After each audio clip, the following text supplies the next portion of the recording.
Good morning, everyone. Welcome to the Trade Ideas pre-market show for Thursday, April the 6th. My name is Barry Anderson, moderator of your trading room. Couple of yeses to let me know you can hear me and see my screen. That'll help. Thank you, guys.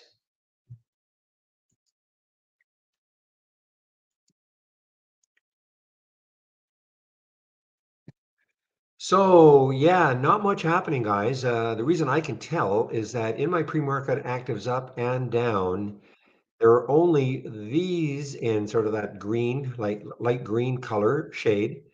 Over 10%, and these are the ones in that orange down 10% at least. And usually both lists are full. Okay. And so there's not a heck of a lot happening right now.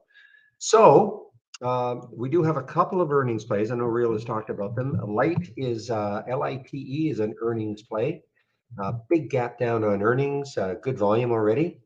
So, well, it's funny. We don't have it as an earnings play, but I don't know why our provider has on the ninth, but it does appear that it is an earnings play. Yeah, Lumentan reports revenue shortfall. So I don't know if this is pre-release or anyway, it may as well, even if it's pre-release, it may as well be an earnings play. So that is LITE. And the other one is Levi. The only two I could see today that are actually earnings plays today. Down 4%. Coming into the 200-day moving average, 1684, 1687 is the 200-day moving average. So let's see what happens there. If it cracks that, then it could really have a nice fall.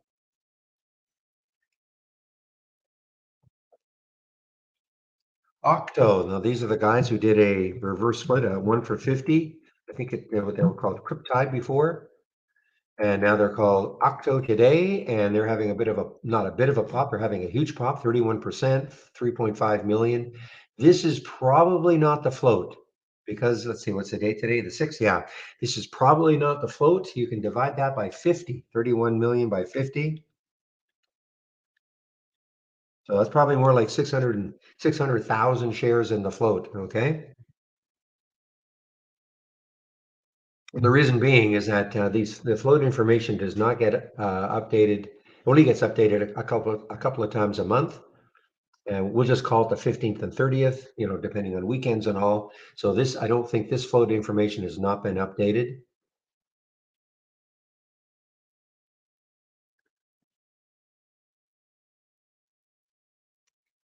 Yeah, MCOM. So I haven't seen a press release like this in a while, but they're complaining about naked shorts, and so. That is the reason, I guess, this stock has popped 2.5 million. So they're complaining about naked shorts and wanting to do investigations into them, etc. Haven't seen that for a bit. I don't know, about a month, maybe 2 months ago. That was all the rage. All these companies coming out and saying we are going to investigate. Um, what we think is shady trading in our company, all due to naked shorting. So we haven't seen anything like that for a while, though. But these guys have come out with that sort of a press release. And I have no idea. This Ape AMC. So AMC, so I guess the judge said you can't do the conversion, or not yet anyway, the conversion of those Ape shares to AMC, etc. I don't profess to understand the market structure of it, but AMC popped on that news and Ape is down on that news. So that is a continuation of the saga. FOA was having a bit of a run here. FOA. I don't see any specific news on it. One of those regional banks, I guess. Well, it's in the sector. I don't know if it's a bank exactly, but it's in the sector.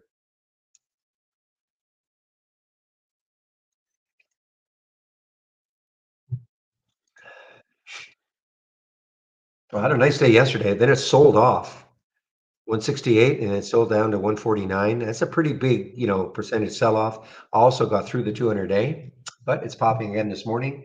Meanwhile, I haven't looked at the markets. The last time I looked, the markets were running a little higher, but now we've gone 1, 2, 3, 4, 5. So an hour, not quite an hour and 15 minutes down with some topping tails, bottoming tails. I remember tomorrow's a market holiday, so no idea what to expect today. Lunar is one other one, LUNR, LUNR, LUNR. Yeah, look at this. So, I mean, completely 1262 right back down to 1062. So, really scraping here, guys, to try to find some stuff. But as I say, not much is moving in the pre-market.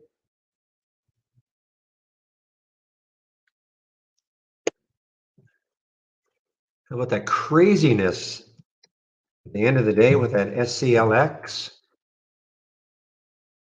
Absolute craziness. Not shortable for me.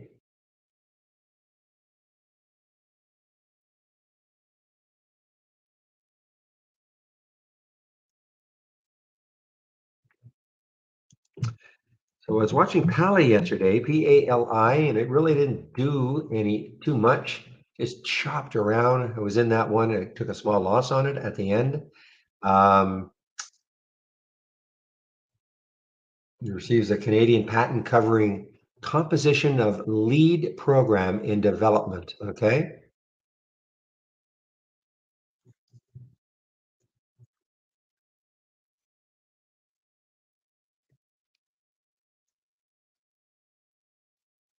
So I know you guys were talking about somebody was talking about GER.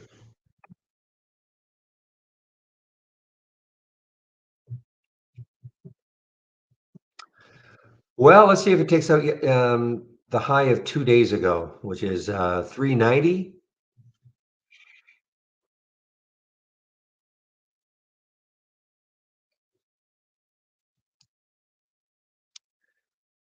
Secures smart government cybersecurity project, seen over 100 million. So it's a very impressive press release. Okay, it's impressive. Whether it means anything, that's another issue, but it is an impressive press release for GRRR, the Taiwan.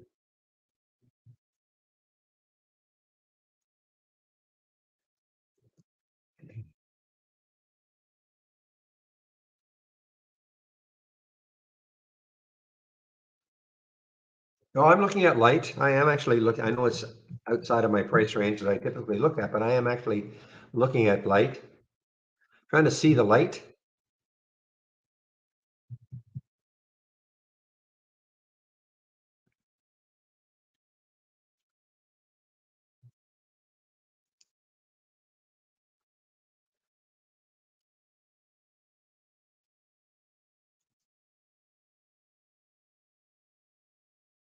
Good morning, Paradox. And YouTubers, Mike C, who's on a roll this morning in our YouTube room. Mike C, appreciating all the posts.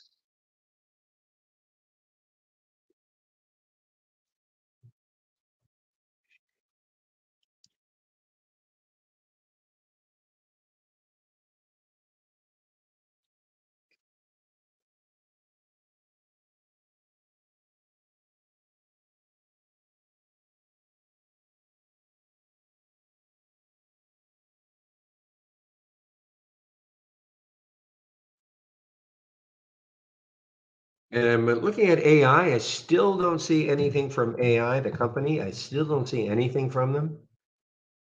Balatho, Kramer called them. Is this? That's not. They're not a real company. Palantir and AI are not real companies. So I guess we better pile into AI guys now.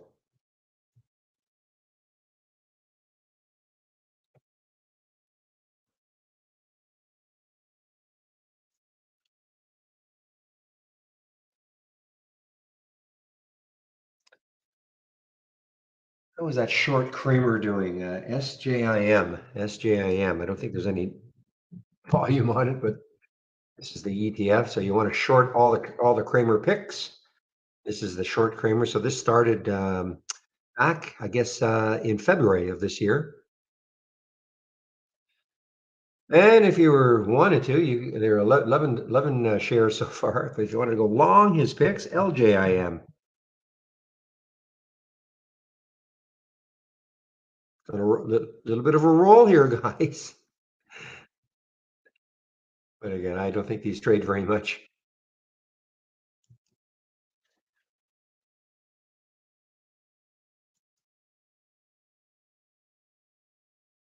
Oh, look at Pally now. Why did you not do that for me yesterday? That means everything. That's what I was really kind of hoping for yesterday. But again, a trading strategy should not be based on hope, but I was inwardly thinking, could it do this? How's that? Now the high yesterday, it's above that high of 227, and then the next high looking left is 249. Somehow getting through that, there is your fantasy level for Pali, Pali 365.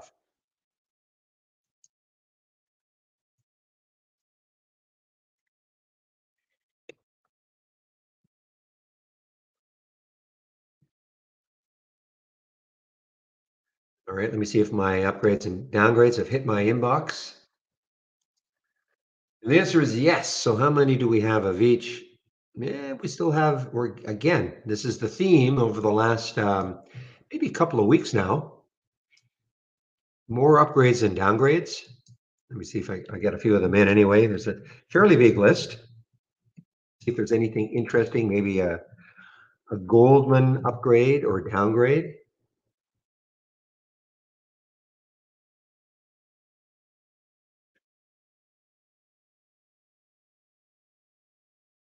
And again, I'm getting this into our Discord room first.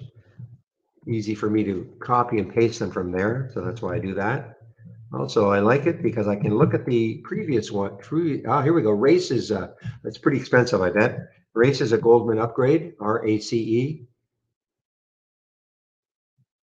Now Wedbush has upgraded PSTG, Pure Storage. I'll take a look at those two.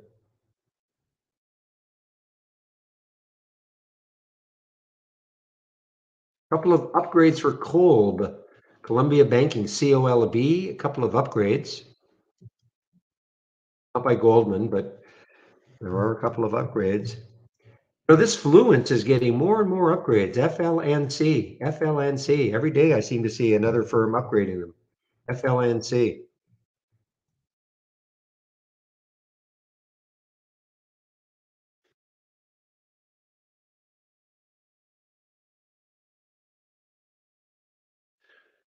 All right, so I've got the upgrades in, and I say we'll take a look. Actually, why don't I do that right now? Okay, let's take a look at. Well, race, I'm sure, is very expensive, but let's take a look at Ferrari. Yeah, $269. So yeah, I'm not interested in that one. And then there is now a couple of upgrade. Okay, the upgrade by Wedbush for PSTG. PSTG. See if that's taking any effect. A little bit. A little bit. Boy, you can see if Pure Storage PSTG, the high is 25.85 there. 25.77. Boy, I mean, you guys, look, you got to keep an eye on this Pure Storage. I'm sorry. I'm sorry. The high was 29. Position my cursor correctly. No, that's right. The high is 25.85 on that candle, and yesterday it was 25. So it's basically, if it starts to move, guys, I mean, look at the gap, VSTG. Not very much volume yet, but Wedbush has decided to upgrade them. I don't know if they put a price target on them. See if I have a price target for them. Raised to outperform, yeah, $34 price target now put on by Wedbush. So it's raised from out, outperform from neutral by Wedbush. Okay. Okay. So there it is. So hey, I think if the market were a little better today, this would really have a shot. Especially if that gap could be filled. $28 is the 200-day moving average. So definitely keep an eye on the PSTG.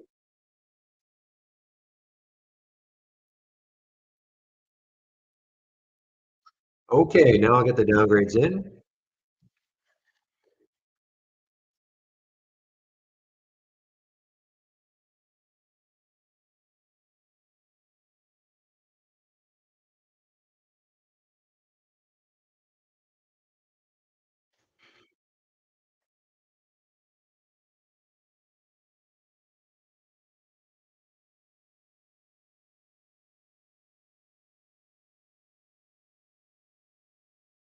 Looking to see if there's any downgrades by either Goldman or multiple downgrades.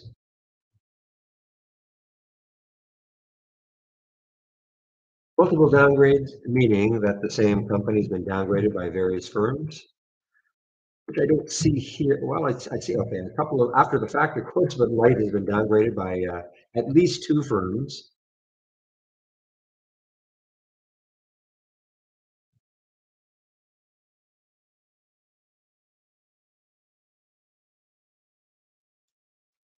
All right, guys, I'm hearing CNSP on the move. CNSP. I'm seeing it here in the gap up, and it's just popping up here. Didn't see this until, well, it's just showing up now. CNSP, just showing up now.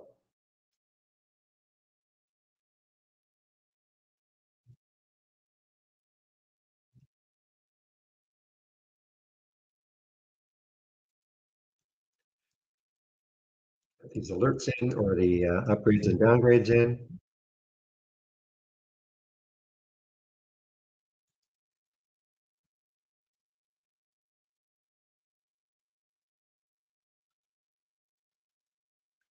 Okay, that didn't work. Give me a moment here.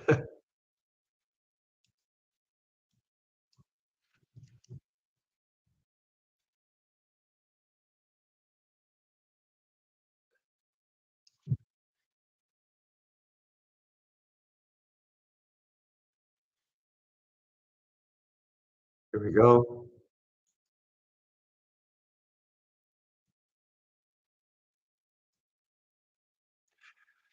So yeah, let's take a look at this CNSP that just showed up. And somebody's posting their news, some news about it. Wow. Received approval from okay, from competent authority and central ethics committee in Italy. Maybe there's something lost in translation here for a potentially pivotal global trial evaluating their berubicin for the treatment of GBM.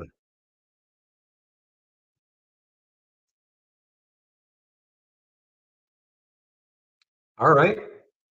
And probably a super low float. You bet it is 1 million in the float. Not shortable for me. I'm skeptical that it's going to continue doing this, but hey, you never know. Okay, one moment, please.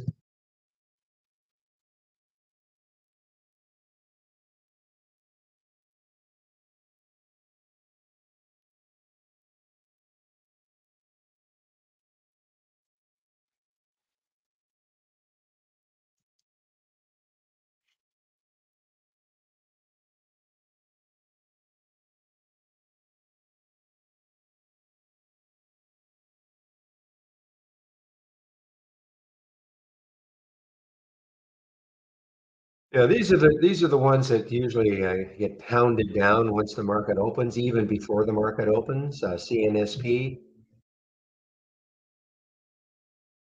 a stock that was sitting at what 88 cents, all of a sudden has this earth-shattering news.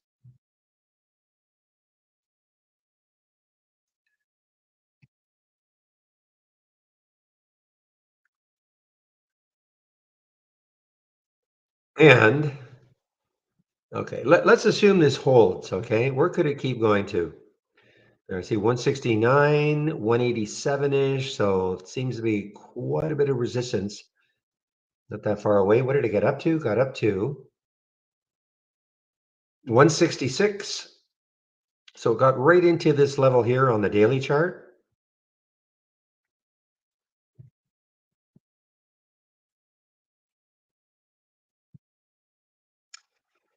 Meanwhile, this one is not shortable also for me at Interactive Brokers, SCLX.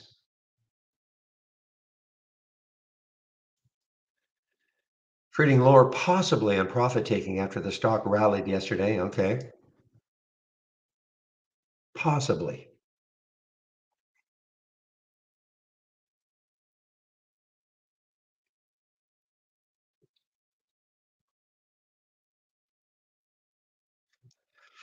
That was pretty unbelievable though, guys. If you're in the room late in the room, I mean, that didn't happen. The first little pop was at around 1:30, and then it really got rolling from 1:45 right until 3 o'clock when it finally started to drop.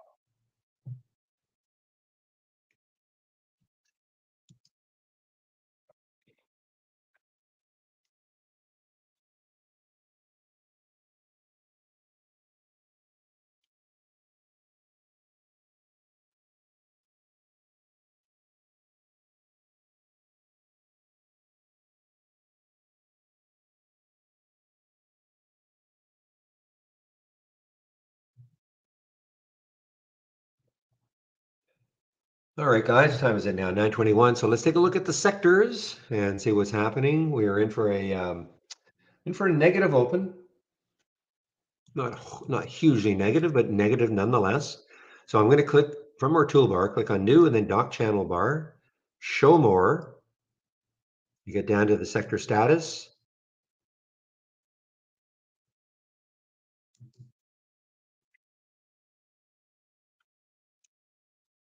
Okay, well, as we know, the market is going to have a negative open, so that means that most of the sectors, if not all of them, are negative, and that's the case. So what does this mean? XLE, 14% green. That means as the stocks that make XLE, 14%, only 14% of them, or phrase another way, 85% of them are down from yesterday's close.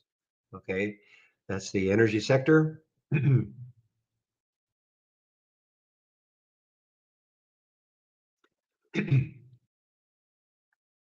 And when you, again, just take a look, consumer staples, okay, 61% or above. Healthcare, 64%. When I say above, over the 50% mark. Utilities, I don't usually look at utilities too much. Look at tech, 97% are down from yesterday's close. That doesn't mean that they're hugely down or anything like that, but they're not above yesterday's close. But they could be like minus 0.00001, and so it's going to count as being down. But anyway, that's what that looks like. Let's take a look at now. What was the one? Just looking at the sectors, comparison to their 200-day moving average. Yeah, so XRT now is starting to drift away from that 200-day moving average after 2 days ago, got above it, but then closed below it. But now it's starting to drift away from it. Healthcare, I think, had a little pop above. Yeah, so we saw healthcare was say that one of the strong sectors this morning, at least above 50, about 50% mark. So healthcare, look at healthcare now. We need to move away from that 200-day moving average. A big day yesterday.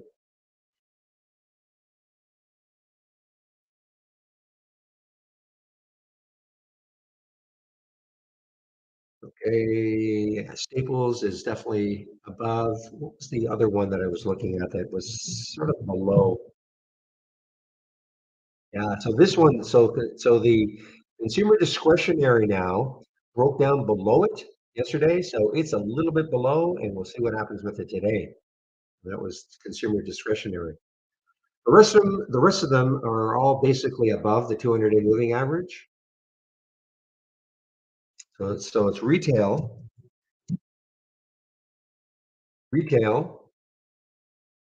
and consumer discretionary. Those are the two weak sectors right now, guys. Well, and financial size. Financial is still pretty weak and moving away from it. There's that 200-day moving average, so moving away from it.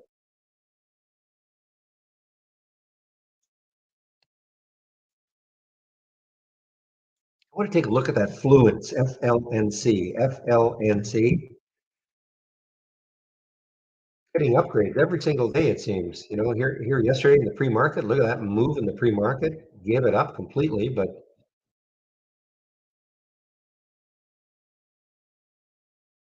$25 price target put on by Wolf today.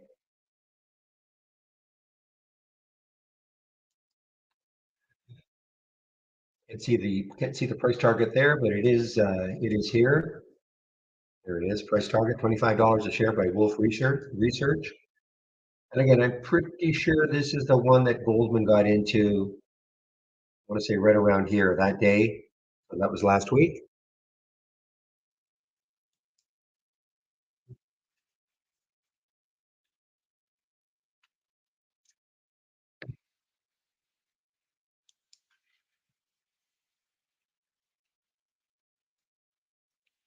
Doggone it. Pally is on the move here. Pali.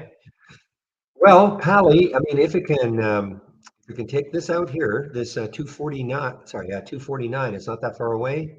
Wow, look left. 305 is the next high. Sorry, 350, 365 is the next high. So the high right there is 249, and it actually broke above it, I bet. No, it got up to 247 in the pre-market for Pally. I'm just sticking an alert around 250, 252-ish. PALI. I want to know about it. Doesn't mean I'm going to take the trade if that happens, but I want to know about it.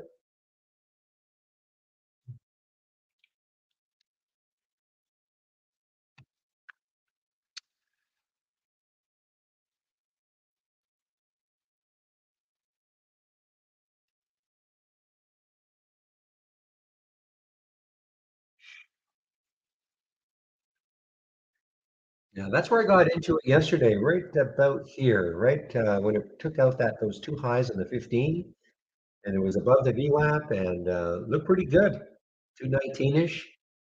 It got up to 227, and then boom.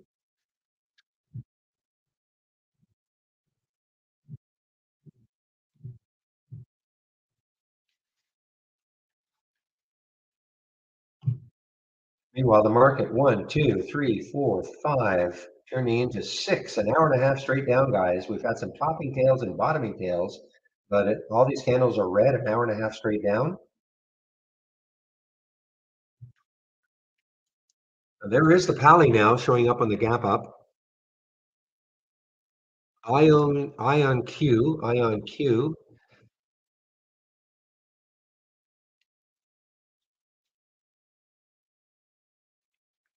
had earnings on the 30th. I guess this was the reaction right there. Yeah, that was the reaction to earnings. Ion Q right here.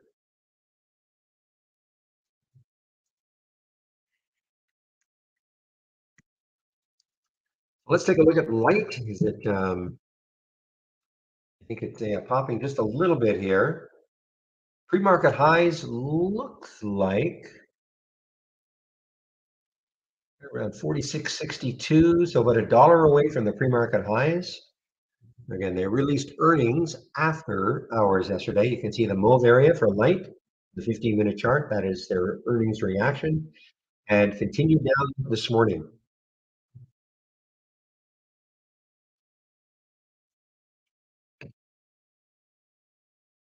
But I think I'm going to be highly selective today, guys. I'm not sure. I mean, again, look at this. I mean, we only have four stocks that are over 10% up in the pre-market. That's pretty rare.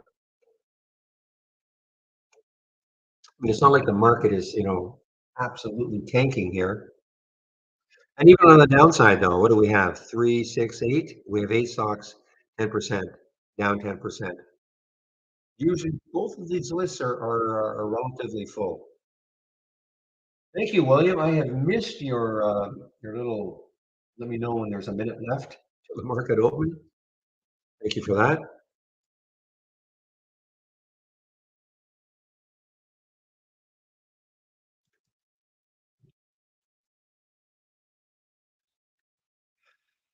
All right, so let me get wall, WAL just popping up a little bit here. Wow, it's not popping up a little bit. That's a nice break for wall, WAL.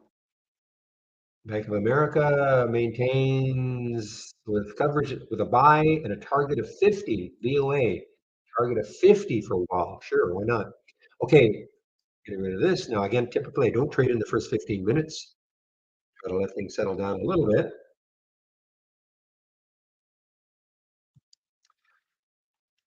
And as usual, nothing in the top list probably.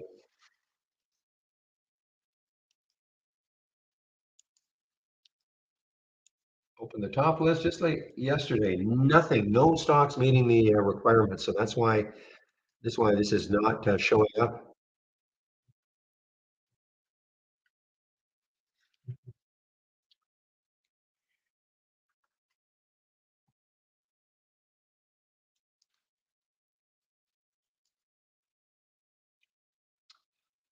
Okay, well, actually, light is having a nice pop. I mean, they went down to from 43.23 all the way up to 46.57. That's taking out the pre-market high, right?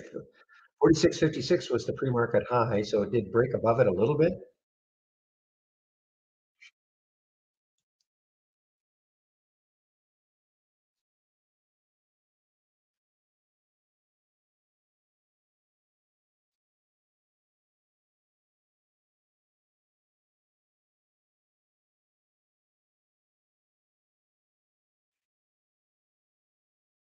Okay, IFRX on the way down here.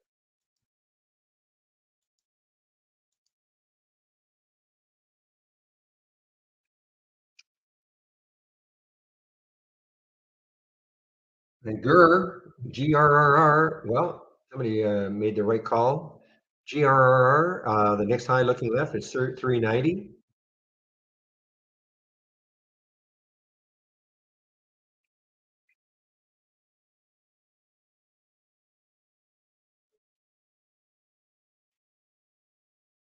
How's that Octo doing? Nothing. No shorts available. Of course, it just started trading as Octo yesterday.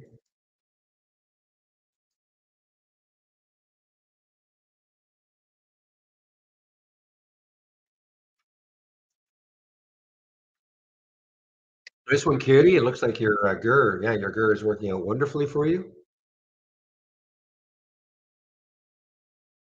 VWAP 337. Look at this market though, guys. Big, giant red bar to start after being down basically an hour and a half to begin the day or in the pre-market. So a big sell-off. Job numbers are tomorrow. Of course, the market's closed tomorrow, so the market will have 3 days to digest and see what happens on the Monday.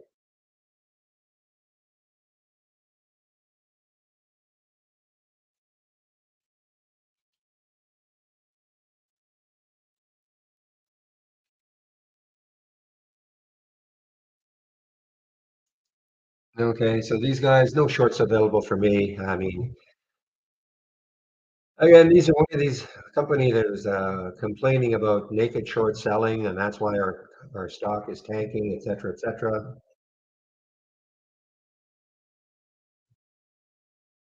And so they came up with a press release like that this morning. Market doesn't care. I'm sorry. Not yet anyway.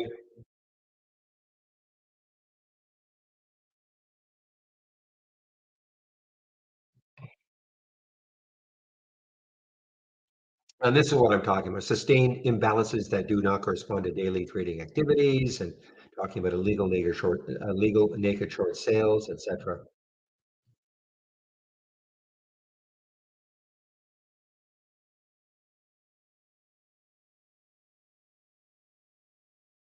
Okay, now Levi just made it into the 10-day daily breakdown. Now, look left? 1588. Looks like the next low looking left is 1588, and the next low is 1568. Well, I wish there was a little bit more room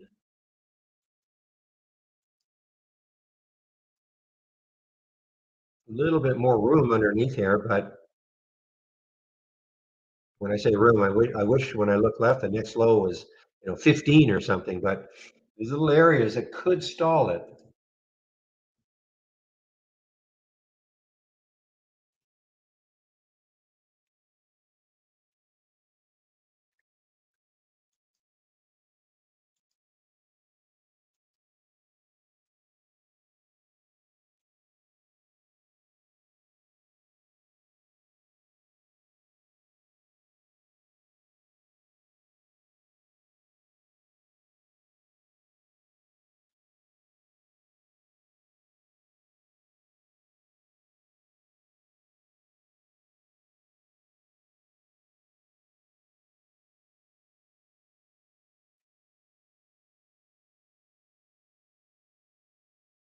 All right, well, Levi now, This is what I'm talking about, guys. So there was the alert at 15.95.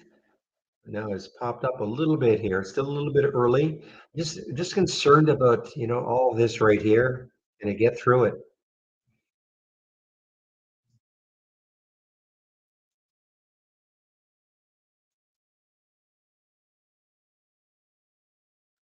GFAI halted. Okay, on the way up or okay, on the way down. Well, maybe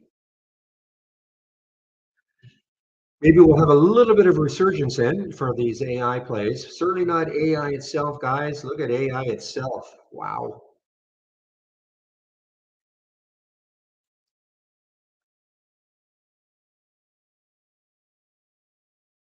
There's AI itself, continuing down here.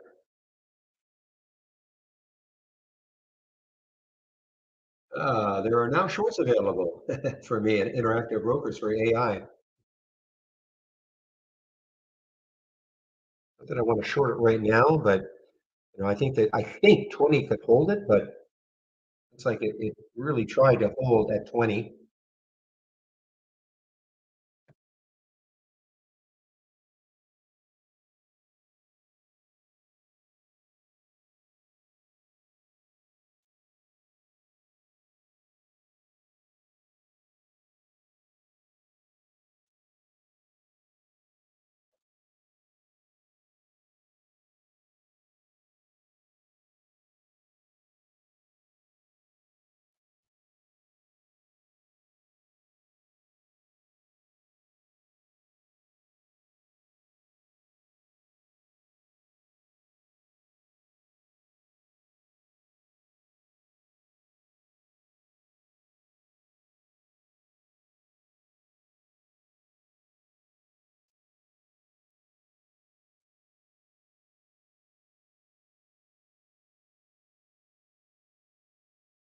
Okay, guys, well, that's exactly the reason I didn't want to take the Levi short. Okay, I just thought there might be too much support not that far away.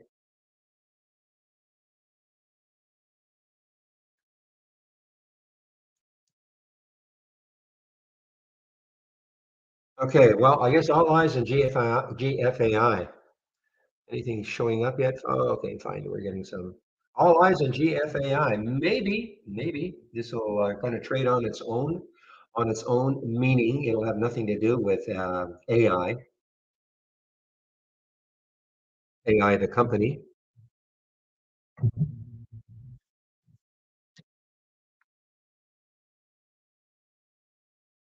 Uh, and look, you know what's happening? A bit of a pop here is SCLX, a little pop over $11.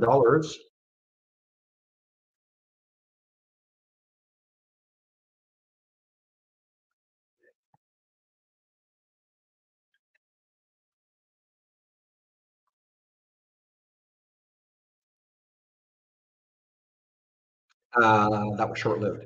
Well, light is not sure yet. That's for sure. Light having a nice, great bounce.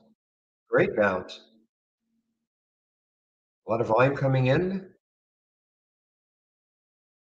Maybe this was just an overreaction.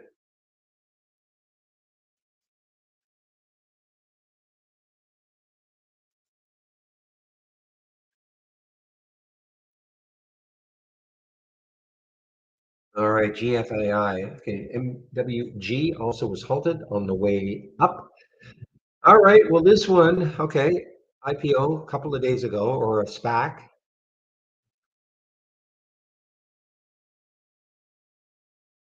Nope, looks like it was yeah, okay, so it was an IPO, not a SPAC. Excuse me.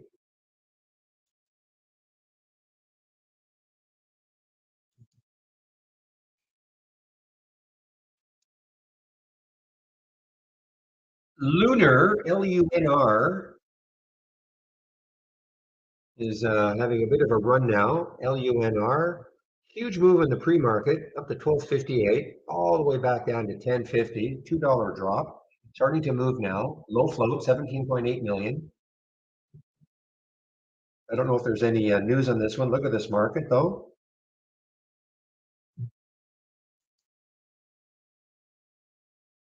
Whoa, no kidding, is it open?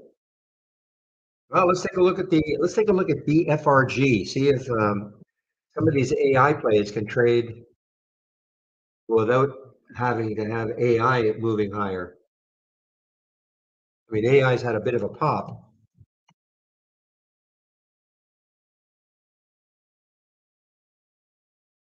Yeah, so it got down to 2034. Now it's at 21 something, 2120 or so. So it is having a little bit of a pop. So you know what? Keep an eye on a BFRG then. Okay, it's lagging a little bit. The GFAI.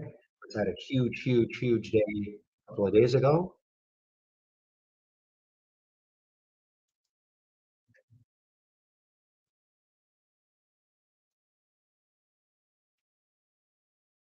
No, I didn't say SCLX was halted. I just said it had a pop.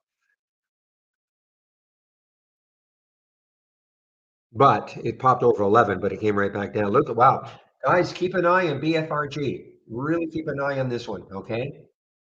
You know, if GFAI continues like it's doing, you know, AI plays, maybe,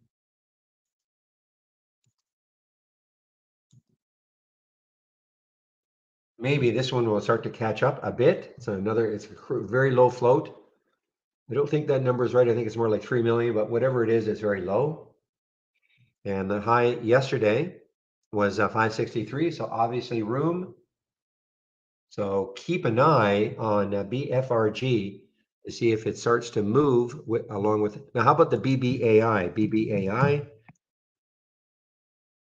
You know what, guys? Look at AI now. AI now starting to lift, and it's actually this is probably the first day in 3 days that it's that I'm well, I know it is first day in 3 days that it's had that it's been positive at some point during the day.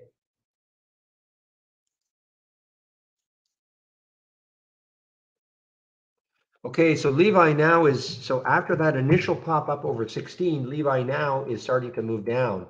So it's just that, you know, that initial, I mean, that would have had to get you out of the trade, you know, because that actually popped up to 1666. I mean, very, you know, for well, it's 84 million. I thought it had more I thought it had more shares in the float.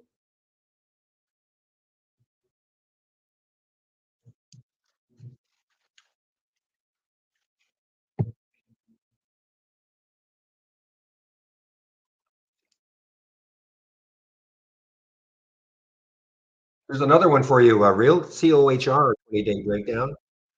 What was happening here? COHR.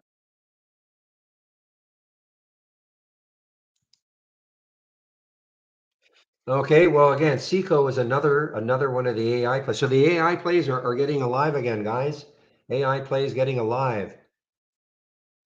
High yesterday was 137.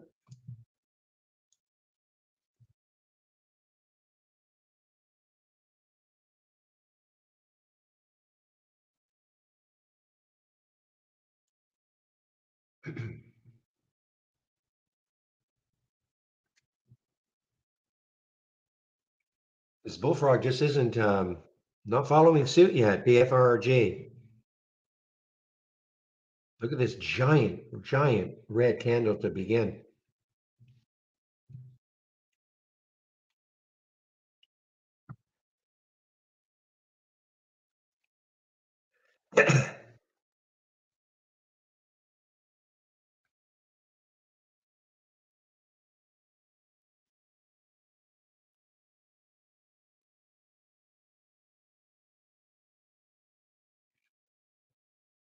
Boy, Levi's all over the place. All right, I have to put an alert up here, maybe around 457 or so for the BFRG. See if it can clear 450 and see if this can run a bit. It's just sort of lagging. And I mean, they did have news. This was the news on a couple of days ago with John Hopkins in the press release. So, I mean, that's what caused this thing to pop.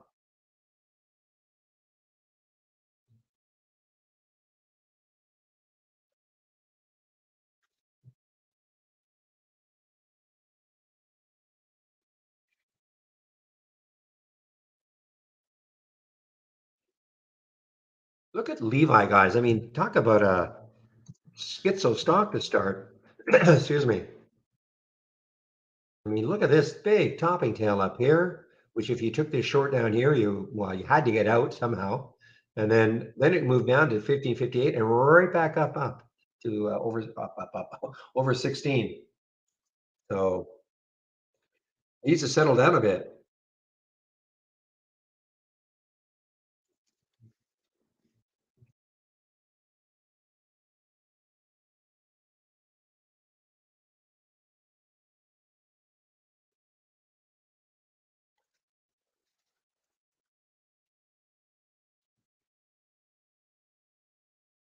You know, there was one other one that I forgot to mention. It's an expensive one, but this LW, this is an earnings play. Look how choppy it is. So this is an earnings play. Forgot to mention this one. There are very few earnings, excuse me, but it is an all-time high. LW, Lamb Weston.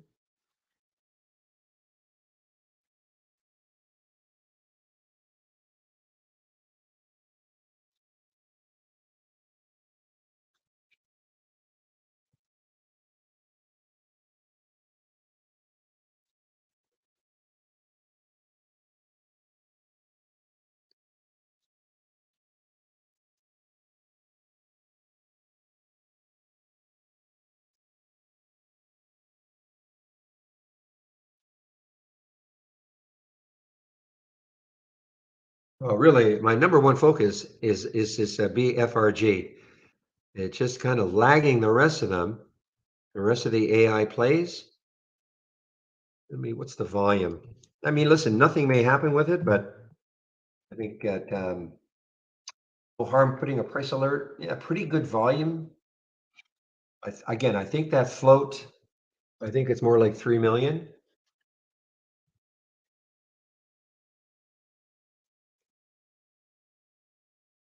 GFAI making a trying to make a push through 12.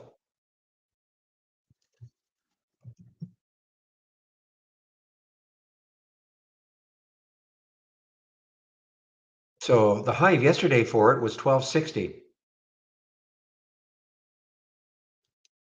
Stick an alert there to see if it takes out yesterday's high. Because if it does that, look at the high looking left after that, way up around 1870 or so.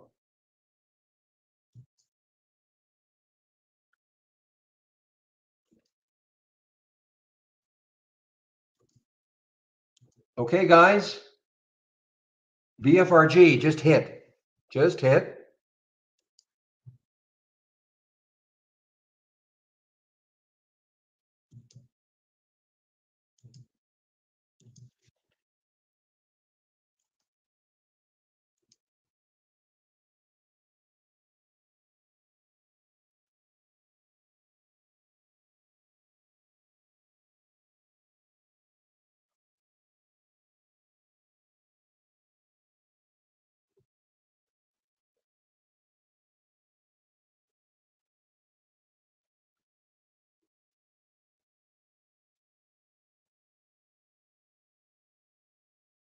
Yes, the high yesterday, so it's above that high yesterday a little bit, 46. Actually, it's not. It did get above the high yesterday, 469. I think if it can push through that, it got up to 475. But be careful if you know it's such a low float.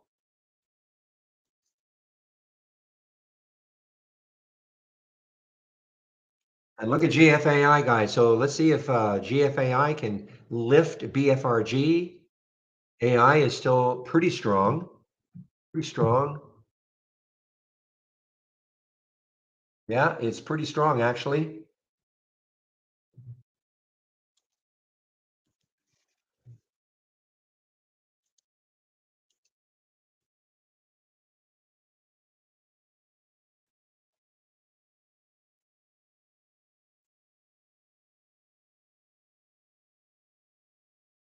All right, guys. Well, we've got a little excitement today with the AI plays.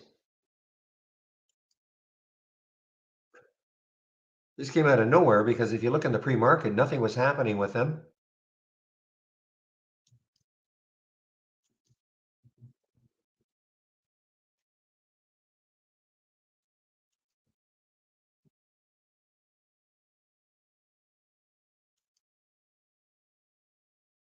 Again, the next high for GFAI is way up here at 18.7. Not we're never saying it's getting there. It's just a matter of taking out one reason why stock won't keep going up is maybe encountering some resistance, daily resistance, but there isn't any, as you can see.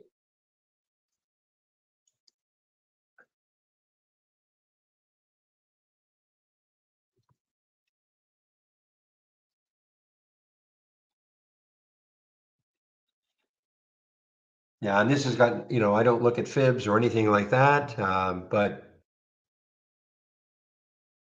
this is just, I think, well, what's BBAI doing also? Let's take a look at that one. BBAI, yeah. So this is putting a shot in the arm to this little sector. How's SECO doing? SECO?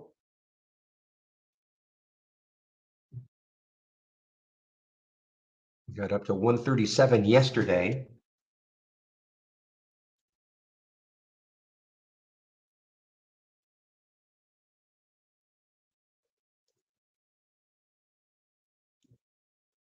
And another one, SOUN, SOUN, another one. Five, five, five, five.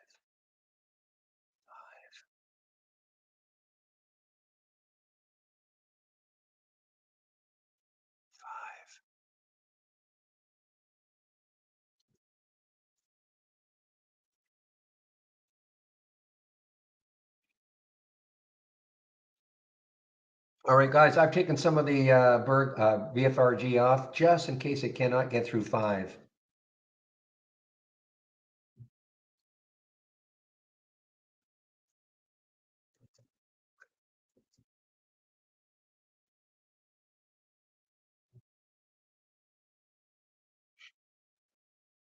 Look at AI, guys. Look at AI itself. What a nice comeback here so far. Here we go. Finally.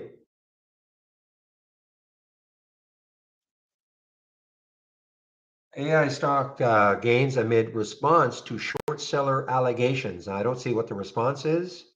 Read more in Seeking Alpha. I don't know if I'll try maybe at the limit I've got. Yeah, this is pay. So, okay, so they are responding finally. They are responding finally in a bigger way, obviously.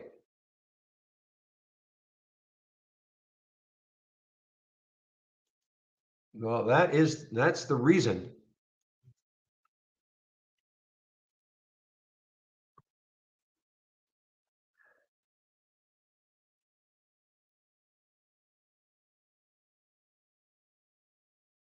Yeah, Kramer inverse never fails. Yeah, he was basically I don't know when he said that, but he basically said AI is not a real company.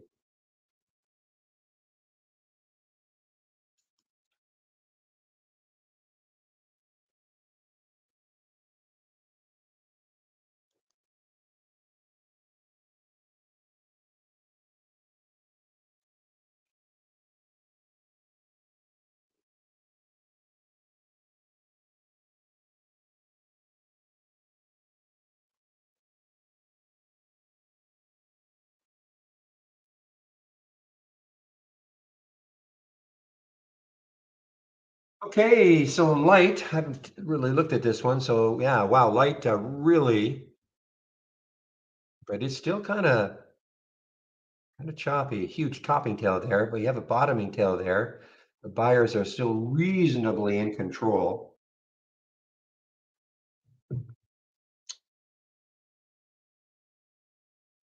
Hmm. Okay, well now Levi is sinking. It was very choppy to begin, and now coming into, is that going to be a support area for Levi, LEVI, a 1547-ish or so?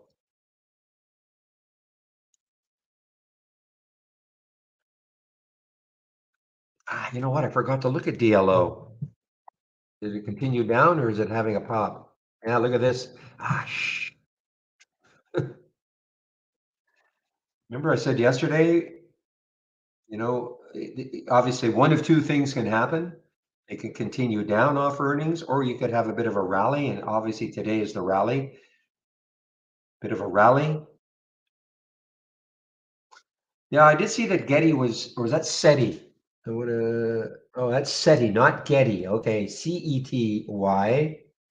Wow, so CETY was halted early, and it was a 20-minute halt. Yeah, it's a little strange, a 20-minute halt.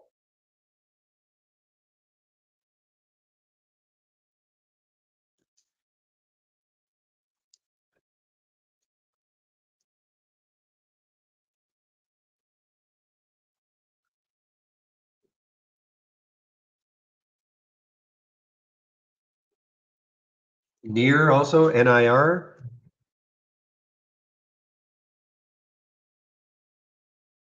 Yeah, this is definitely lagging in terms of the AI sector.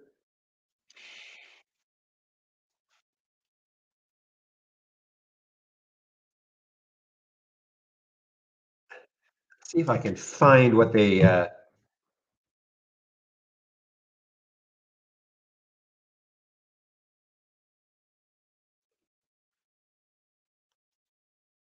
okay, Levi at a really critical area here now.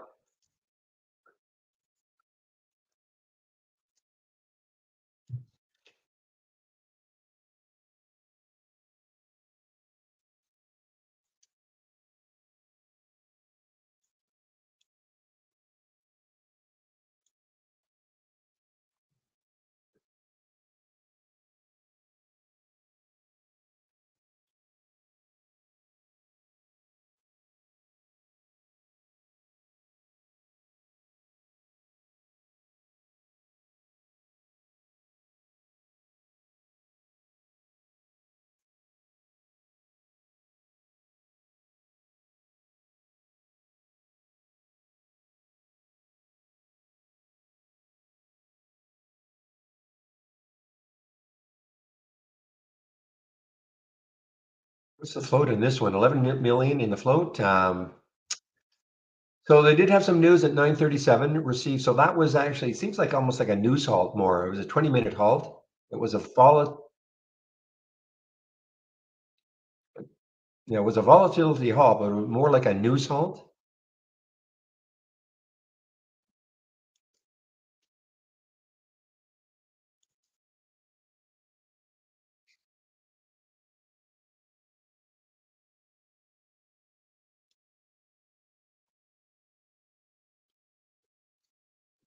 Okay, so a little bit of a pullback for the BFRG. I still have some of it left. I want to kind of hold on a little bit if it can take out five. AI continues to surge here. AI continues to surge. Okay, so which is, definitely helping these other AI plays. Oh, great, Frank. Excellent. In terms of linking with Thinkorswim.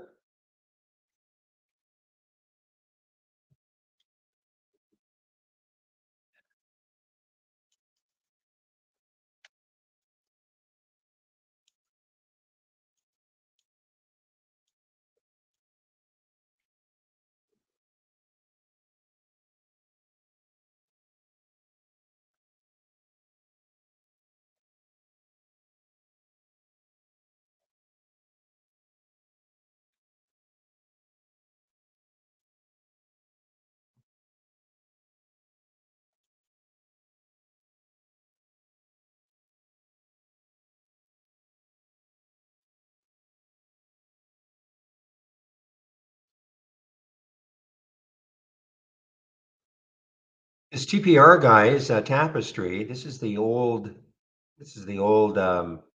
coach, I think. On the weekly chart, it's got down to about 38 before we see some support.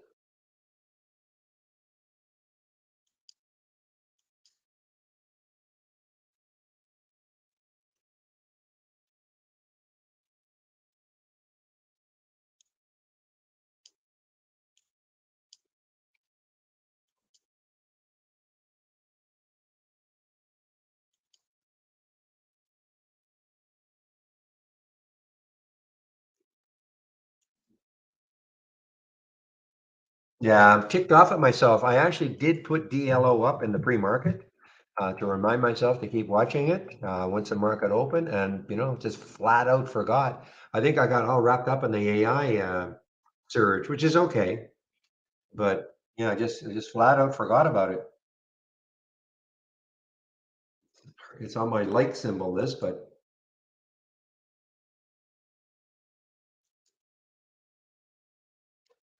all right. You might want to keep an eye on PTGX. They did the financing yesterday at $20. They got hammered down for it, but they raised $100 million. I think it was 5 million shares at $20. So we might look at the market too. Little market pop. So the high yesterday was 2021. So let's see if this starts recovering. PTGX. I mean, it's already recovered a little bit.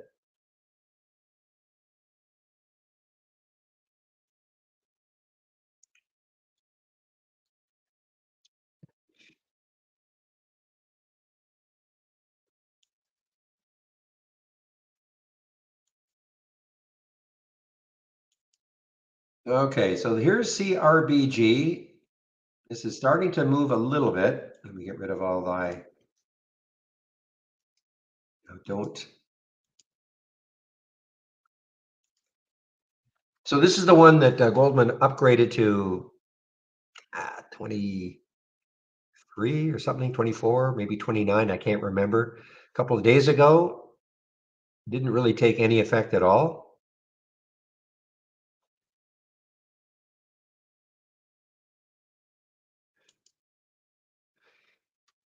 So $21 price target by Wells Fargo. Oops.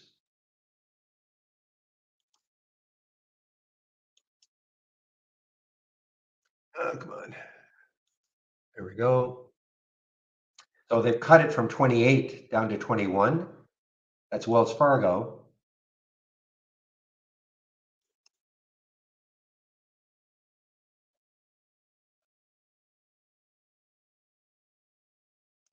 This is the Goldman upgrade to buy from neutral.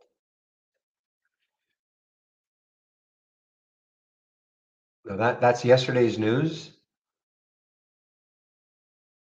There's RBC putting it to so there are a lot of firms that are putting some decent price targets on this CRBG.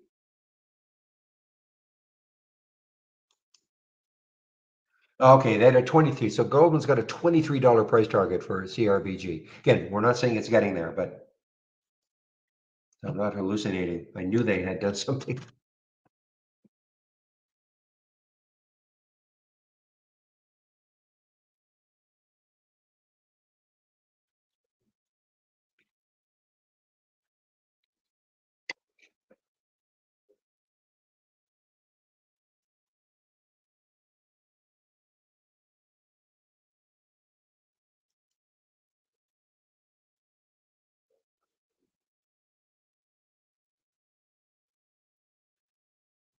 Okay, light kind of at the moment of truth here. I mean, it's just underneath 46,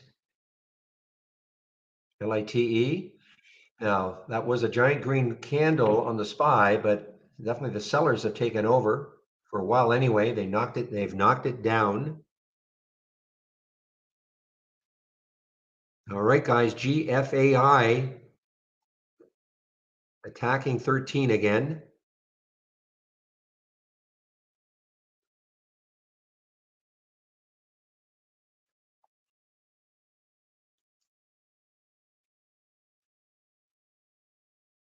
Oh, this was shortable for me too. CETY was shortable for me. I didn't really pay that much attention to it. 178,000 shares available at Interactive Brokers.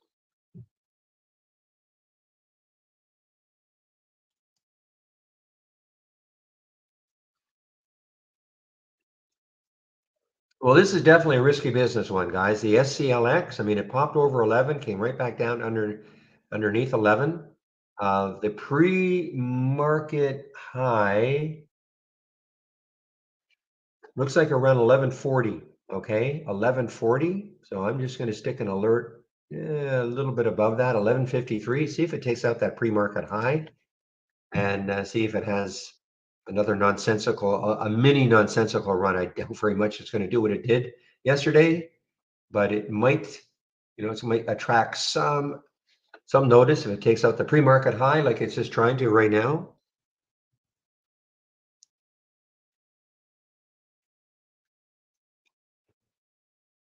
There's the GFAI, guys.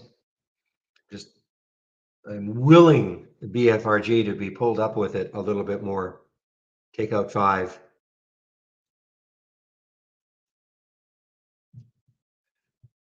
Okay, look at this market, a bit of schizo.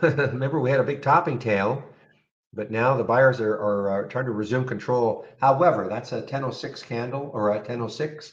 So we still have 9 minutes or so, 8.5 minutes before that candle closes.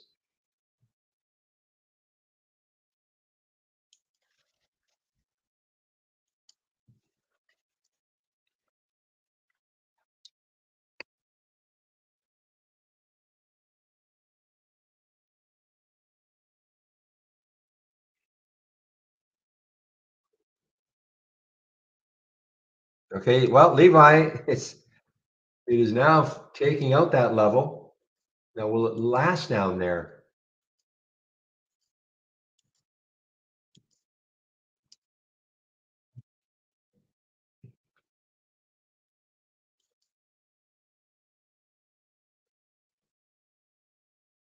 I mean, the next low is looking left for Levi. Yeah, I mean, 14-ish, 1490 looks like a.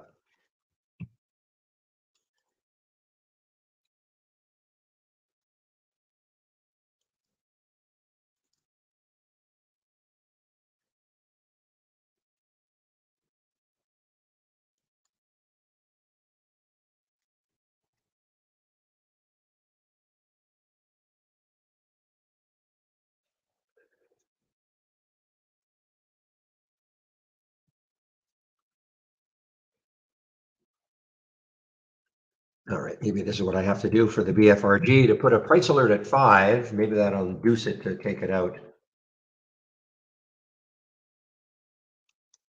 I'm kidding, of course, but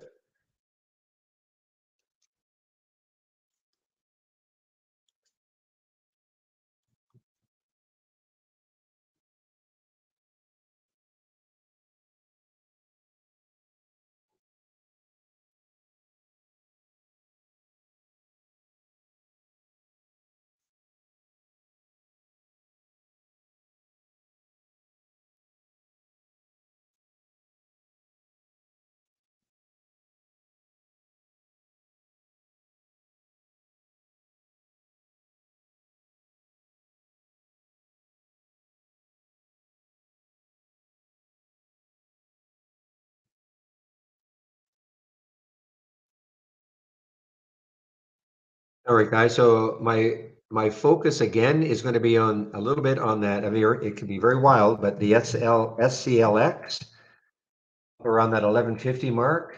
Let's see if it can take that out.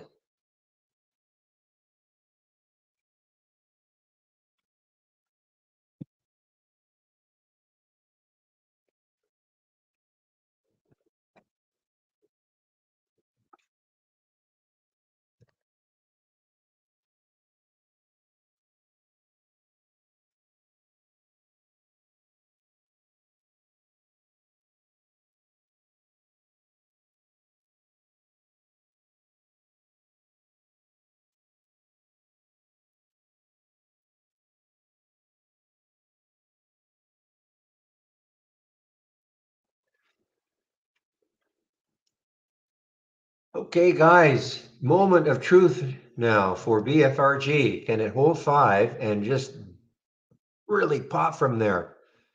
560 is the next high looking left.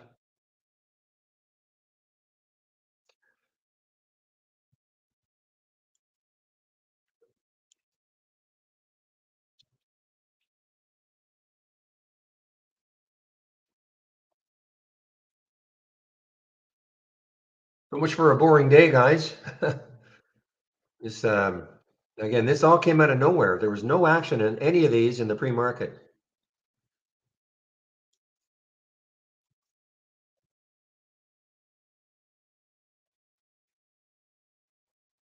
Now, TEL is also on the move. I did see this in the pre-market. I know somebody mentioned it, but huge float. Don't know why. Tellurian to sell land for $1 billion and lease back. Okay.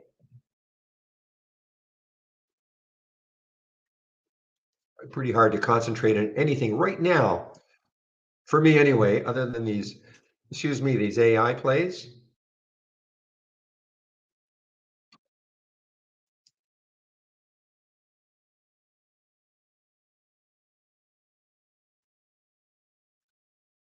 Oh, what did I do?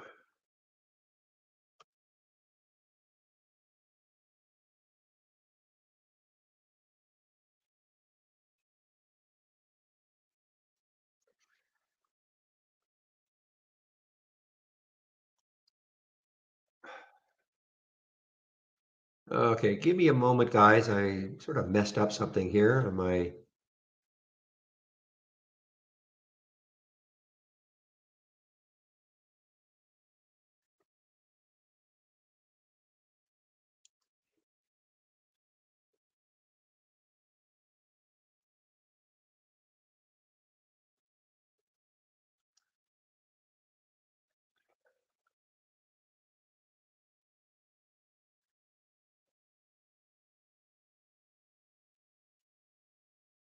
Just give me one moment, guys. I messed something up on my other monitor.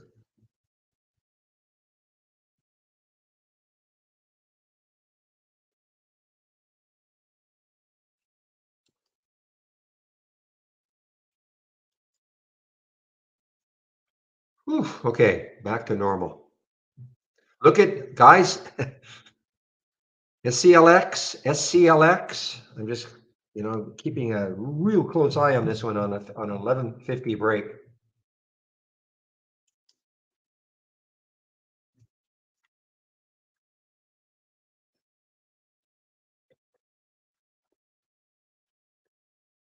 Anchored VWAP is for any time frame, Frank. Anchored VWAP is for any time frame. So you want to use it for a 1 minute?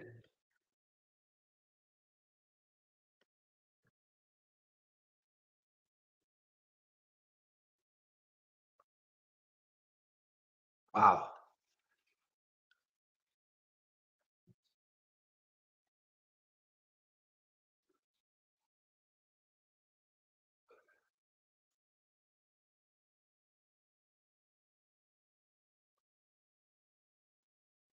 I mean, here's a 15-minute, right? 15-minute chart for SCLX. If I wanted to set, I mean, that's a 15, but the question really isn't is can you use it for a 1 minute? Can you use it intraday, really? So it doesn't matter the time frame you pick. So if I do this little anchor here and I put it right there, just to show you, how you're going to interpret this is up to you, of course. But yes, so the answer is yes. You can use it for any time frame. Talking about the anchored VWAP.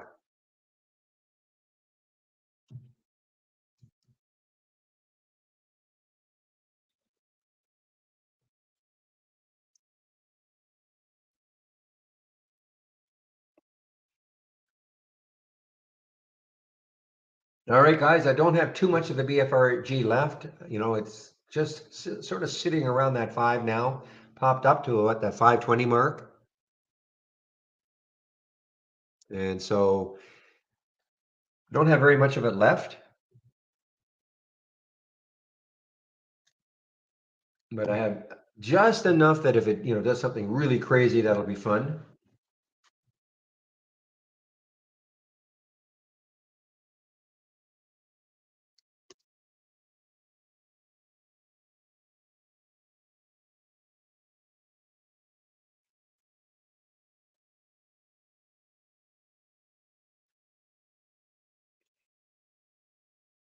Ugh, look at Octo. Good grief. Shady, you can't be still in this one. I think I saw that you took it early. I think maybe that was one. You probably have to have been stopped out now.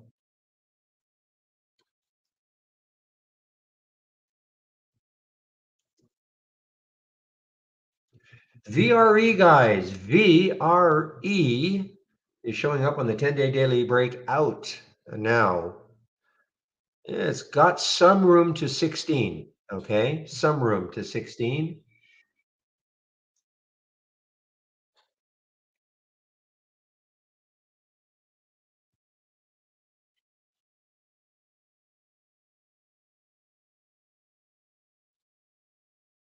Look at GFI AI. Wow. Did not get into this one. 59%. Yeah, so this is at 23% pop. I'm holding out just in case, guys, because if you recall the day that GFAI went up, this lagged all day. I think this until the very end, the BFRG lagged all day.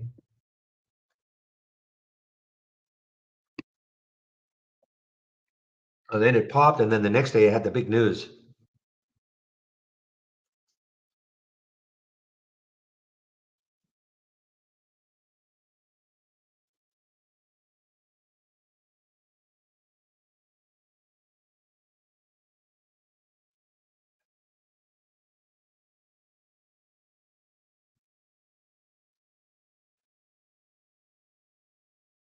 Oh, I'm not holding. I wouldn't hold any of these things over the over the weekend.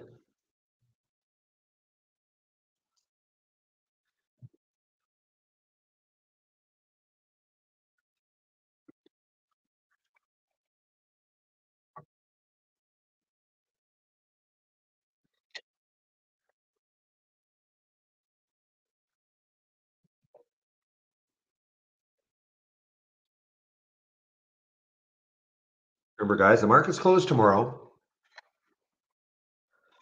so we may see quite a bit of a slowdown in the afternoon. Though that is not necessarily the case.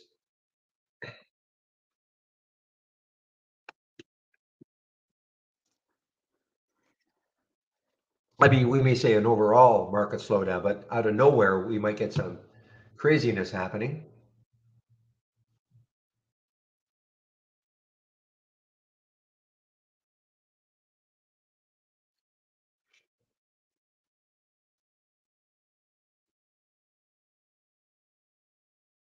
Oh, it never triggered. Okay, I see. Okay, good, good. I'm glad because I was watching it to see what it was doing, and ugly. Marijuana. What's marijuana doing, guys? Cannabis ETF. Marijuana moment tweeted Schumer to speak. Yeah, whatever. At the fourth. Well, this is 420. Yeah, okay.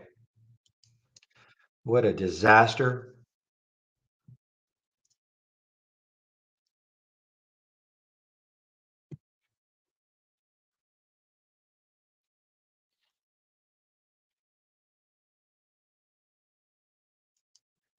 How's AMT doing?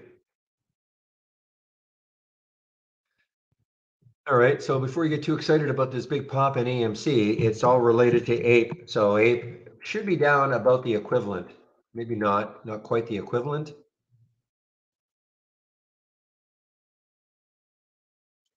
And I don't understand. I mean, AMC rises after the judge denies the request to speed up the stock conversion. So all these ape shares I guess, were to be converted and raising money, I guess.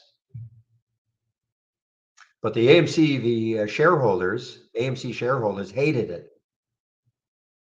The management was going ahead with it, saying they had, some big shareholders that wanted it. I don't know, but I don't think they didn't have a majority.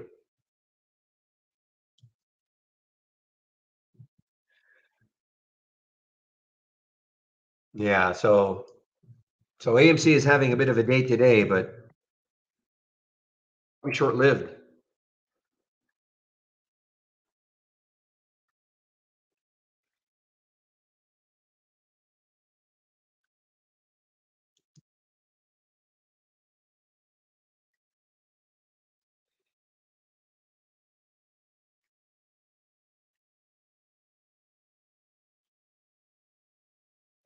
So Paradox, remember what Real said yesterday? All these short little sentences.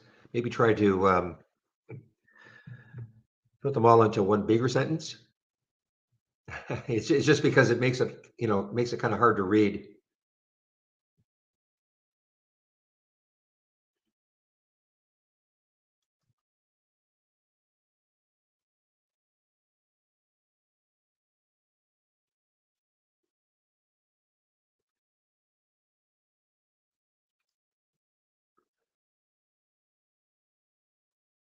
Okay, guys. Well, that VRE, I mean, it's moving a little bit here. This is from the 10-day daily breakout on the upside. I mean, you can say Levi worked. The only problem with Levi was that it was so choppy, and depending, if you took this at 933 at 1595, yeah, you'd be making money maybe because after that it popped up to 1666. So I mean, to me it was a very very difficult one to time to get into it, but now it's starting to pop up again. So ooh,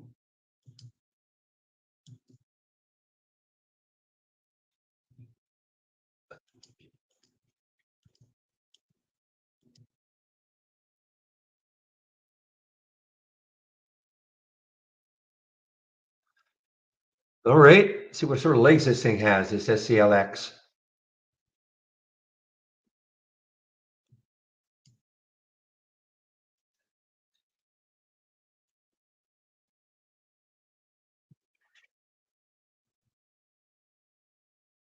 It's got a spread issue.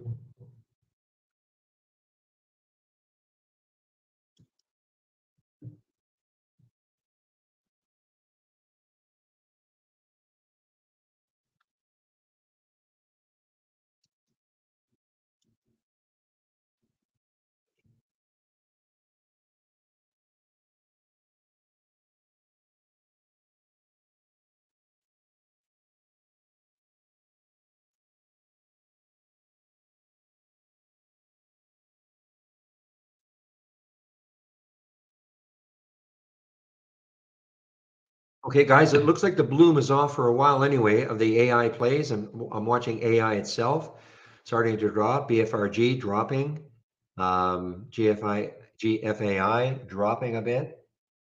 So it looks like the bloom is off a little bit. There's the AI.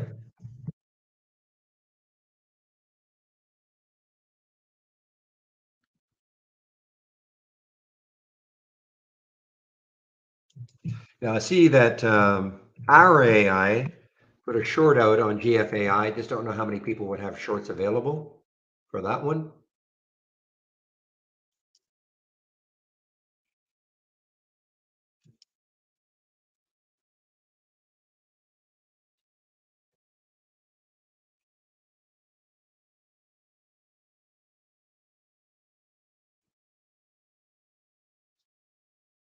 Other than Centerpoint or maybe Cobra or even Trade Zero, who's got shorts for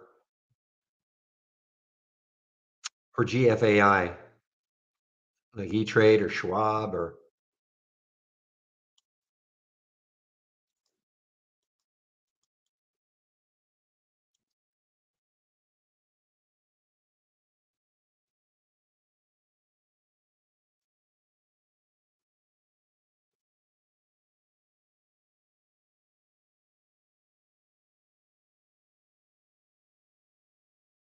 no, I know they're not interactive.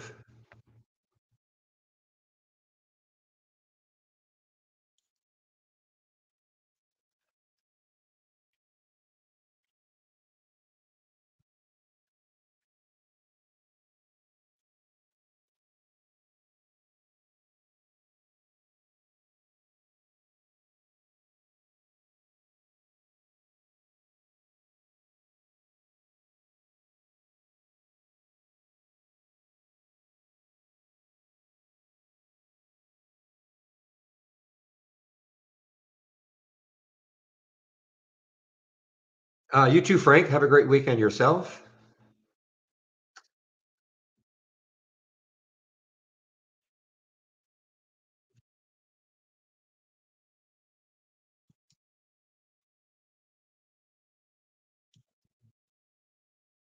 Give me a moment. I'm just doing some anchoring VWAP stuff. I want to see if I can figure something out here.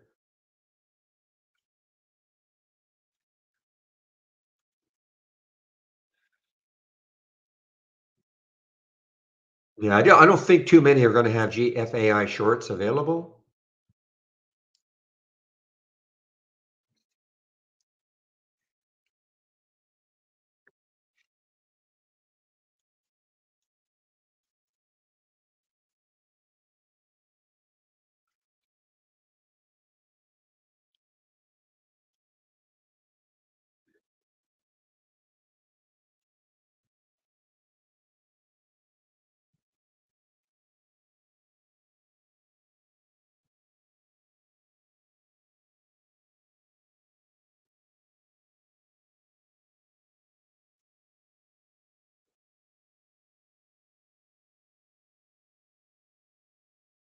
Even Robinhood's having a pop here, guys. Robinhood, however, coming into a lot of resistance, it looks like.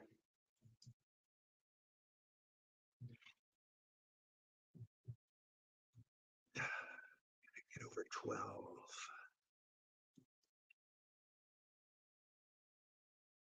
I know, Jamie. I do know that. It's a challenge, though.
It's in the other room, Paradox. The YouTube room. Jamie's in the other room. Okay, guys. Let's see. Can I push this over 12? Whoa, BFRG right back up. BFRG right back up. So what I'm going to do with that one, I'm out of it completely. I'm going to put an alert.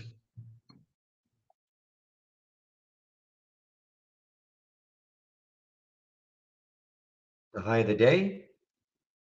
Let's see if later on it charges through that. And see if that gets me into that trade again. The high yesterday was 560, so that's a little bit close.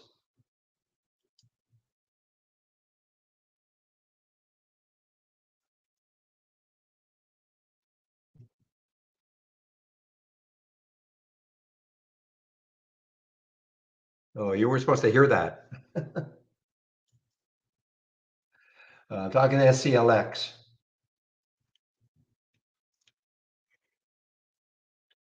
All the charts are my imaginary friends.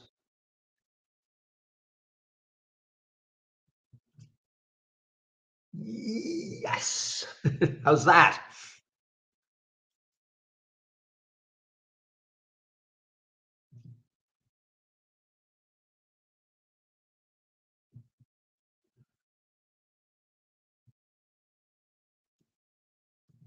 Yeah, I mean, sometimes I forget how sensitive this mic is. I think I'm kind of whispering to myself, but I realize you guys can hear that. So,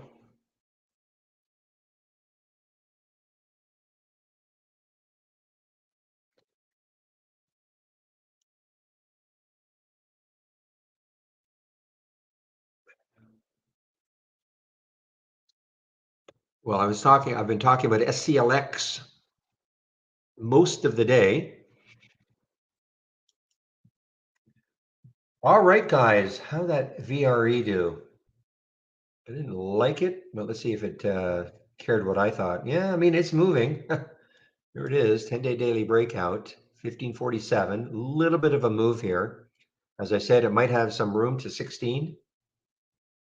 How'd the FOA do? 220. Yeah, so that didn't do anything. Again, these are alerts, ideas. Remember, they're not necessarily do you pile into the trade, but well, my suggestion is, guys, I'm watching this one. I'm watching this one. Here's the area that I like to see it take out. I'm not going to tell anybody to take a trade. You have to, if it meets your trading plan, to if you're listening to me and you're saying, "Ah, I understand what that guy's talking about. Okay, that seems reasonable," or I hate that. So it's up to you. Totally up to you. I mean, I said right from the beginning on the BFRG, when the GFAI was running, and I said, guys, keep watching this one. This is lagging GFAI. And now I've erased the price alert, but I had a price alert set right around here, and we're in that 424 mark. Okay. So again, if you're listening, you're thinking, I see what he's saying. Okay. But I'm not going to say, okay, guys, everybody pile into BFRG at 424.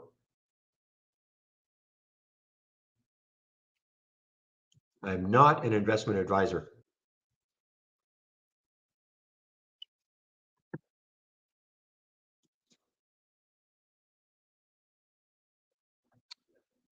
What is the races? Okay, what time is it? 10:32. Okay, I'll go over the races right now. And I talked about Levi. I mean, Levi, I just couldn't get into it. I mean, yeah, it would have worked. I mean, if you just close your eyes and took this short at 15.95 and it got all the way down here.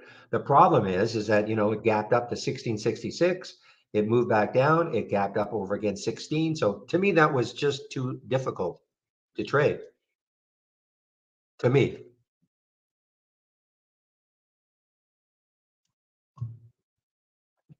So what is this? So these are races. So okay, all races start off from a top list window. So not a ton of stocks in here, but so why are these stocks in this top list window? Now, first of all, when you can create your own top list window, of course, and launch a race from it. Right click, launch real-time stock race, okay? But what is it all about? So in this particular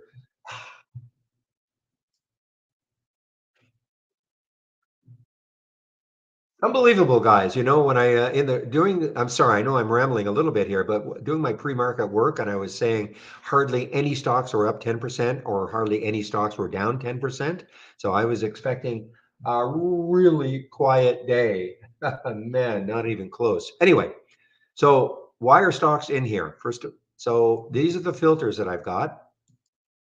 So if a stock is between 10 and $50, half a million shares have traded, up 2% from yesterday's close, a market cap of at least 500 million, and a float of at least 50 million shares. Okay. So if a stock meets those filter requirements, it'll be in here. Now, so what does that mean?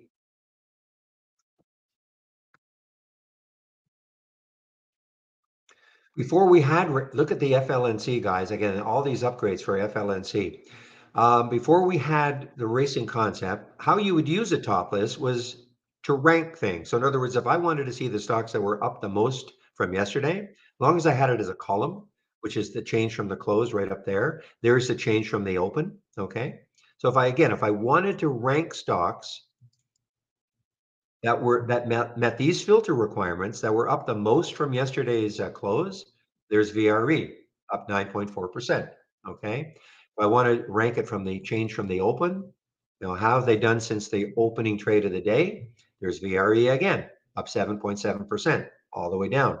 Now, normally this list is full, but with the filters I've got in it, it's just not a full list.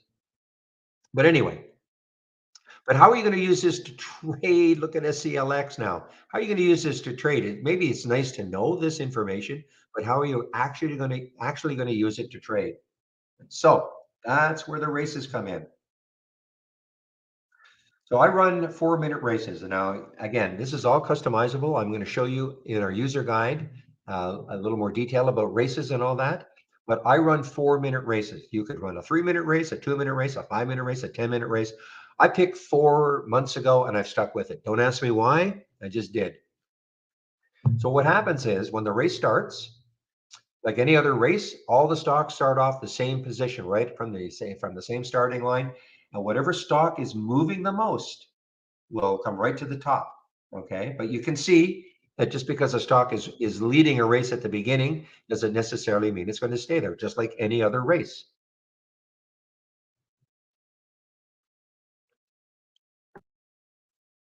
Now, this race may not look that exciting. I used to exhibit another race, which was a lot more volatile. You would see stocks moving up 10%, 15%, etc. Okay. But with volatility, comes like difficulty in trading, especially if you're new to trading. So I decided I'm only going to really show this one. Now, just because this is only up 0.17%, click on it, see where it is, and this is so when I look at this, I think, wow, okay, maybe if it can break out of here, get a little over 15, and I look left, this might have some room to run. Okay, this is well, CNK, of course, the movie theater chain. And this is where though, here's the VRE that was showing up on my 10-day daily breakout, which I didn't really like. And you can see I thought maybe there'd be a little too much resistance up to that 16 level. And what did it get up to? Got up to 1564. So it didn't even really come close. Okay, guys, totally gone now. The SCLX. Again, these are the types of stocks that you cannot wander away from your computer. Okay. And again, the only reason this popped up was because what happened yesterday, and traders are looking at this craziness that happened. And, could we get a quarter of the craziness?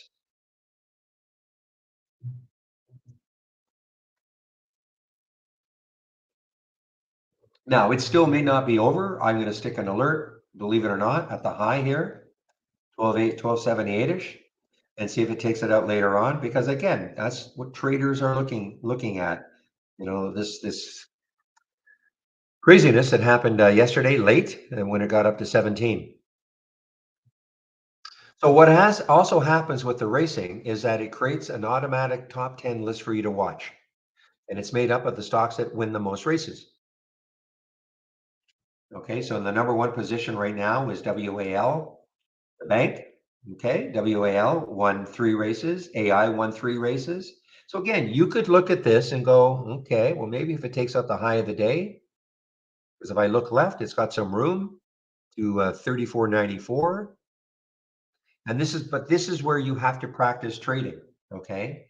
The thing is with these ones, they're not going to be as volatile as some other races that we have constructed for you. And the reason being is because of the market cap. It has to have at least a 500 million market cap, minimum 50 million in the float. So you won't get the wild moves. Doesn't mean you can't follow them, but that's the basis behind the races. You can, of course, make your own race from whatever top list you want to create. You may not like this. You may not like this idea,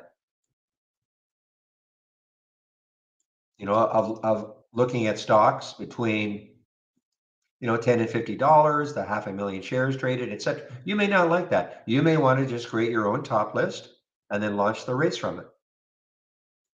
And I'll show you in our guide.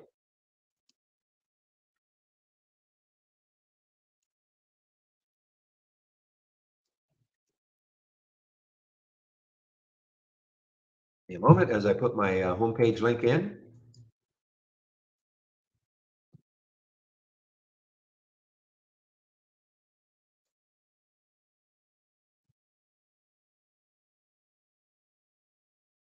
Okay, so I just put in my homepage link.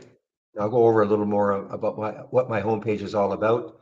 But if you scroll down a little bit and come to the scan section, oh, sorry, come to the education section, click here, and then click on the user guide.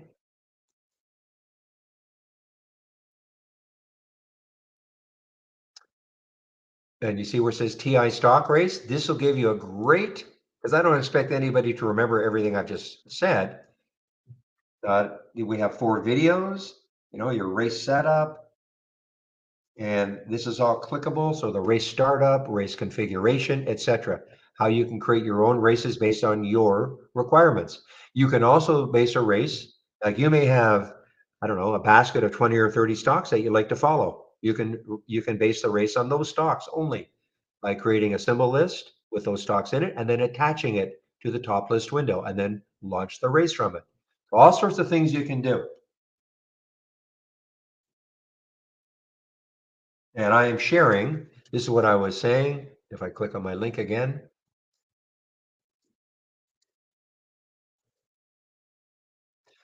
okay, so you'll be brought to the top here. So here are the list of scans that I'm sharing. So here, so this is the race that you see, the large cap gainers from the open. This is another race, which you'll see is a lot more volatile. You will see stocks really moving. But again, with big moves up can come even bigger moves down. So, just be aware of that. Might as well go over this right now. So pre-market actives up and down. This is what I've been using, this format. These are 2 top list windows that I've been using for years and years and years for me to find the ones that are moving up and down. Whoa, something's happening here, guys, with a GCTK. And it just got halted, glue or resumed, sorry, resumed, so it got halted. But is it halted again? No, it is not halted again. So something happened with this GCTK, glucotrack.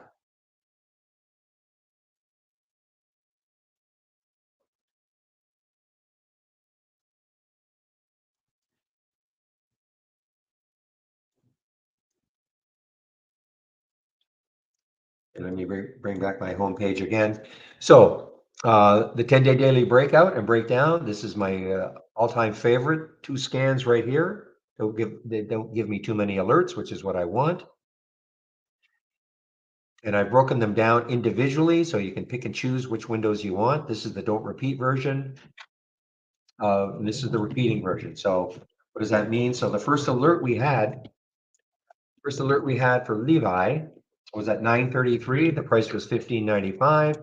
And this is what it did afterwards. It actually got down to 15.10, but with a lot of choppiness. So this just lets you know, okay, from that very first alert, what did it do afterwards? Okay, and you can see the VRE 1547, got up to 1564, no big deal. The FOA, I don't think really did anything. 220, you have to come down here. I don't even know if it moved higher. Yeah, didn't even move very much. So I mean, remember, these are ideas. They're not when you get the alert, just jump into the trade.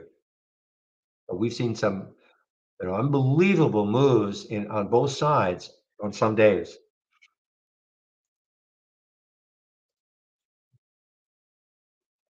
And momentum. I have a momentum scanner also.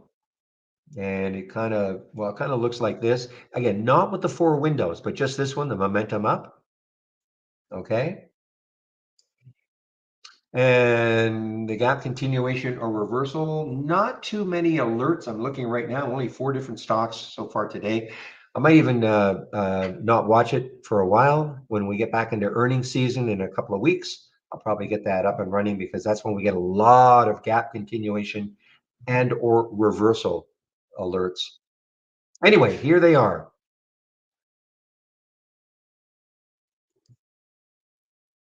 Now, if you do want to take out a subscription to Trade Ideas, we have 4 plans. This is a promo code. Make sure you spell it correctly. Easter egg 25, all in caps. You'll get 25% off the entire year or the first month. But we have 4 plans: annual premium 2,000, annual standard 1,000. And the big difference is the AI. Now, I would say this, that probably not too many would have shorts for a GFAI, but that's what it looks like. There's nothing to do with it. I mean, you just wait for the alerts to happen. How you trade them will be up to you. No auto trading the AI anymore. We do have monthly plans, of course. So if you want to go monthly, that's fine. You'll get a discount off that first month only, 118, 228, less than 25%. If within 30 days, though, you decide you wouldn't mind having an annual, we'll honor the 25% promo. And obviously, the reason to take out an annual is that your per monthly cost base is lower, but you have to come up with the money up front.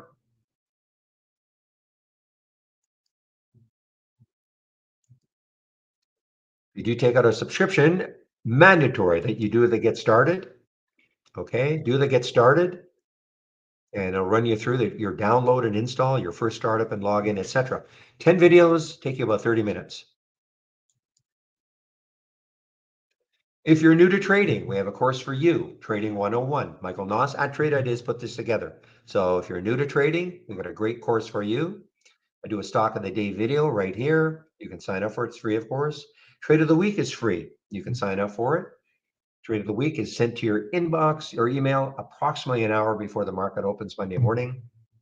And again, here's that education section. Once again, I would click on the user guide.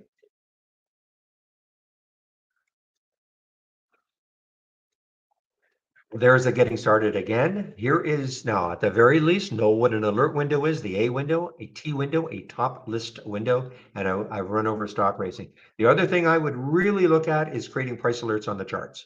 Very simple to do, and I think probably underutilized feature of Trade Ideas. You should really put price alerts, at different areas on your charts, areas that maybe pullbacks to certain SMAs you like, or to the VWAP, things like that. But use the price alerts. I'll demonstrate its use in a bit. Very simple to use. There's that getting started again. So the daily support session. So I do take a break between 12 and 1 Eastern time. One of the other traders takes over for me in our YouTube room. We had a bit of a jumble this morning, so I think it's going, or this week. Usually it's Steve. I think he's off today, so I believe it'll be Jamie in our YouTube room between 12 and 1. I will confirm that before I do take my break. And I'll also put the YouTube link into the room so you can head over and listen to Jamie if it is Jamie between 12 and 1. Somebody will definitely be there. Okay.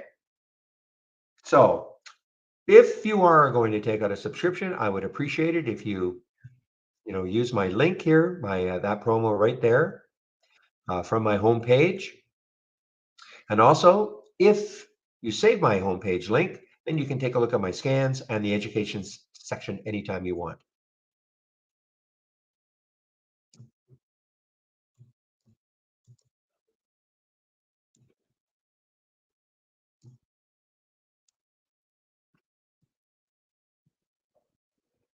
Okay, let's take a look at now what's happening.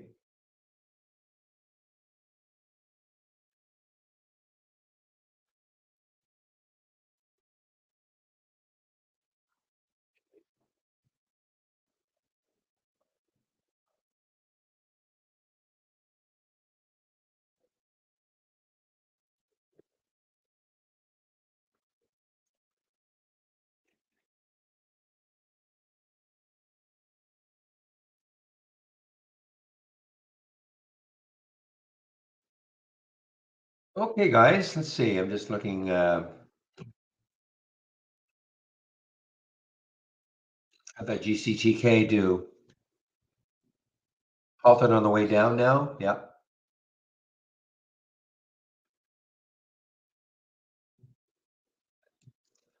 Wow, guess what isn't over? GFAI is not over. Look at this, just took out made a new high.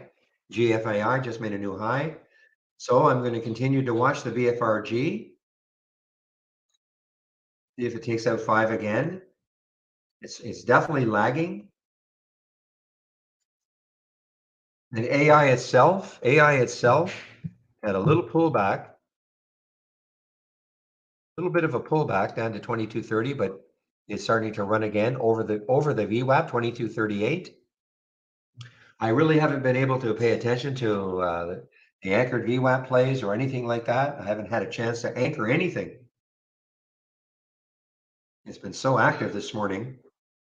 But wow, that BFRG, if it takes out 5 again, I'll probably get right back in it.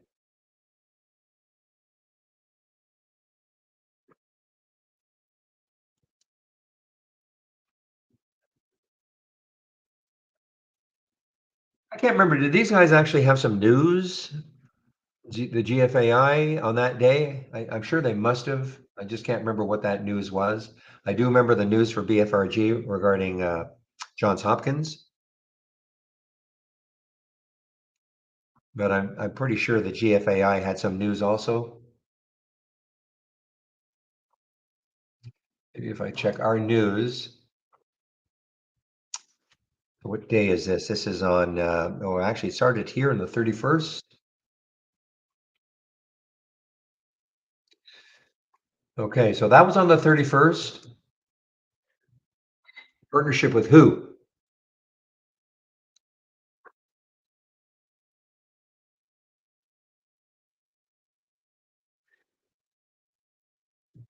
I mean, that's the news that happened on the 30 right here on this day,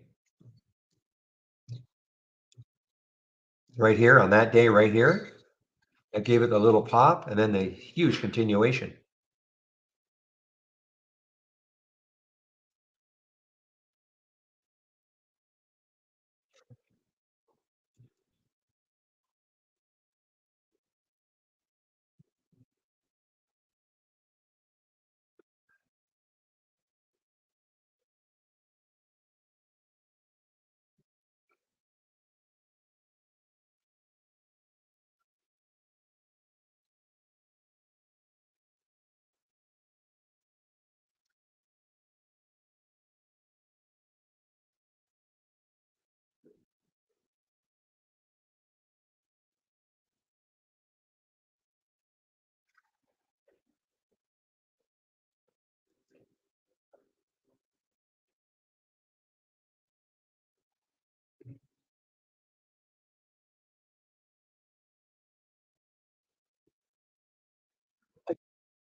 Yeah.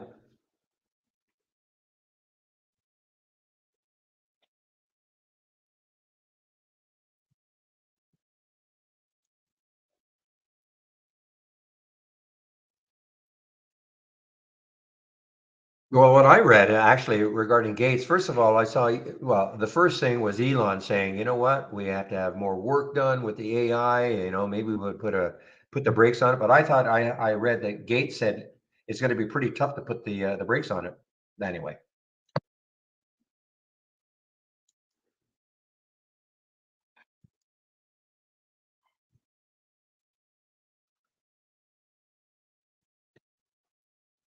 I think he might be referring to any news on it. He might be.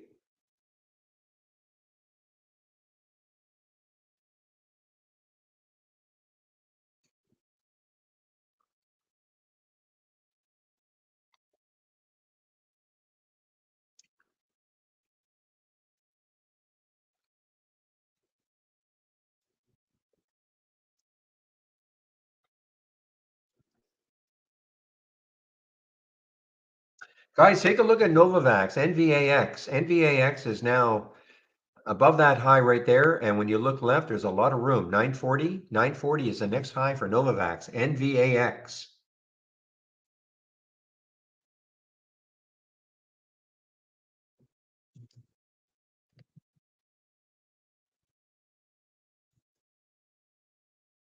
Relative volume is nothing to speak right home about, but I mean it's had a nice run. Boy, that's a nice 5 day for a 2 week run, I guess, for Novavax. From 568 to 804. And again, when you look left, and now it's taking all this out.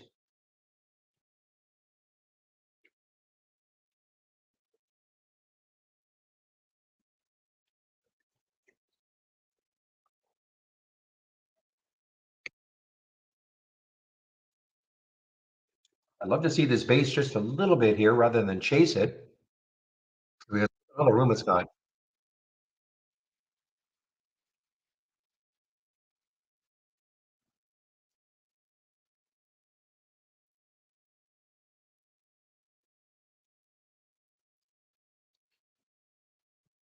And light is just doing nothing.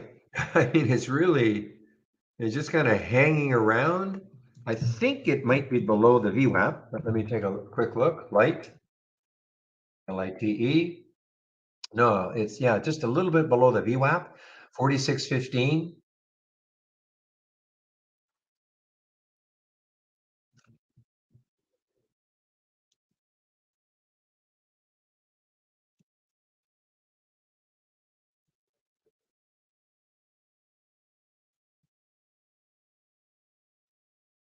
Whoa, it just dropped.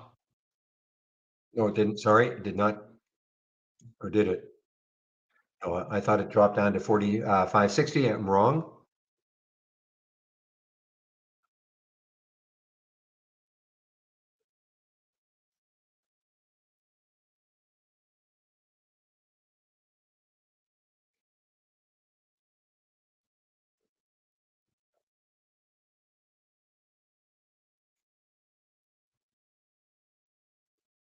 The light is starting to weaken just a little bit here, guys. LITE starting to weaken just a little bit.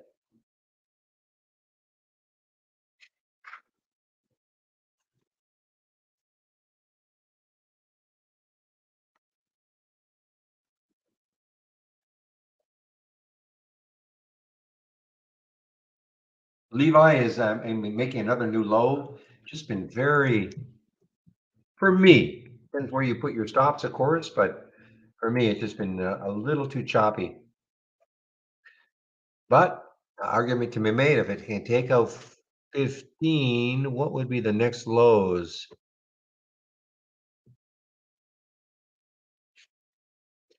There looks like there's a low around 1490, 1489 on the weekly chart, so that may stall it.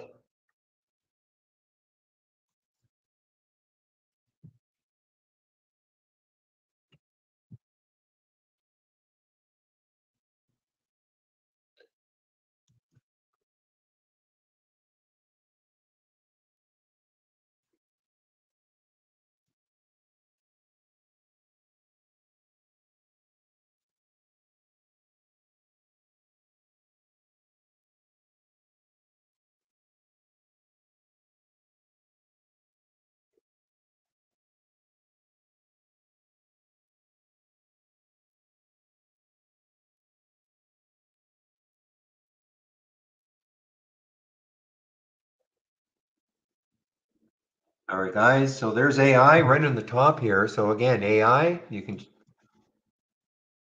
meanwhile, boy, this is definitely the king today of the AI. EFAI has made another new high. Levi made another new low.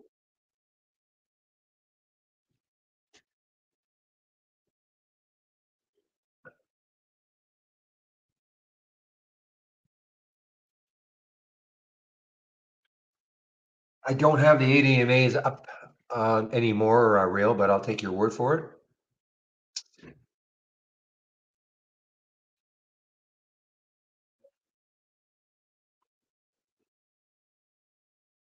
I just couldn't do it. I mean, I just found it too whippy, the Levi.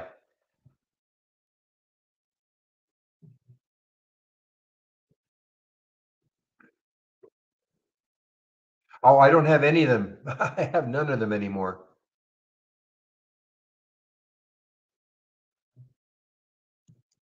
Don't have the 10, don't have the ADMA.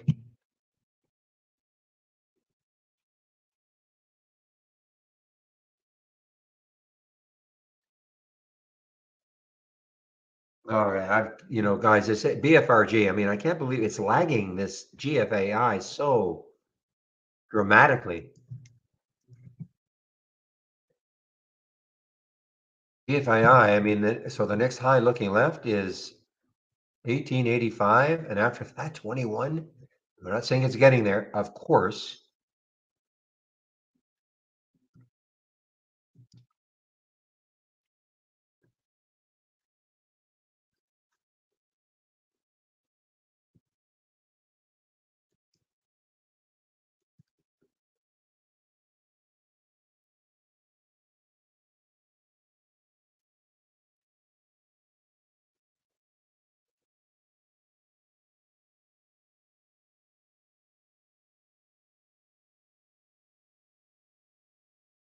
Oh, I'm sure you're right, Real. I'm sure you're right about the Levi. I just couldn't, I just couldn't take it. Just for me, just my style of trading was just too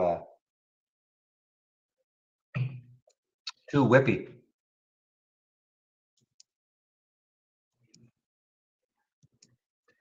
How's the Seco doing? The Seco, of course, is a real cheap AI play,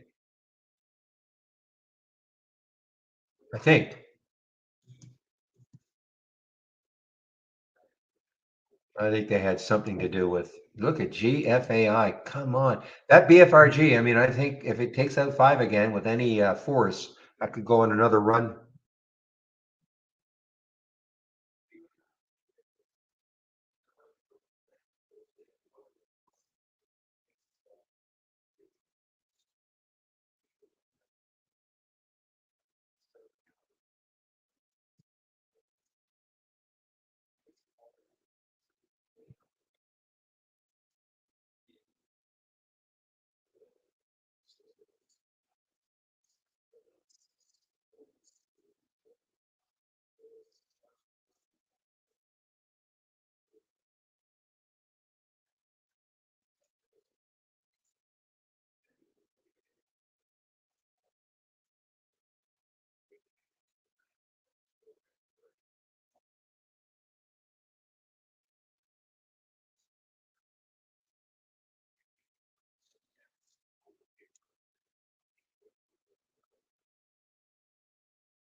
All right, guys. What time is it now? 11:02.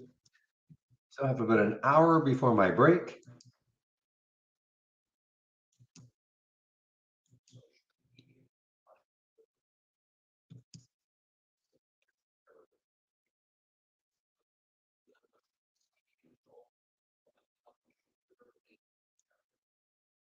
Oof. Okay, SCLX is now above. Very risky. I mean, it's very, very risky.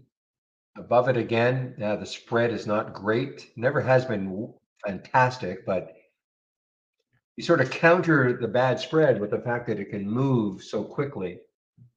Counter a little bit anyway.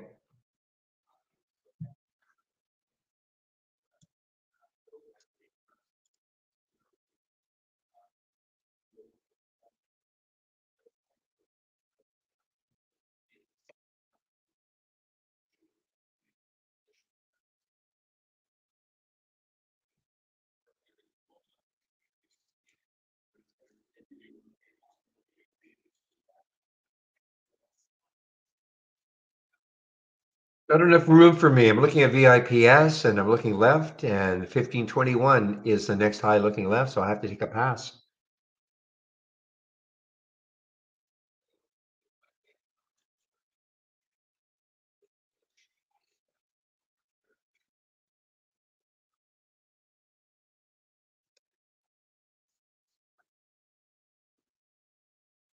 Okay, this BUR, which had a tremendous day a few days ago. This is something to do with some settlement of in Argentina, trying to get money out of Argentina. Again, I don't know what that means exactly, if it's a company or the country. Um, you know, I really don't know what it means. I don't know how they're going to get it, but that caused that huge run that day and a pullback the next day, and then now we're running again a little bit, and that is the BUR.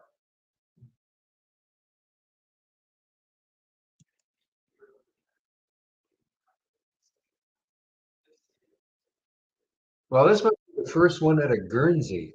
Man,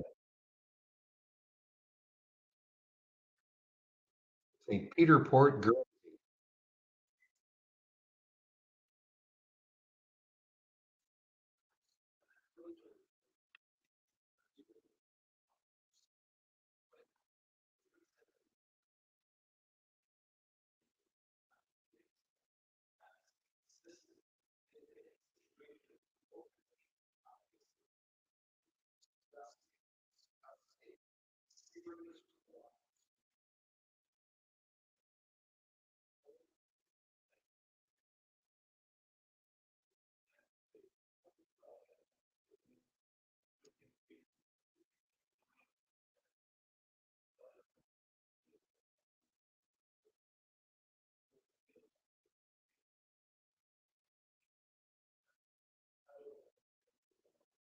All right, guys. So this VRE is starting to move a little bit again after the big pullback. I just can't get too excited about it. I think that 16 could block it easily.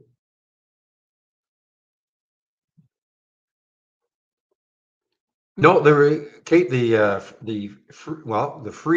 live trading room is free. There's no subscription necessary.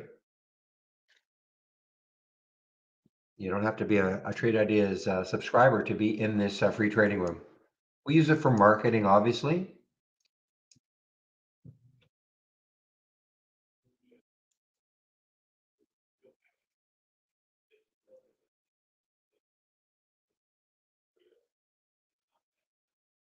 AI is still strong, guys. This is really, I wish I could see what they actually said.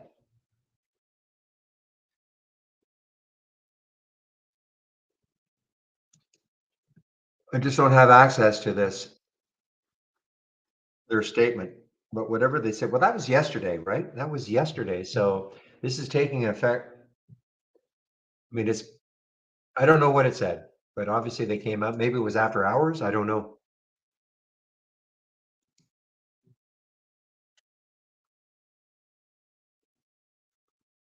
Yes, free since October 2015, the trading room.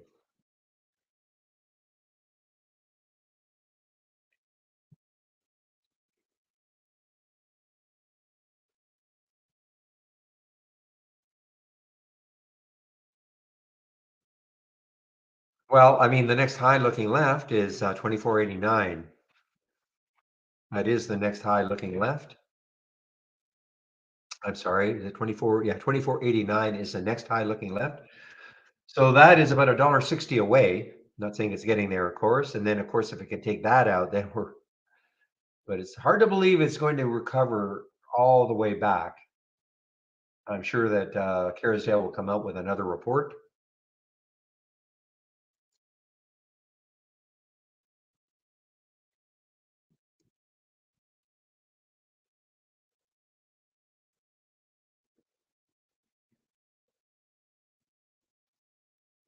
Okay, thank you for that. That's the statement. Okay.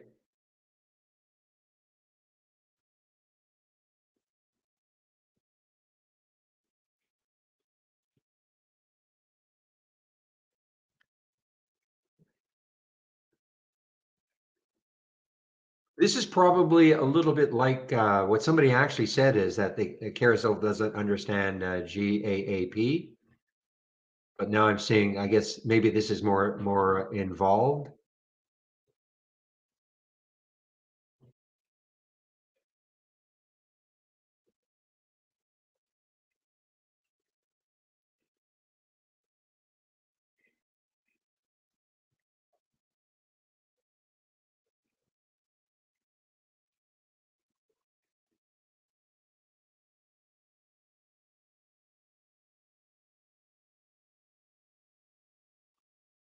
Interesting, just sort of glossing over this, but it'll be interesting to see what Carousel comes up with. Thank you for that. In fact, what I want to do is just I'll read that when I'm on my break.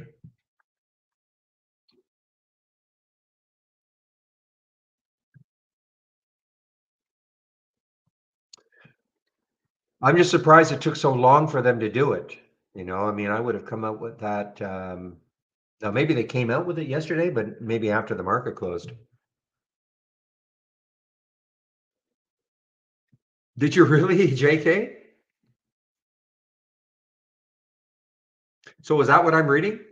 Oh, okay. Yeah, why not? Why not? Did he put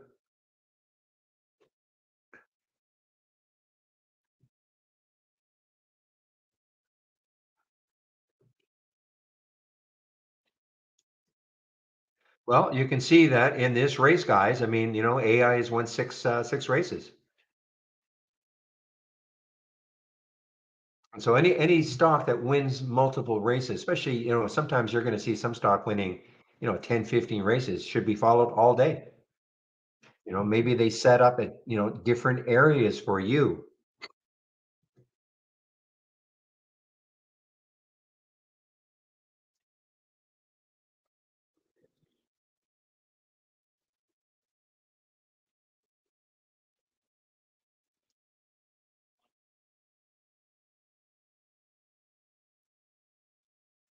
This burr is pretty interesting. I'm going to have to take a look left and see where the next, oh, okay. So there is something, 1245 is the next high looking left.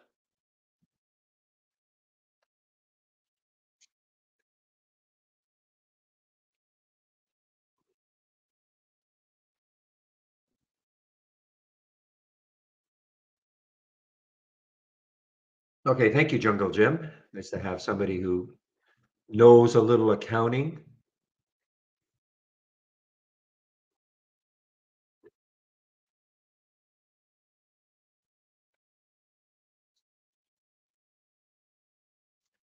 It means I'm looking left on, okay, so look at BUR, okay? Hopefully you can see my screen.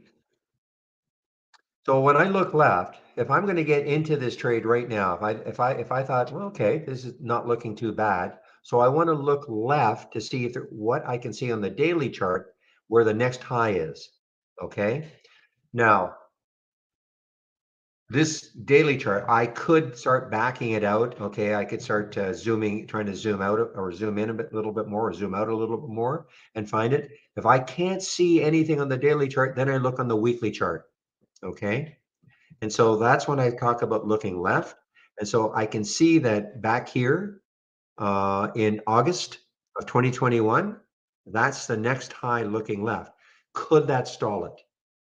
Okay. It doesn't necessarily mean that's resistance. It just, but I've seen it just too many times that when I look left and I see a little, even if it's just one day and there's a high and it's close to the current price, I won't take the trade. It's really that simple, because it could stall right at that point. Now, do I think that this back here, August, so it's not what, about a year and a half ago, a little more than a year and a half ago, will that stall it? I don't know. But that's typically what I'm doing. I'm always looking left first on the daily chart. If I can't see anything, then I look on the weekly chart. And it just lets it, for me, it just is maybe a little of assurance. I mean, when we looked at GFAI,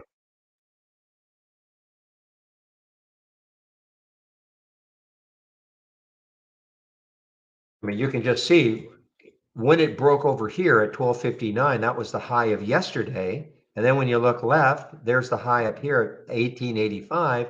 So, there's a chance. And then again, when I say look left and when there's a high up here, doesn't mean it's going to get there. But at least you don't have to, like, all I'm doing is I'm trying to take one variable out of the equation about why a stock may not continue to go higher, in my opinion, by encountering a high on the daily chart or the weekly chart that is close.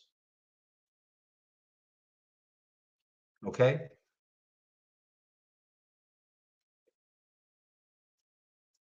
I mean, there are a multitude of reasons why a stock won't keep going, not just because of that, but I just like to take that out of the equation. Okay. So that's why you hear me always say, look left, look left, look left. Still waiting for the t-shirt that somebody said they were going to give me.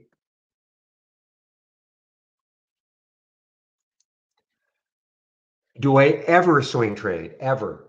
Well, ever, the definition of ever means ever. So I guess the answer is yes. But I think the more proper response would be rarely.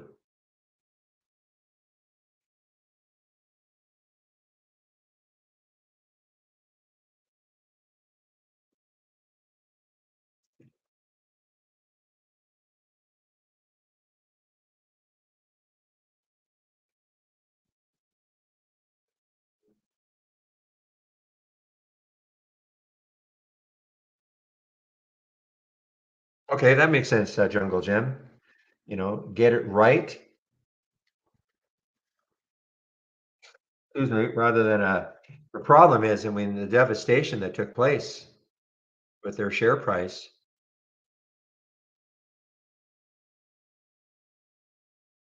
Yeah, and yeah, the anti-Kramer. So Kramer said AI garbage.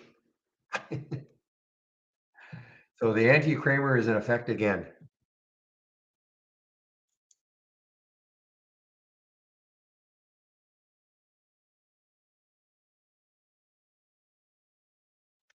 Give me one moment, please. I'll be right back.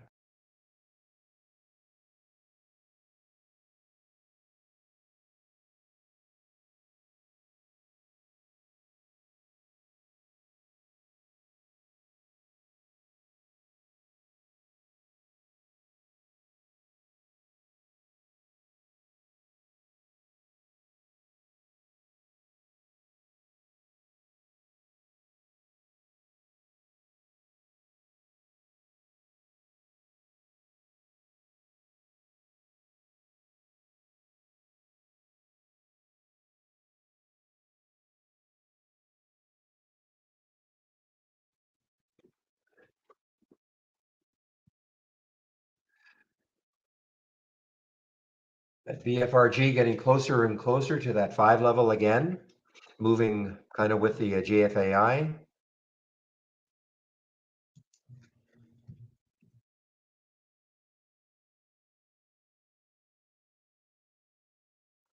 No, I did not buy GFAI. I'm more interested in this one, the BFRG, taking out the high up here, getting over 5 again. It's over the VWAP, 473.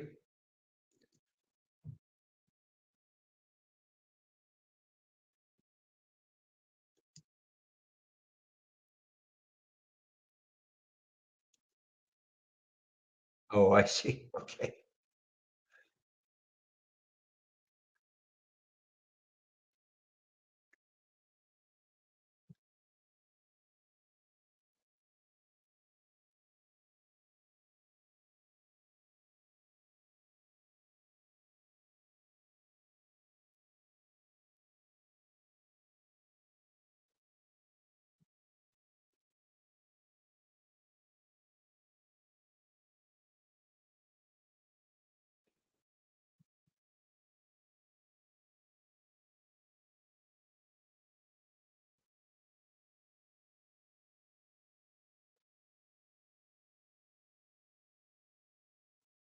What?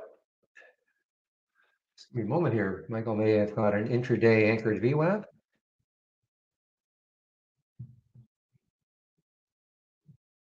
Give me a moment here. Doc channel bar. And you want access to this anchored VWAP. Well, first of all, this is what I would do. You can click on it and you'll get this video, okay? And that'll explain what it's all about. And if it makes sense to you, it is an add-on, $49 a month. And let me just see something here.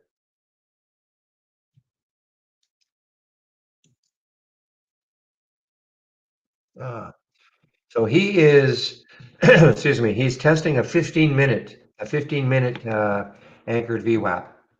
It's not here yet.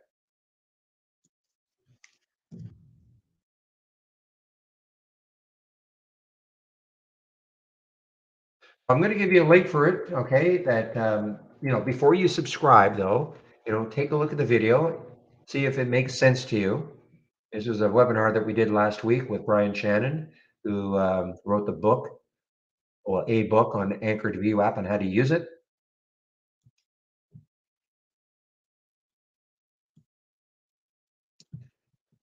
Okay, and here is the link, not for the book, but for this new channel that we've got called Anchored VWAP. And here are the strategies so far. Michael will be adding more and more. Here are the anchored VWAP strategies now. So for instance, let's do the pinch on the daily. Okay, so here it is. So this is what it looks like. So if I take a look at Moderna, mRNA, this is what you're going to see.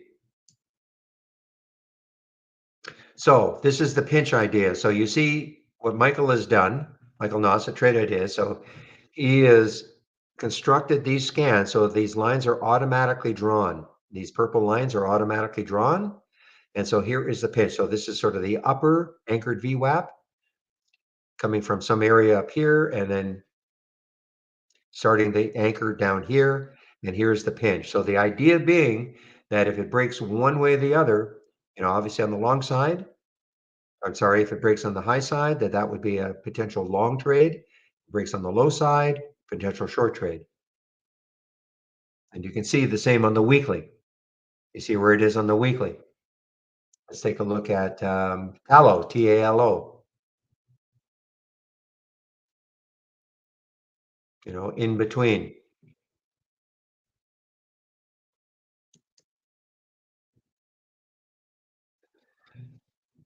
You can look at this APAM as, starting to get closer and closer. So you could maybe, I mean, this will be a changing number, of course, but you could maybe put a price alert in that area and just see what happens maybe later. Maybe not today, but if it does break out, you can kind of see the room it's got as an example. And then we have the pullback, the IPO pullback.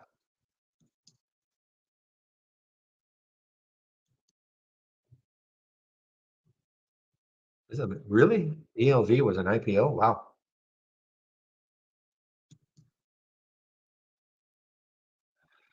So this line is drawn from the opening price of the IPO, and you can see Seadrill, it's really, nothing to do here really. I mean, it's too choppy. But at any rate, you can watch the video. It'll explain what the anchor VWAP is all about. And if it makes sense to you, well, you can always subscribe to it.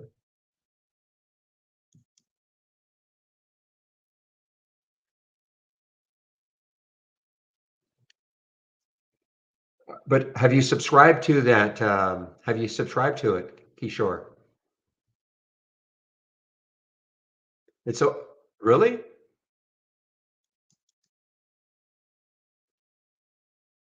So when you click on Doc Channel Bar and you click on Anchored VWAP,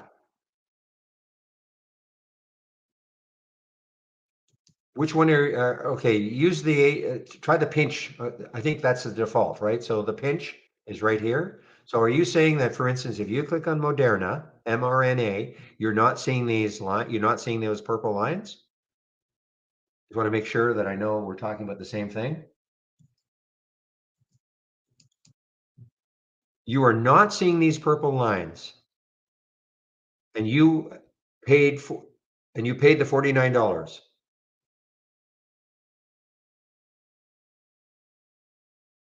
Okay. Well, I personally can't help you. However, what I would do is immediately go to, because that's the whole idea of it. I mean, it takes the guesswork out of where to draw these lines.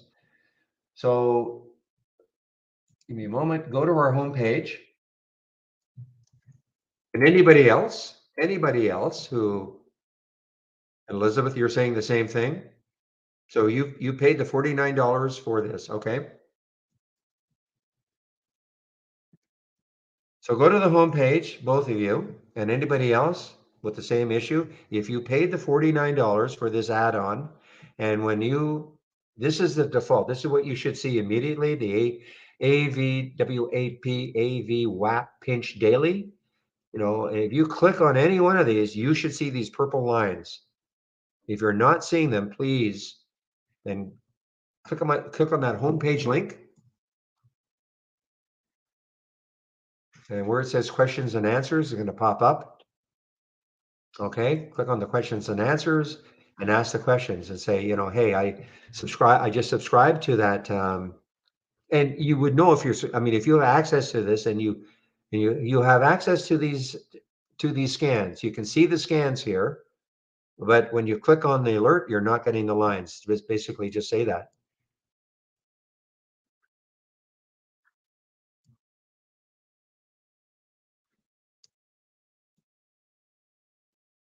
And let me know what they say, because that's not good.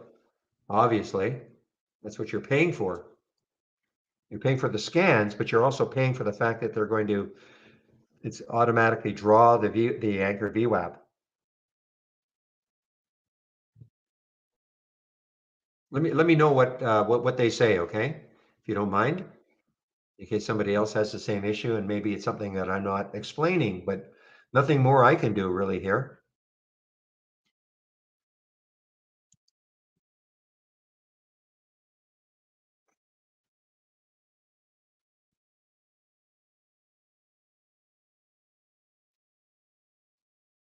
And again, these are more for swing ideas, okay? I'm waiting for, but he is, I'm just, obviously we have internal discussions going on and he's got a 15-minute VWAP pinch. So he will absolutely be adding that one also. So remember, you just right click on one of these, as I found out yesterday, select strategy, get this box popping up, and here are the A VWAPs, okay, currently available. And he will keep adding them. He's probably going to have a 15 and a 30.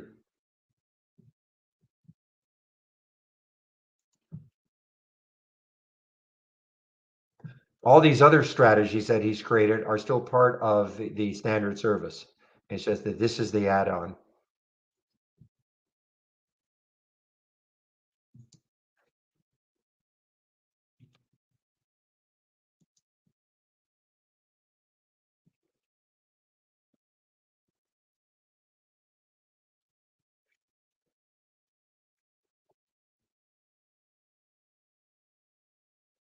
But please.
All right, guys, I'm back. I noticed that this COLB had a couple of upgrades this morning. COLB, one of the those banks, regional banks.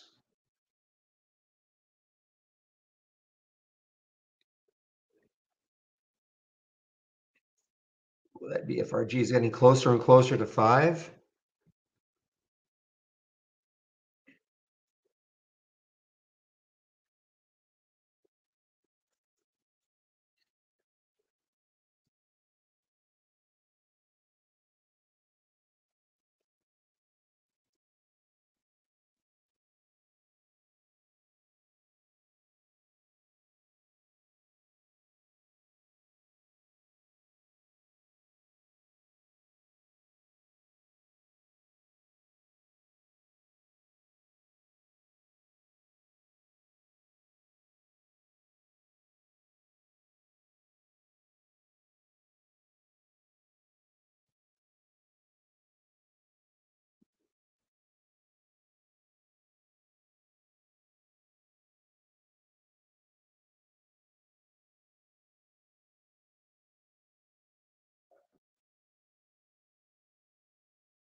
Okay, guys, so I'm watching, this light looks like it could even go the other way now. LITE looks like it could go the other way.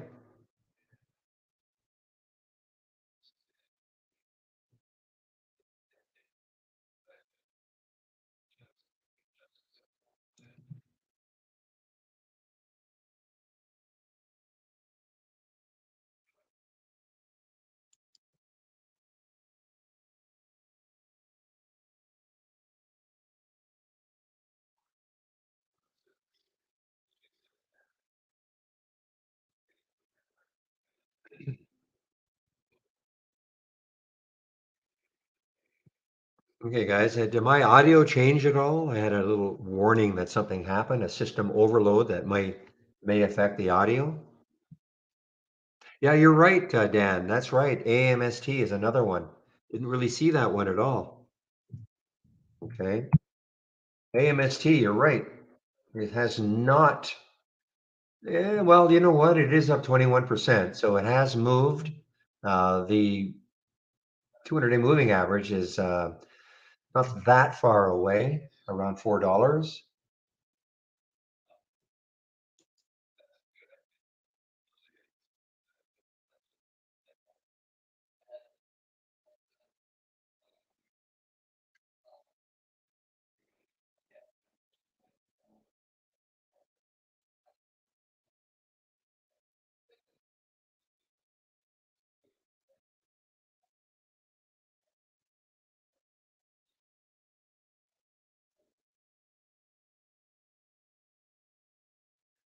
All right, guys. So things have really settled down now for me. I'm not getting any new alerts.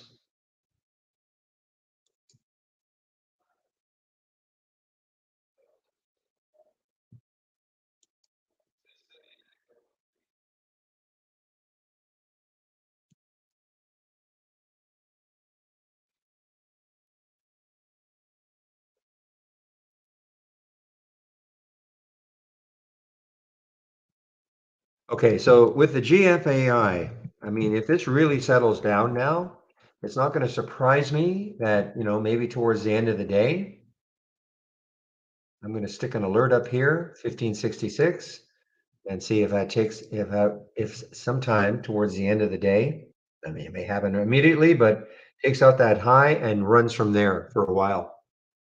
So that's why I'm put an alert right there.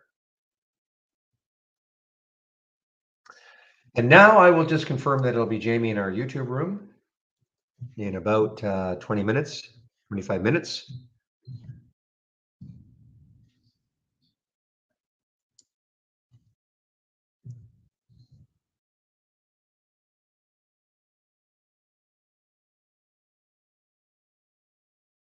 Okay, so what is those who ask? I think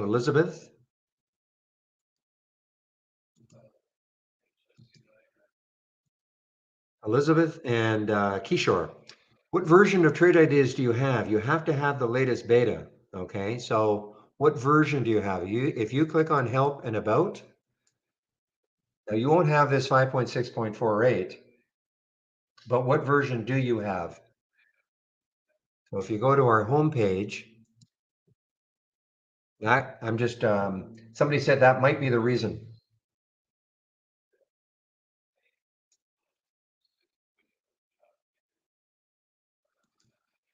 Let me go to the homepage, my homepage, and if I go to the top here and go to the download section, so you need the beta 5.6.46. Okay, you need that beta 5.6.46. So what do you have? All you have to do is click on Help and About. You click on Help and About, and that's going to tell you the version you've got. Okay, so that could be the reason.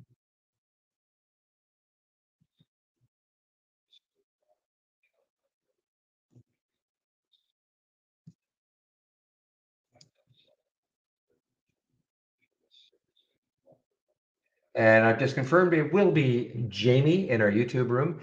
FBRX, guys. FBRX is on the move. Look at this at Forte Biosciences. Look at this thing go. 18 million in the float. I don't think this is on an AI play, but they don't all have to be AI plays. But out of nowhere, look at this FBRX. I don't see any news on it. I mean, the volume, it did nothing. It was a $1 stock. I mean, I'd be looking to short this. There are shorts. Wow, lots of shorts. 890,000. 890,000 in Interactive Brokers.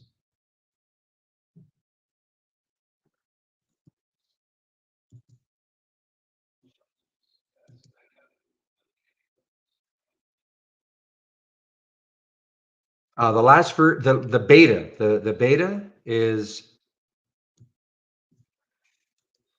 5.6.46. So you need that beta version. Nothing wrong with the beta. Believe me, I've been using the beta and development versions for years and years and years. But you need this in order if you purchase that $49 add-on for the anchored VWAPs. I guess that is maybe a reason why they're not showing, why the lines are not drawn. Something to try anyway. That's what I've been told. It might be something else, but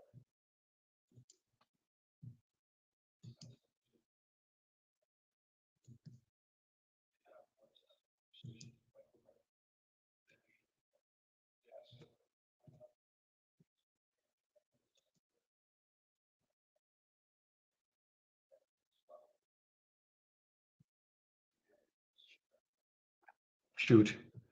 Should have paid a little more attention to this. I would have liked to have taken a short up here around 125, 124. It would have been a quick one probably, but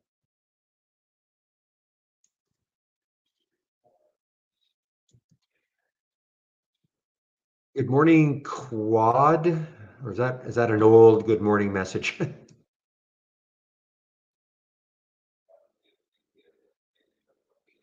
Okay, that's probably the reason, Elizabeth. Okay, you've got to have the beta, the latest beta.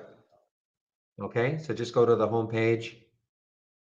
Okay, and go to our home page. You can do it from my link,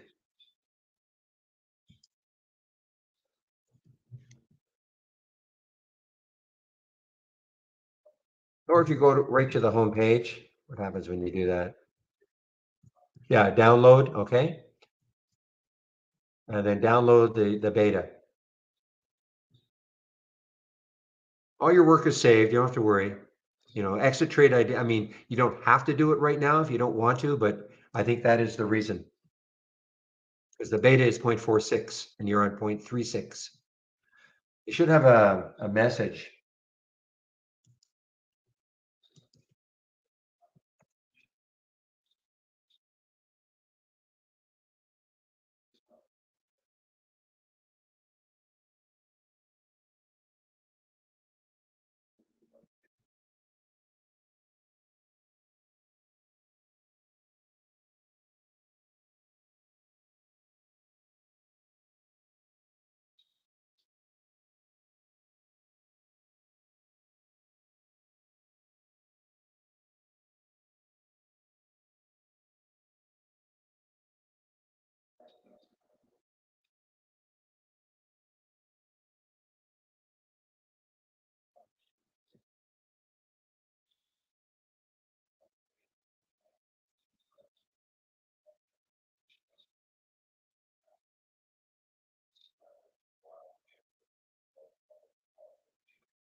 Yeah, I mean, listen, that might look at this FBRX. Wonder if there's got to be some news on this. I mean, it just came out flying out of nowhere. Got to be something low float, 18 million.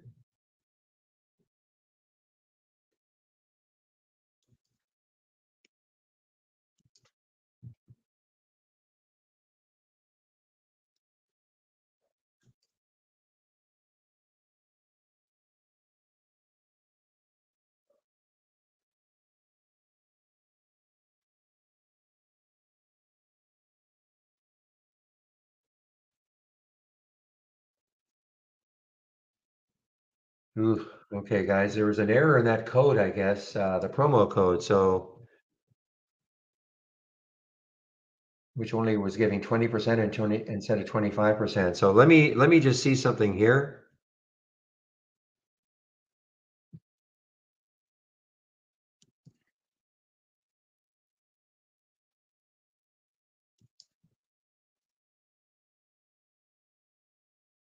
Okay, so I guess there was a message that if you were download, people miss things. I get it, but I guess there was a message that if you take that anchored VWAP, the $49 add-on, um, I guess there was a message saying you have to be on the latest beta. I guess that's what they're telling me anyway. But it's easy to miss those things.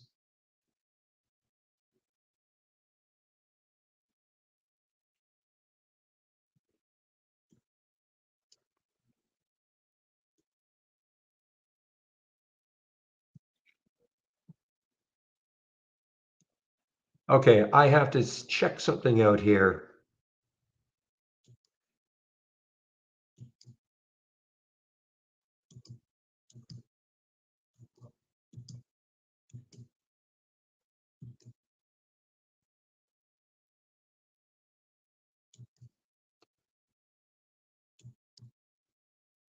This may not work. The Easter egg may not get you the 25%. So this, I think, is supposed to. They made a mistake. Let me just check this out.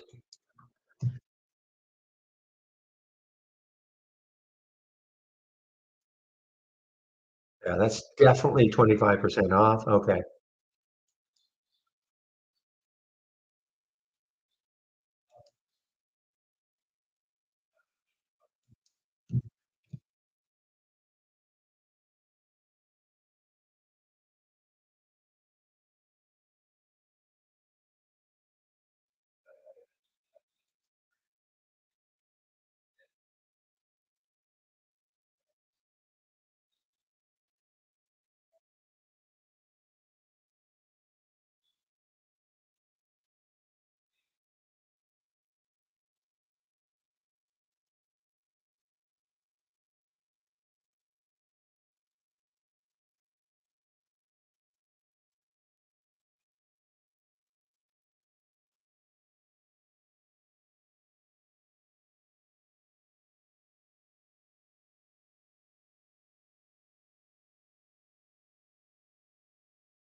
Okay, guys. Yeah, well, the Easter 25 is yeah, promo code that they made a mistake. I was just alerted to that. So the Easter 25, okay, will discount 25%. I just did it. That makes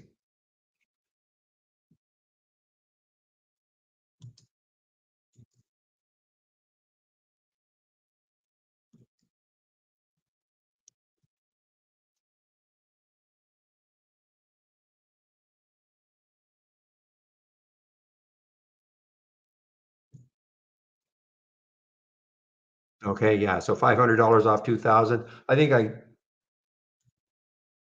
do some quick math and that's 25%, okay?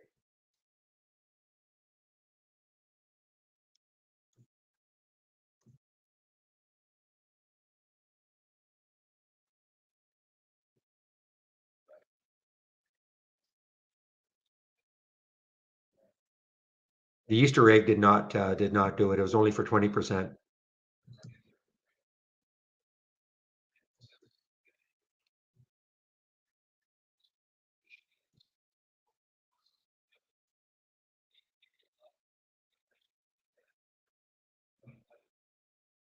All right, guys. So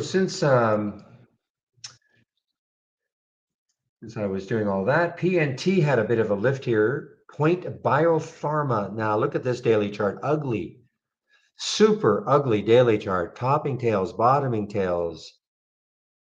The next high looking left is 754. Just not interested. I mean, why? So why am I clicking on it? Because I got the alert. I can't tell until I click on the symbol, and then I can check to see what the chart looks like. But that is disgusting. That is really horrible looking. Ah, excellent, Kishore. Okay. So again, just a general note, if you took out that subscription, the $49 add-on for the Anchor VWAPs, and your lines are not being drawn automatically, make sure you're on the latest beta. I think it did say it on the main page, at least that's what I'm telling. That's what I've been told. But it's hard to miss. I get it. It's hard to miss that. So that was the issue. I'm glad that was a simple one, or a simple fix, simple solution.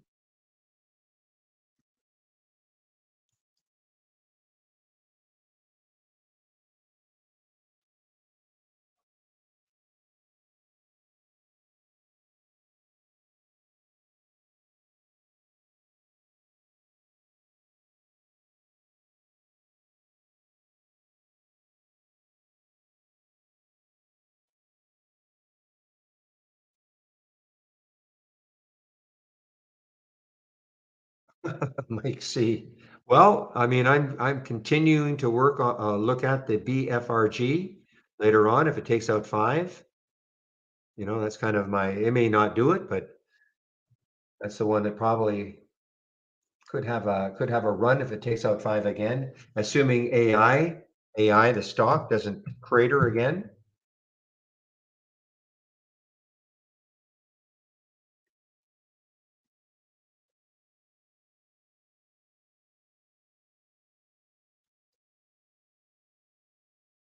Here we go. Well, at least now this is in Benzinga. Okay, so now I can see this.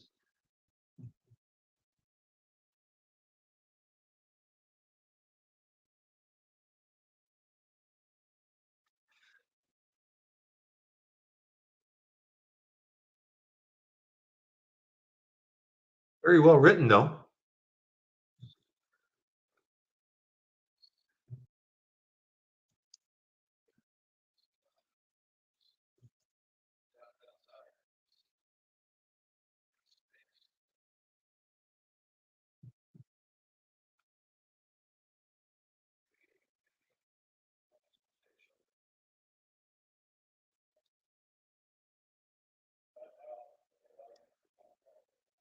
All right, guys, 11:49. So in about 10 minutes, Jamie will be taking over for me in our YouTube room. Skills, SKLZ, kind of on the cheap, cheap, cheap. Sorry.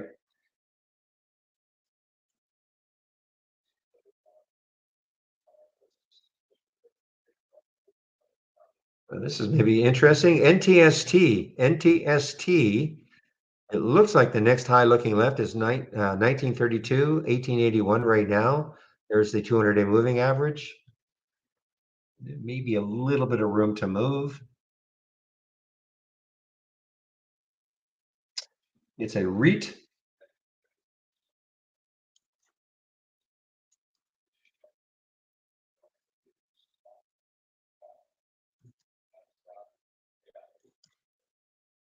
Good morning, or buenos dias, Carlos.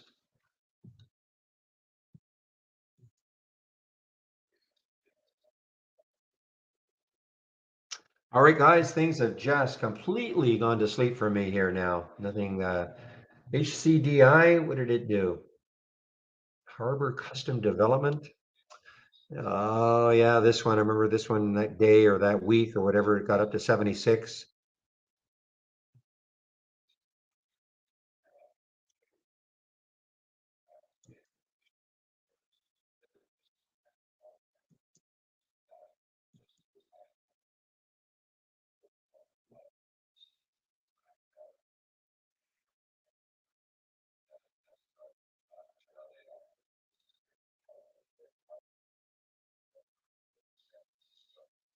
Yeah, you're right on the AMST. Yeah, you're absolutely right. The AMST is making new highs. So it is kind of running a little bit on its own compared to the others. Getting a little bit of catch up, getting right into that 200-day moving average, not shortable for me. So if you took this trade, I mean, there's your danger area, 398, the 200-day moving average. It could stall there if you took this trade. I have no shorts available for me if I wanted to short that around that 200-day. Oh, Carlos, I don't know. I don't know if where AI is going. They come up with a pretty solid or well-worded defense, today or late yesterday. I don't know when it actually came out. I'm seeing it today. So, well, I can't predict that it's going to go down to 20 or back up to 30.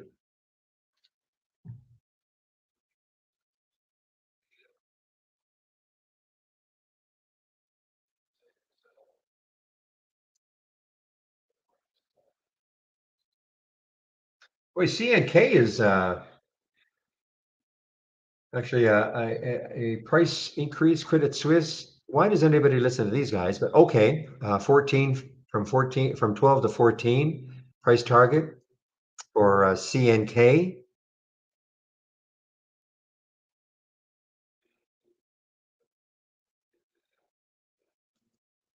And again, before you get anybody gets excited about, wow, look at AMC popping or popped. Yeah, it's because the judge has denied them so far with his ape conversion. So ape is down, AMC is up, and so far this judge has denied them. Delaware court denied AMC's request to proceed with its plan for increasing authorized common shares, a stock conversion, and a reverse split. So they denied that request so far.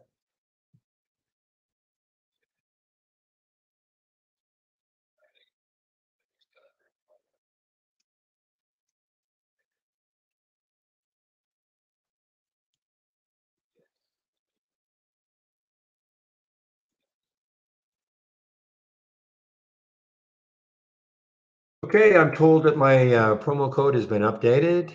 So if I click on that link, we should say Easter this time. Yeah, Easter 25 for 25% off. Okay, great. So that will get you the 25% off the first month only or the entire year.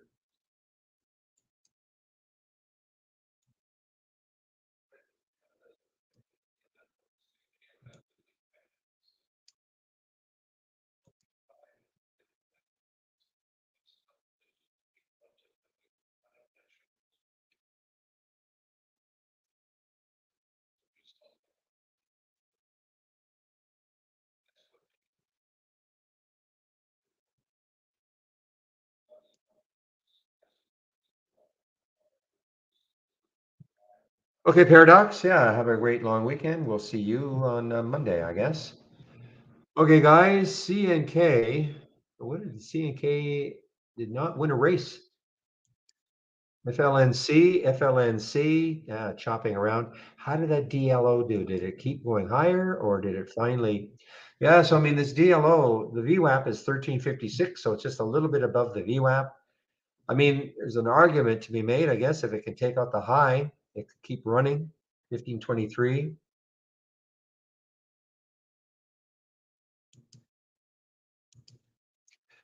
Real is saying Z, top of the, yeah, I see that also. Next high looking left for Z, Z is 4487. Sorry, it is above that. So the next high is 4610. So about a dollar wedge on the next high. A great run for Z, only a 2-bar pullback on the red on the 15-minute chart. Other than that, it has just been a tremendous run. All right, guys, I'm going to just stick the announcement in. I'll be on a break.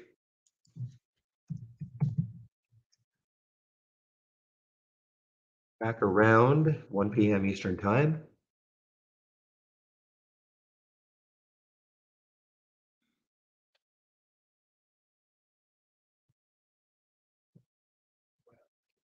And I'll put the YouTube link in before I head out. And I'm just waiting for Jamie to show up.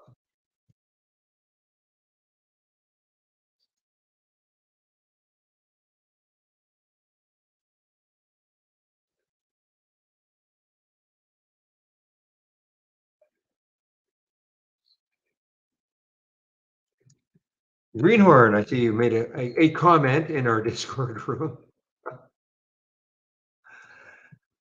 Okay, guys, so I'll put myself on mute now. I'm just going to wait for Jamie to show up in our YouTube room. Not muting myself in YouTube, of course, but there we go. So mute.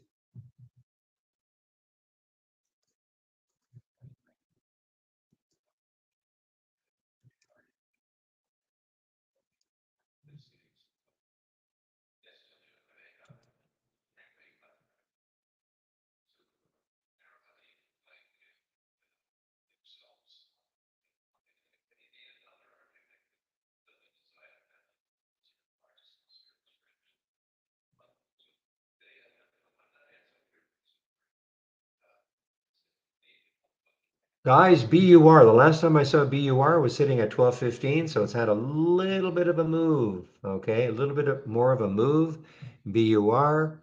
And again, the next high looking left is 12.34. That is about a little less than a year and a half ago, or a little more than a year and a half ago. That is for BUR. Could stall it.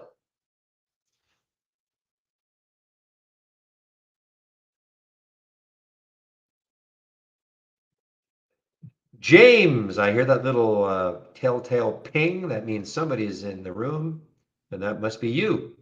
You are correct, Barry. Hi. Hi, how are you? I'm hanging in there. A little, well, today's like Friday, but Except it's Thursday. Yes, I hmm know. What do you think of all that AI action this morning? Yeah, that's one that has certainly been on the tear. Come on, charts. There we go. Okay. Yeah, that's what we get on the bottom? What do we get on the opening tail there? 2040? Yeah. Yeah, right around there. Yeah, yeah, about 2048 or so. Yes, you're right. I'm just eyeballing it. Certainly the hot sector right now, or the hot topic. Yeah, and I don't know. I mean, they finally came out. I was surprised, but they that it took so long. But they finally came out with a very well worded, crafted defense of the stock after Kerrisdale just slammed them. And so that is that's a reason for that. But more importantly for me is that I'm watching this. I actually took this BFRG earlier in the day, and I'm watching it intensely in case, or intently in case it takes out five again. And then of course the GFAI. Those two really ripped off that AI news. Nothing. It's not related, as you know, Jamie. It's not related to AI at all. The company, but it helped. You know, if I guess if we call that one the major mover of the sector, it didn't hurt that had the letter come out, and then the rest of them started to follow. Yeah, but it's got AI in the title. And it's got AI in the title. Absolutely. GFAI. Absolutely. I'm actually thinking that later on in the day, maybe it takes out that high of the day. It could run again. You know, I It mean, very I've well got could. I've got an alert 1574, and it may not do it, but if it does, I'm probably going to take that trade because again, looking left, 1873, and then looking left even further, 2125. And you know how traders are. I mean, something takes out the high of the day relatively late in the day, it could go on a run. Look at the market, by the way. I haven't even really I haven't really looked at the overall market, but look at the move. 1, 2, 3, 4, 5. Big green candles up on the SPY. Yeah, they don't. Well, the infamous they. Who's they, Jamie? I know. From a hey, what's going to happen has nothing to do with trading or technical analysis or anything. But from a psychological standpoint, I guess everybody be a little bit more comfortable going into the weekend if Oh the yeah, markets close green, right? sure. Hmm. It makes no. You're right. In theory, it makes no difference, but Yeah. it depends what you're trading, of course, today. You know, if you're trading something that more or less tracks the SPY or the market, I mean, obviously that's not bounce plays, for instance, bounce plays of companies that are not aren't down because of any bad news and not bad earnings or any bad press. They're just down because those sort of stocks can probably rally a little bit right now. Speaking of bounce plays, which I mean, I avoid them like the plague typically. Um, but I did try to bounce AT&F this morning a little too soon. See that AT opening and range that it put in about a buck 27. That's the one that announced the financing midday. oh yes, yes, Yeah. And who was yes. the bank yesterday um, that announced that they did their books and everything's hunky dory and it was basing at the bottom and it just ripped, like all of a sudden it was just up a point and a half. I Hmm. forget which one it was. Not WAL It was, I think it had W in the symbol. of a WAL. I think WAL has had a big upgrade today or a Oh price no, target that put on it. is it. Okay, see What is it? yesterday? Hmm. Okay. See yesterday when it was down there flatlining right off the Yep. lows? Okay. Okay. And then you see those big wicks right there? Mm-hmm. Yeah. Okay. I was not Well, I in think that Bank one. of I was Bank of not in that one, America. but unfortunately Yeah. a friend of mine was short 3,000 at that level Ooh, dear, and dear, dear, dear. Yeah. Yeah. took a good haircut on that one, but if you're the constant short seller in this market, you're going to get caught in something like that, Oh yeah. every once in a while. Especially these emotional ones, Hmm. in that sector. But it's interesting that, not that it, as you know, it doesn't absolutely mean anything, but the Bank of America has put a $50 price target on these guys today. Yeah, and the funny thing is, they announced it in the middle of the trading day, right? Mhm. Kind of like the AT&F yesterday. You Right. know, sometimes they do it in the middle of the day, sometimes they do it when the market's closed. You just never can tell. Oh, the AT&F. Now I remember now. Yeah, I hate that, Jamie. It's one of my absolute I think it's disgusting that these companies do financings in the middle of the day or Right. during market hours. I almost think it's criminal because a lot of these stocks, these are not stocks that necessarily people are going to hold overnight or anything like that. These are intraday trades mainly, I think. Unless you've got an appetite for that sort of thing. It doesn't give you an opportunity to get out of the trade. I mean, True. you It just close your, changes. yeah. Hmm. I mean, I really think it's, I don't know why they do it. I honestly don't know why I'm saying, because it doesn't help anybody. I don't think they're trying to, it's only going to help. I mean, if they're against all the evil shorters, it's going to help them, the evil shorters, so I really Those don't, I evil don't know why short they do it. sellers, Barry. Oh yeah. Well, somebody in our company seems to think that, so name Well, unknown. for the record, healthy legal short selling is healthy for the market. Sure. Of course Naked it short is. selling, not so much. Well, did you see again, I mean, maybe it's happening, maybe it isn't, but MCOM, did you see them this morning? Yeah, they hopped on the oh everybody's beating us up bandwagon. Exactly. Hmm. And then, okay, little pop up, and then, no, we don't care. Which It's I mean, just, the company only went public 2 weeks ago. I know. Yeah, Okay, so how are shares even available I don't for know that, shorting? Because it's been a while since I brushed up on my compliance in that world. But mhm. an IPO used to not be shortable for a good long while, at least 30 days or so. Um, I think, well, these are the interactive brokers. I have seen them come on within a week, and there's actually shares available. I'm looking right now, 29,000 at interactive brokers. I mhm, have seen it a little, but you're absolutely right. In the old days, it would take at least a month before shorts mhm. became available. I think in this new day and age, I think shorts are available a little earlier, but you're right though. It's only up last week. I mean, why even people care about this company to short it?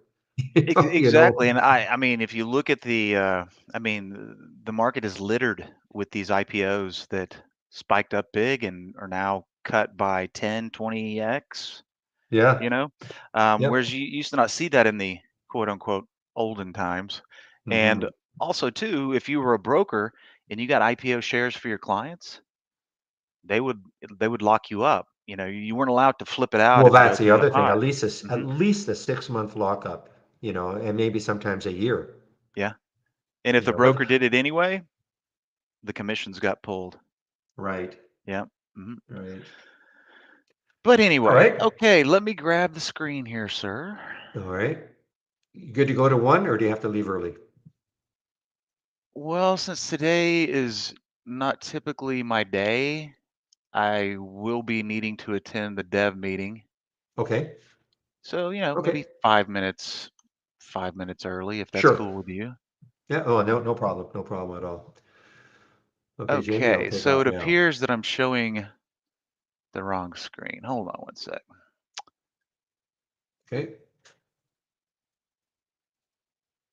I know it's tough for you guys. You only do this once a week, and you forget, maybe There we what you're go. supposed to do. There you go. Okay. I'm blind. Okay, Barry. All right, All Jamie, I'll right. mute myself now. Okie dokie. Bye-bye. Goodbye. Hello, everybody. Welcome to my desktop. I'll be your host for the next hour. Mike C in the house. How you doing? I kind of feel like I haven't seen you in a while since we don't do the same webinar format, but always good to see you, sir. And hello to everyone else as well. And Candlestick, yes, the anchored VWAP is an add-on, so that would be an additional. I believe it's 49 bucks. And since we're on that topic, the new VWAP application, if we pull up a Market Explorer window here, same way you access all the other Market Explorer windows is just right click, go to select strategy, come down here and we can see all of the anchored VWAPs. Now these are all longer term time frames right now. I'm sure you heard Barry speaking earlier about the fact that much to our begging and pleading from Barry and myself, he will be creating, I believe the first intraday one will be a 15-minute version. So that's definitely going to be interesting to see for we who like to scalp and trade on a smaller time frame.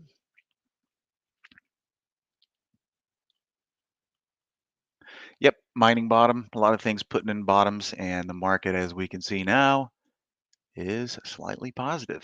So not bad action today. Made it a little kind of, well, from my own trading this morning, I'd get up, get down, get up, get down. Managed to be up a smidge, but if I would have been a little more patient, I think I'd be up a significant amount more.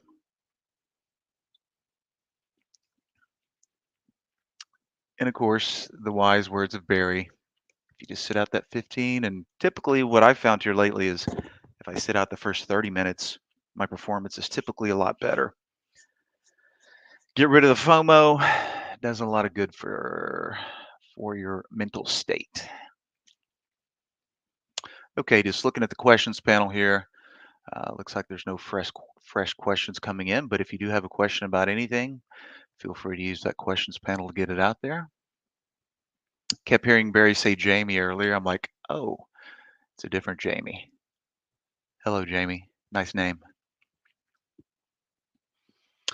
Okay, so I did manage to pin my races, and I'm just going to kind of scan through these, and a lot of these just took off right off the bat. Not a bad setup here. Perfect little smiley face there. Not perfect, but you can see found its bottom, came back up here, put in its top, broke out about $1.32, and has turned in a nice little move to the upside. Now looking at this, oh, actually here's the opening candle. I was thinking that one, but my eyes went to that pattern right there. This is actually the first candle of the open, so we could actually do this, get a couple of different good signals there. This is the break, a lot more symmetric than what we see here. First break of the regular session coming in at 128, the break of that, but we could probably just use the tops of that these candles here. Another nice little entry signal, a little sideways dance for about 15 minutes, and then the majority of the move is put in. But low risk on this one, considering that this is the first break of the regular session. 5, 10, 15, risk right down here. And if we just get rid of the pre-market highs, you can see risk of about 4 cents. Go ahead and put it a penny outside for a 5-cent risk and a nice little R on that one. So we could just say $1.30 up to $1.50. That's a 4Xer right there, 4R we should say, 4 times risk. Nice and simple.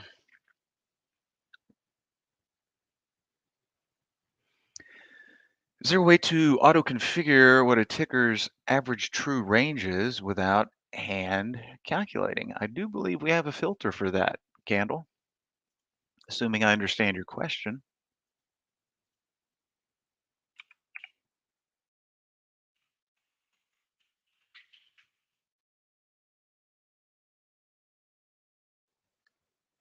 Average true range. Talking about this guy right here? Because if so, we could always just add that as a column.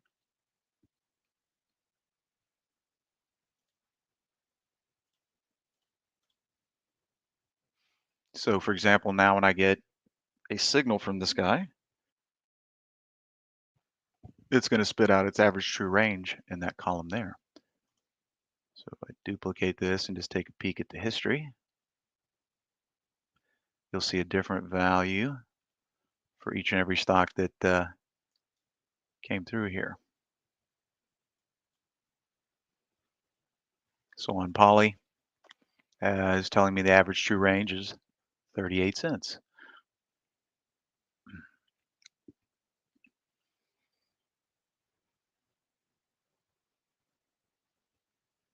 Yeah, I'll come back to you in just a second, Lewis. And if I wanted to build a stop around ATR, well, you mean just using the value of the ATR as the stop?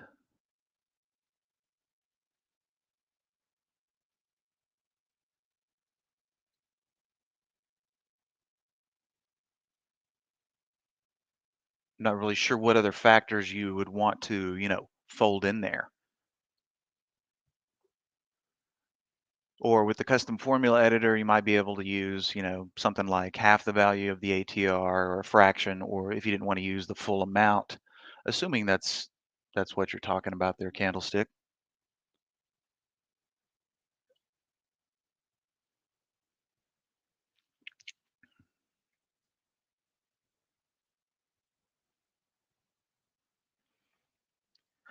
Right. If you're talking about manually inserting your stops just based on that value, that'd be the easiest way to do it. Sure. Of course, that's assuming that it falls in line with your risk tolerances and preferences. If you were going to use that ATR value as your stop, well, then you would just, rearrange the equation to go, okay, if the stop is hit and I'm risking, whatever, $100 per trade, just make sure you're in the proper amount of shares that if you do get stopped out at that numerical value, you wouldn't be exceeding your risk thresholds. But yeah, that sounds like the simplest way to do it. Now, Lewis, back to your question. What is your strategy to find stocks with probability to be traded? Well, when you use a word like probability, that typically resonates to me as in statistical probability, right?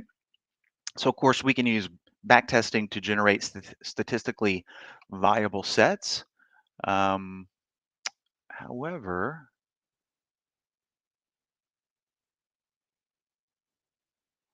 let's see, what was I just looking at here? I think it was tell. Okay. Now, when it comes to just reading, for example, on this tail setup here, okay, this was the first candle right here, the opening candle on the 5-minute intraday. We can see the stock had already been up to these levels in the pre-market. A lot of the times the pre-market highs and lows can act as, flags and say, well, if it was there in pre-market, it also has a chance of being in there in the regular market. But we can see the little swoon down on the open here. What do we open at? About a buck 27. Took a little header down to a buck 23 on that wick right there, and then we start to curl back up and head back up to that high. So when I start to see patterns like this develop, but most of the time I'm seeing them as they're cracking the intraday high that's been put in already. So 1, 2, 3, 4, 5, 6. This one happened, well, we'll just call this, that is the 30-minute opening range break right there, okay? So it put in its high, put in its low in the opening 30 minutes, and then boom, it cracked out right here. So as far as probability goes, if I was entering this trade at a buck 28, buck 30, somewhere in that range, I'm not necessarily assigning statistical viability to that. I'm just thinking to myself, well, what Barry says over and over again, if we look left on the daily over here, and that breakout level once again was right about a buck 28, buck 29. If we do get above this level right here and we're looking left, notice exactly where we petered out, right? Back to this area back here, which acted as supply for the time being. Now, if we get a close above this, we can look to these other levels as well. But when it comes to just reading the chart from a technical perspective, am I necessarily assigning probability to that? Not really. I'm playing the chart pattern that I see developing and, not taking excessive risk.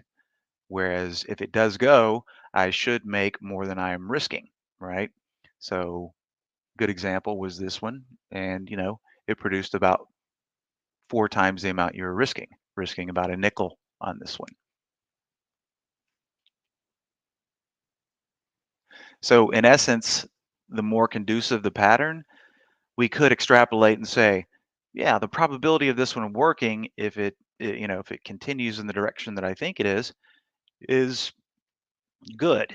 But we can't necessarily, before the trade happens, and in this case, yeah, it was a good statistical bet because it produced 4 times the risk. But we didn't know that at the time. But we could extrapolate and hope that that would be the case.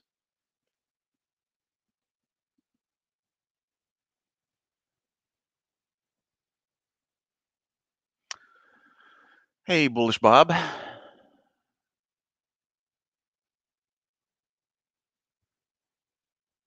Yeah, on obviously we've got these great windows for the, you know, things that are gapping up and down from prior close. But when it comes to the longer ones, daily and weekly gaps. Now, we don't have those time frames, but where'd I put my Market Explorer?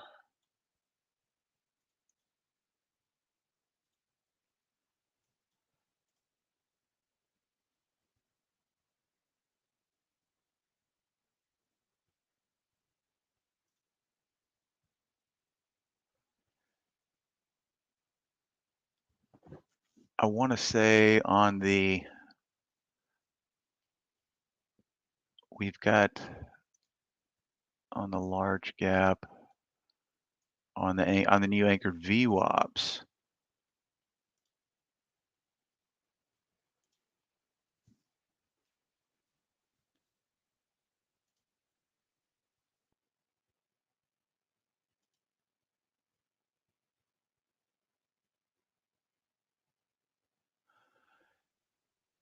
Yeah, this is a little bit, I know that this isn't exactly what you're looking for, but we definitely have some stocks that are gapping, but a lot of these look like MNTV. Those look like buyout stocks.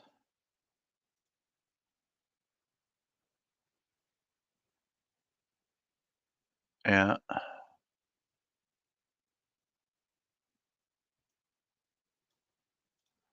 Let's just see what that says. No. So I get your question there, bullish.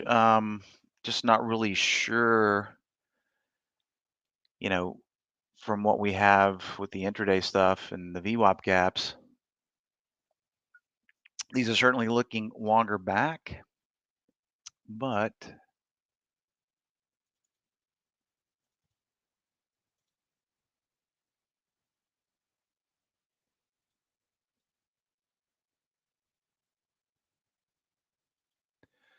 if you scan through this list here, you might find some that are conducive for what you're looking for. It's just we have no way to articulate into the system, not just, gaps from the prior close to this next open. When it comes to, finding gaps many days back, it's going to be more of a manual process.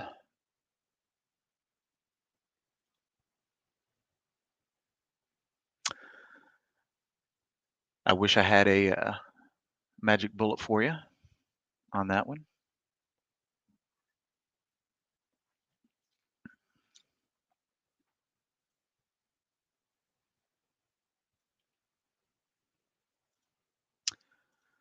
So interestingly enough, this is one of the little stocks that I like to keep an eye on, TV. And for some reason this morning, it had some gargantuan volume pumping through it. I looked at the news at the time, still don't see anything new there. So I guess it was just, maybe it was some kind of institution. We can see the relative volume is looking quite juicy. These 5-minute volumes during this run right here were simply off the charts. But I think most of you who are accustomed to listening to me know exactly what I was looking at right here. Now we did have this nasty little wick kind of ruining the beauty of the pattern. But my eyes go here and look at that nice tight little consolidation before, boom, we got the break right here. And this little stock usually, it's a grind to make 4, 5, 6 cents on it most of the time. But today we launched at 520 and topped out up here at 537, I believe. So that was a nice little move, was able to capture some of that. When we were topping out at this wick right here, what do you think I did? I looked left and thought to myself, I'm like, you know, this was a nice little run and it's butting perfectly up against these levels here. 34, 34 bid, 35 offer at the time. I'm like, well, made some good money on the long. Let's just go ahead and, you know, tap a few thousand short at 34. And as soon as I got filled, it immediately dropped to 31 bid, 32 offer. It just reset, right? Which is what happens in today's day and age. Um, that bank stock that Barry and I were looking at, uh, that was kind of what happened there. Of course, this went in my favor. So got a nice little downside scalp. Didn't get all of it, but made some pretty good change on it. And then it's right back up here. So don't know exactly what's going on, why all the buying came into it, but presented some pretty good trading opportunities to the long and the short side. So yay TV.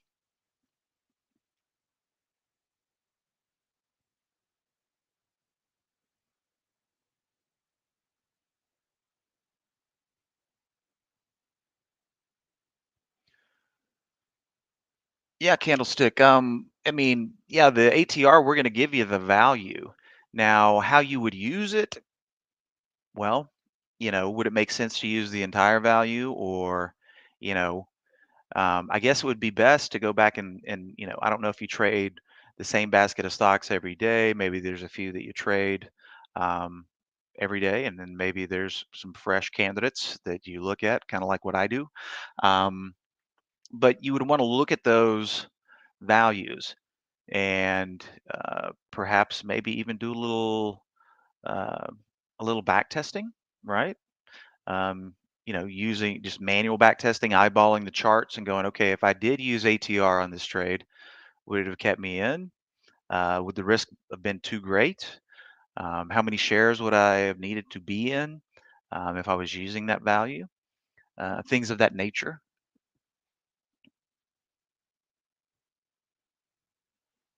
So let me know if that makes sense.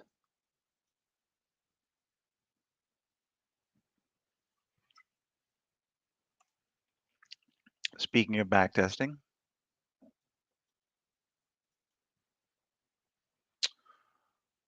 if we go to advanced, right, and we click on configure, and then we were to find average true range and selected it. Let's see here.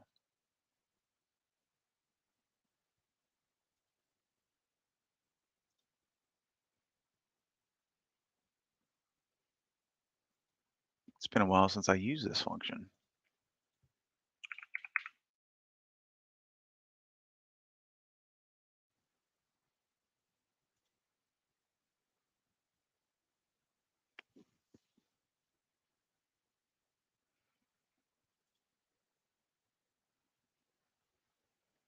Oh wait, this is only for alerts. Well, no.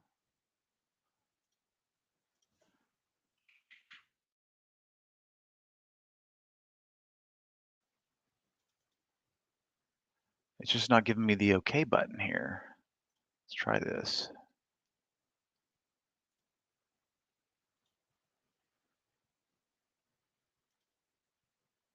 Yeah, that wouldn't necessarily be it though, would it?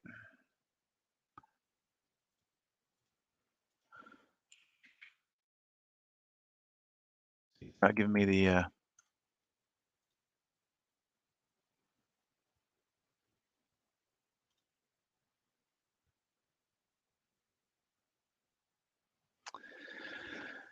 yeah, we would have to insert a value here, and it's going to be different for every stock, so that's not going to work.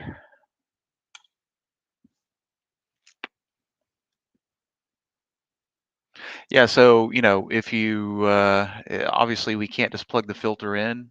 We could use an alert for that. Um, so couldn't use that anyway. But when I'm talking about back testing, I'm not necessarily referencing our back tester, even though it would be cool if we could plug that in. Um, but probably a good idea. Look at TV. It's peeling off again. Once you see it do this and it goes back to highs, you're thinking to yourself, well, surely it wouldn't be that easy again. But hey, in that case, it was.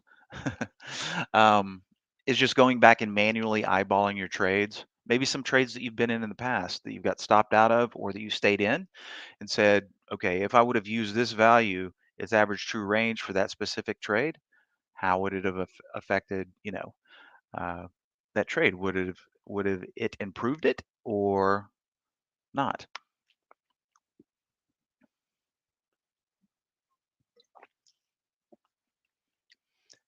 Okay, so speaking of the raises, this is the one that Barry was referencing earlier, Bullfrog, tail with a nice setup. DLO, really nice action, opening up pretty close. Let's see, open 1235. So yeah, opening up right here at this pre-market range and this boom lifting immediately. Not a bad one there.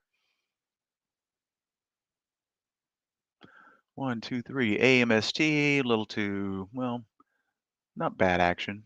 Just had to sit a little while before it got going. SCLX, heard Barry talking about this one early. I was thinking to myself, well, it's not exactly my cup of tea, but I've seen so many of these that perform well.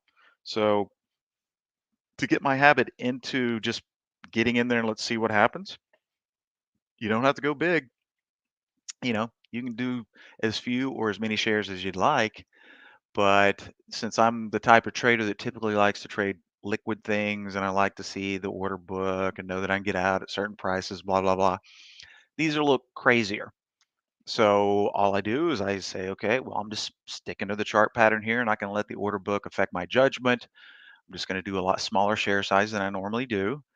Got into a small share size today, and before you know it, I was up 3 times what I was risking. Didn't get all of this, waited till this red candle started coming in, and probably got out around 12:30ish or so. But not a bad trade. Just had to do something to alleviate the fear. You always hear myself or Steve or Andy or Chris talking about the pitfalls of trading. Uh, you got fear and you got greed, right? Well, all you have to do is take the fear away, and the way you do that is by downsizing your share size and going, okay, I might make a little money on this, or I might lose a little money, but it's a learning experience. Okay, the big ones that move a lot, they're going to be a little bit more volatile. So the more risk, the more reward. So if you're ever hesitant, and then, later in the day, you're like, I should have done that, right? It looked good. It skitzed me out, looking at the order book or whatever. The way you can alleviate that is just by really downsizing and letting the stock do its thing and just adhering to your risk levels that the chart is telling you.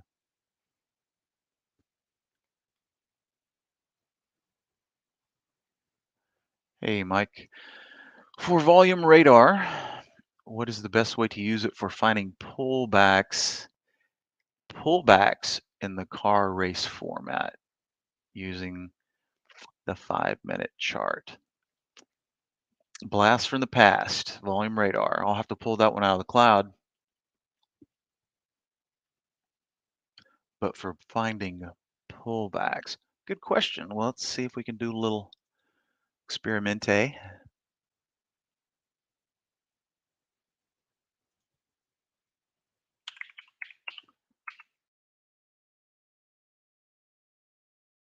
Now, if my memory serves me correctly,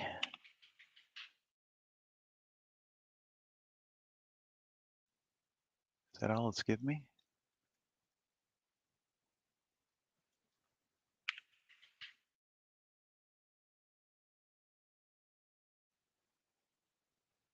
Okay, I'm just trying to find the original. Let's just see if that's it.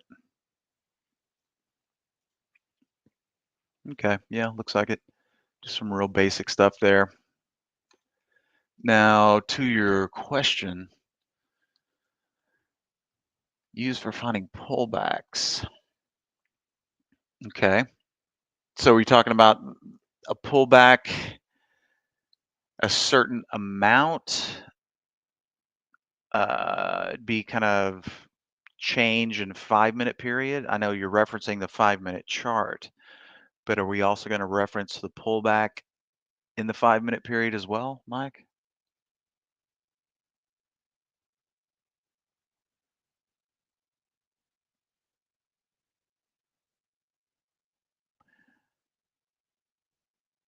Because if that's the case, we could do the following.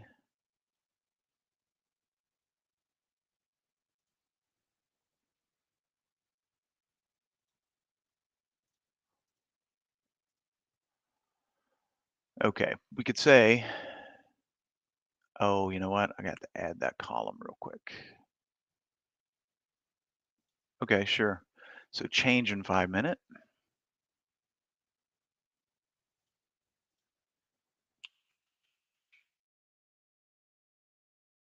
And we could just pick percentage.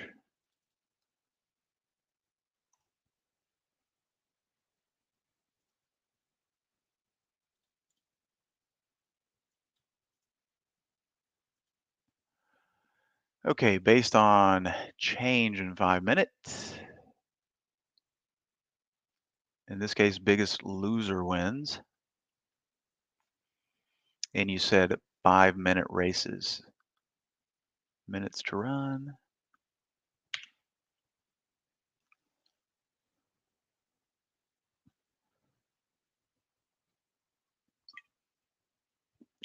Okay, well, that kind of looks like it. Let's see. We'll push this guy over here, see what he comes up with.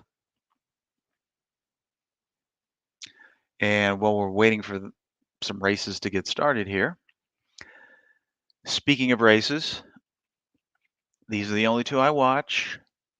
Get some good trades out of this one from time to time, but here lately, you know, the way I've used the races has kind of evolved. I really like the Dawn of the Dead.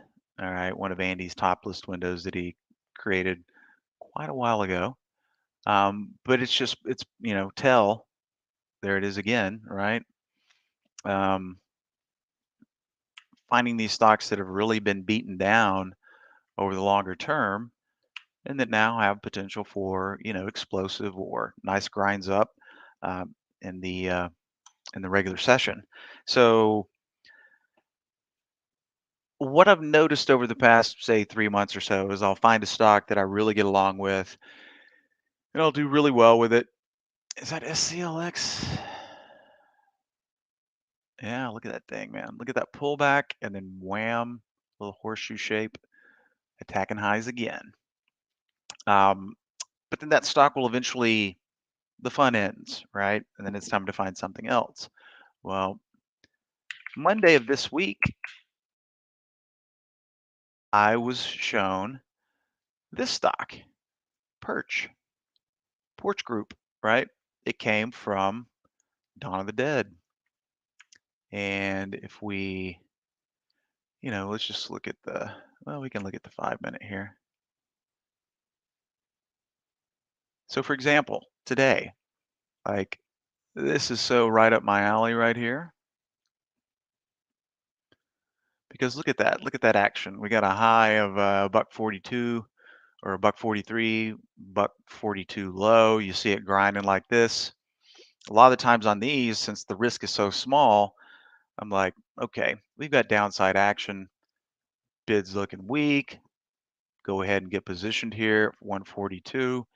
And, bottom line is I just really like the way the stock trades. It trades kind of like a stock should trade for now, quote unquote. It doesn't necessarily mean it's going to be like this forever. But you can see, I mean, never like to use the term easy, but what a nice setup here at the buck 42 level. It releases and just immediately cruises down 7, 8 cents, right? Um, Plenty of liquidity and, a nice little even keeled short sell there. Now, a few days ago, just yesterday, we had a peel off, boom, boom, boom, a little bottom put in, and then some nice upside activity, not near as pretty as today's action. But then if we go back to, yeah, I believe that was Monday, right? The 3rd. Okay, so this was Tuesday, actually. This is where I found out about it on the races. Look at this nice little consolidation area. Boom, boom, and boom, right? Once again, nice action, right? Not so much on that day, but you can see once this thing consolidates and it gets a lift or, gets the drag to the downside, it's good trading action right now. Now, how long is it going to be like this? Don't know. Guess I'll find out. But so far, so good. Kind of pitching a fit down here. We'll see if it recoups for the remainder of the day. All right, looks like we got some stocks coming through here now. Of course, SCLX showing us, hey, well, if we are a pullback trader, and if I was going to try to play any pullbacks, I'd be referencing the 10 period on the 15-minute intraday.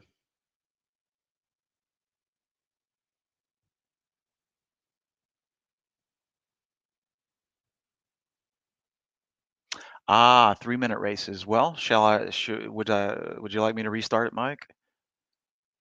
I just assumed since you were using 5 minutes, we go 5-minute races.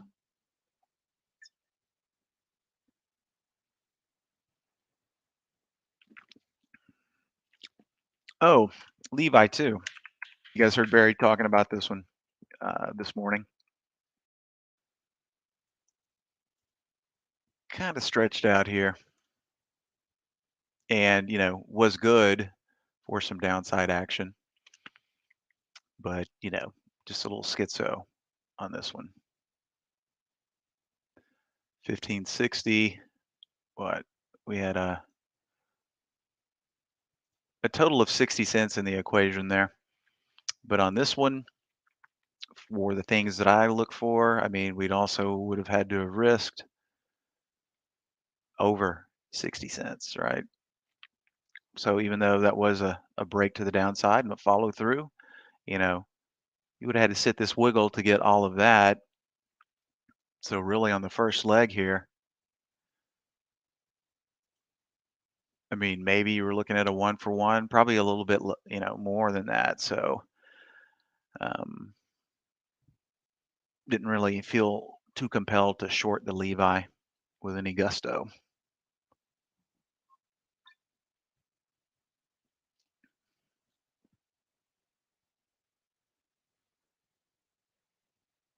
And of course, AMC and APE getting a lot of press here lately. Let's see what the AMC is doing today. I know it was up a bit earlier. Still hanging in there. Getting a little lift, trying to make it back to this $5 level.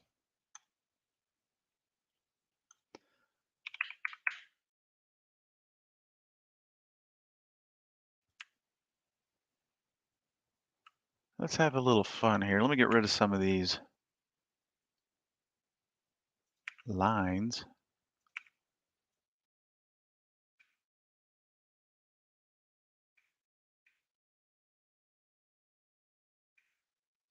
Okay, let's pull out the old anchor.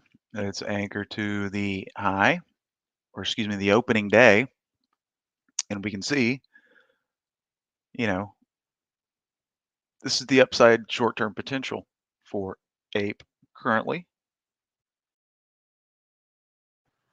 Now let's pick out the low, which apparently was this day here.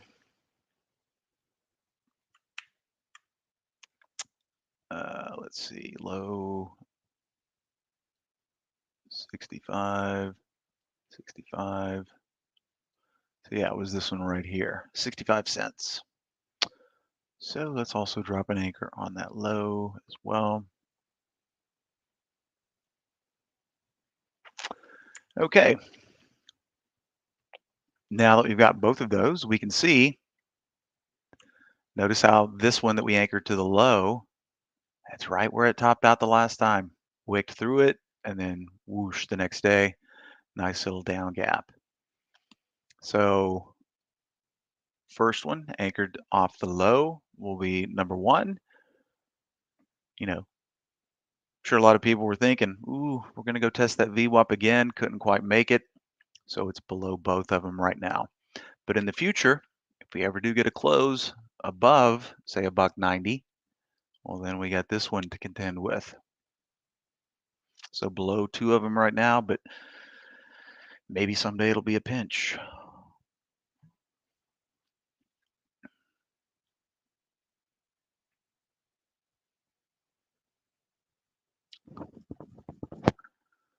Favorite way of using the manual. Mike, I don't know if I started talking about that. I didn't even see your question there. I just went into that topic. And then hopefully that's what you were talking about there.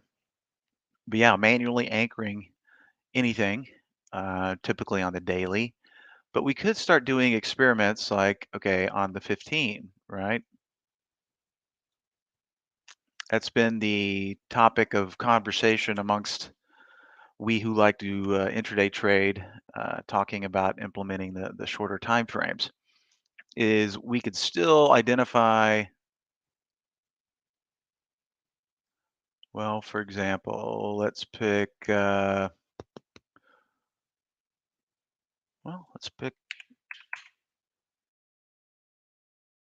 this is clearly an uncharacteristic move for this stock today.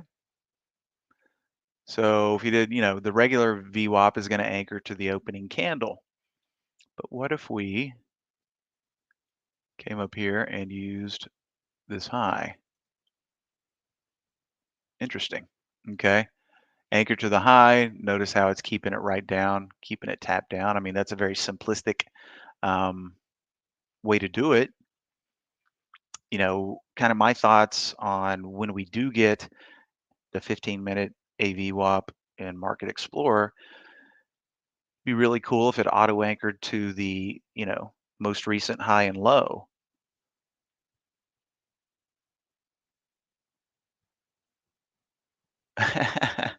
What's up, Circle? Well, I guess you have to be a shareholder to be able to vote, even though I get stuff in the mail all the time just from stocks that I've traded, proxies and all that good stuff. So no, I will not be voting on the BBB-BY reverse split, but man, what a time this one has had. I mean, can you 53.74-ish? I heard Barry. Oh, yeah, you heard me chuckling. You know why. 53.90 to be exact. And it's hard to believe that that was in 2021, Barry. Yeah, I know. The interesting thing to me is that if you look at BB, and I don't know if they're exactly the same business, but if you look at BBWI, which is Bath and Body Works, I mean, they've had some tough times, but nowhere near the same as Bed Bath and Beyond. And I'm assuming they're reasonably the same in terms of company structure and all, and what the products they carry, et cetera. I may be wrong, but because we don't have that in Canada, we don't. I don't think we have that. We used to have Bed Bath and Beyond, but I don't think I we have think it it's just anymore. a case of bad management, Barry. I mean, Hmm. what else is it? You know, I don't know. it's just simply bad management. I mean, remember the old big, stalwart retailers like Sears that Oh, yeah. somehow they got reborn like how many times? They're like, oh, Hmm. we crushed the old common, now we IPO it again, and then it died. I Yeah. mean, it's just over and over again. Yeah. Um, creative financing that borders on criminal. I don't know. Well, and is it mismanagement of the products that they had, supply chain? I mean, there are supply chain issues, but this company was in disarray even before the pandemic. I mean, Sure. no, it wasn't a 10-cent stock, but still, it wasn't like it was going gangbusters before the pandemic.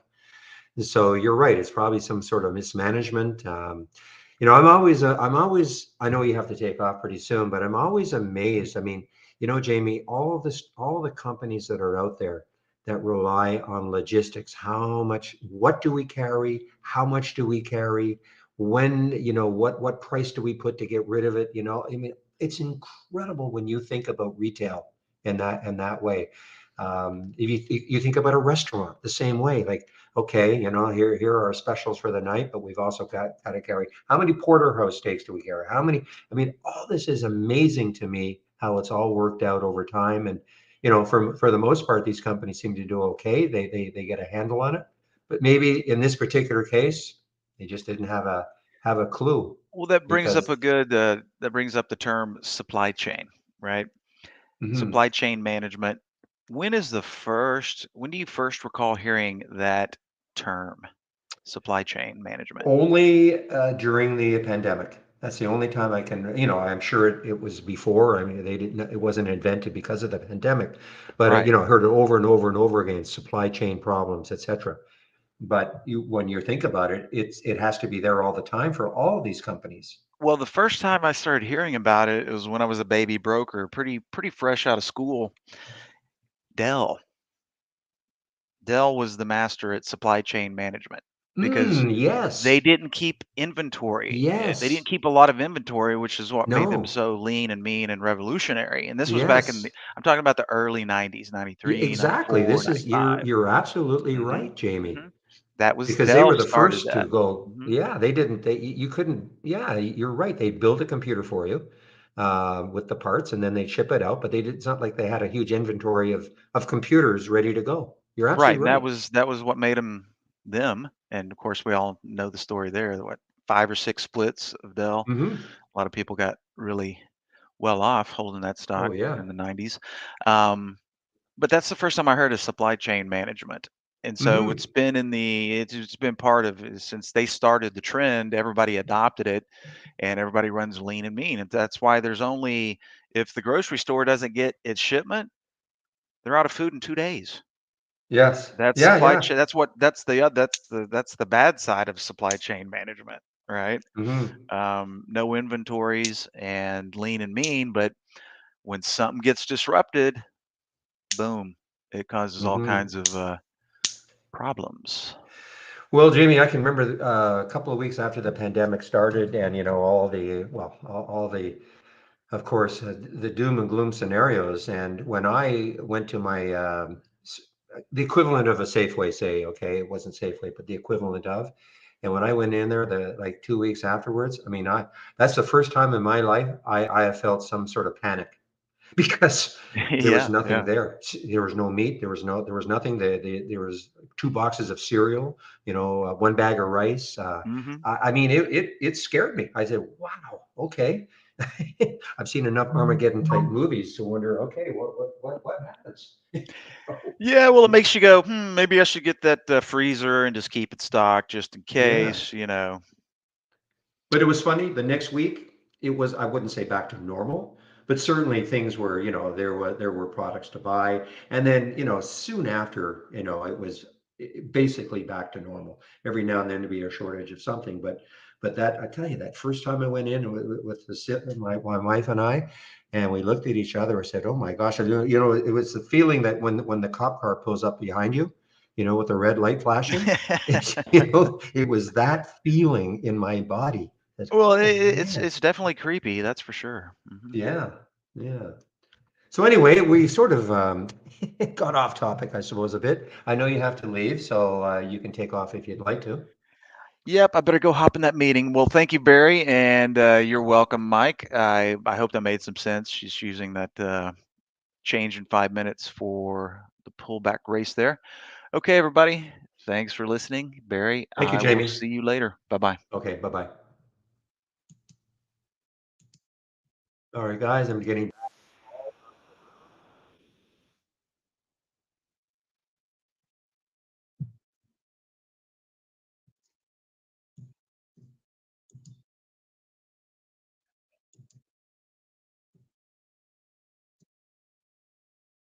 okay. Just get rid of the message now, and then we're back on track. So why you? Did somebody answer your question? Did TI remove scanner for candle chart patterns? Did somebody answer your question? Did Jamie answer?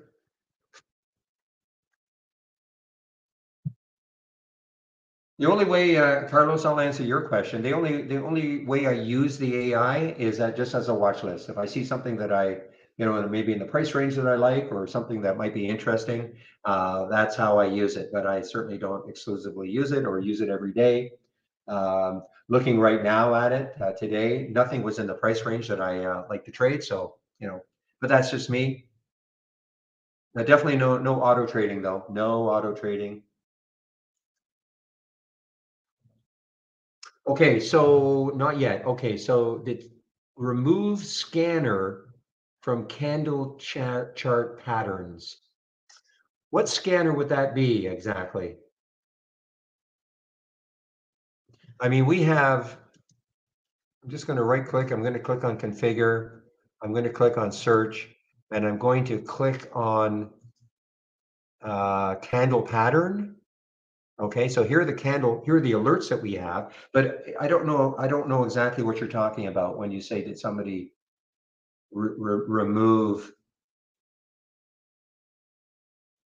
the scanner for candle chart patterns. Candle chart patterns are very difficult to scan for, number one, in my opinion, but anyway, these are, these are the candle patterns that we have as alerts. You just have to type in when you type in search, type in candle pattern, and you'll see those are the alerts. End of candle, this is what we have here. So those have not been removed. End of candle. What else could be? Changes daily. No. Geometric pattern.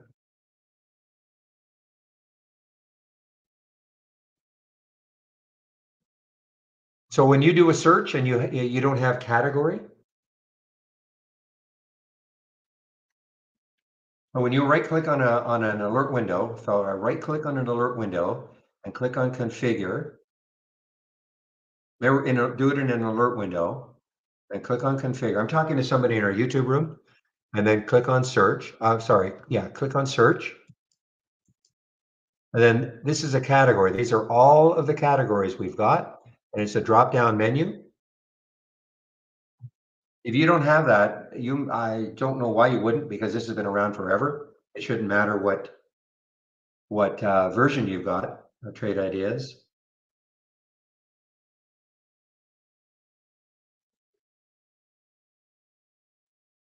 Yeah, I was just going to say, if you're in a top list window, obviously, well, I shouldn't say obviously, but the alerts are not, this one here, the candle pattern. Yeah, you're not going to see those in a top list window because these are alerts, real-time alerts. Okay, we good to go?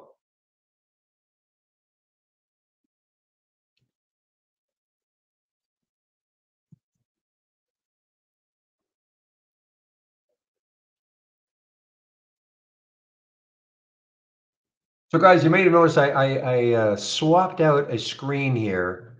I think I might display this one for a while. Okay, this is the momentum channel. This is the one that I'm sharing basically in my homepage. This is the don't repeat version of it. Okay, and then this is the flip. Okay, so if you're looking for momentum down, this is the flip of momentum up.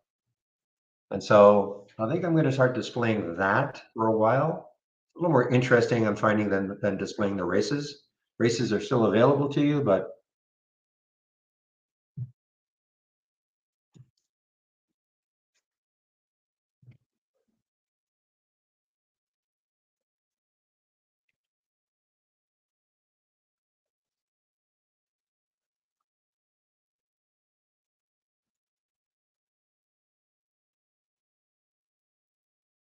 I have the races on but I'm more liking, the real-time alerts on the momentums.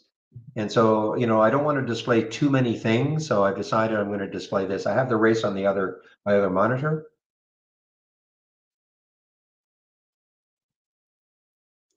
And by the way, I think Paradox is gone now. But if you recall, and this is what I did.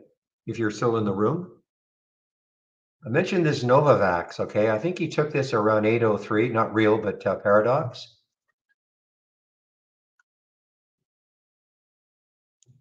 My most successful trades probably here, probably in the 10-day daily breakout and down. Probably those give me probably the biggest bang for the buck. But this momentum, I mean, if you catch it right, of course, it can give you huge percentage moves. But don't get too many alerts here. Don't get too many alerts. And but what alerts that do come in can be really, really good. And it's I'm sharing that on my homepage.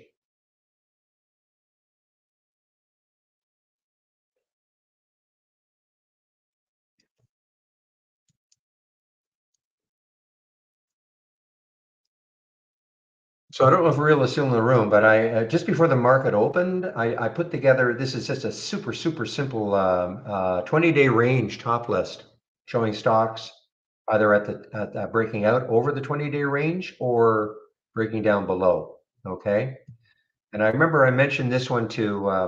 So like it's super simple. So here's our low as an example.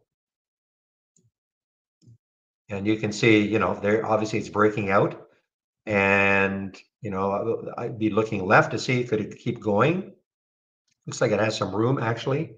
So this tack, and I think tack showed up here even. Yeah, there's tack on the momentum. So tack could be interesting. You look left, got a little bit of room, 1740. And then on the way down, LXU, what I've done is I've sorted on the position in the daily range.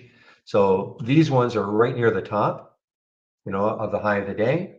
And down here, these ones are near the low. So there's NTCO. But as always, I'd be looking left to see, okay, where could these things keep going? But I mentioned this one. I mentioned the Novavax earlier in the day. Where are you?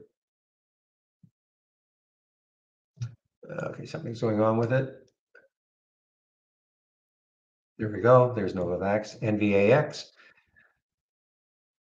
Something's weird here. I bring it on this monitor and it starts to flicker. Okay, well, anyway, Novavax, I mentioned earlier and it was just breaking over 8. And, the big reason for mentioning it was look at the void. Look left and look how much room this had. I didn't take the trade, okay? I'm just, I point out opportunities, and I was just interested, in taking a look at some of the things that we see here. And I'm going to pay attention to it a little bit more, maybe fine tune it, add some filters in so I don't get so many.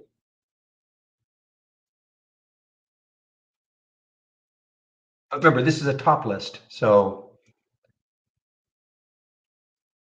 definitely a different function.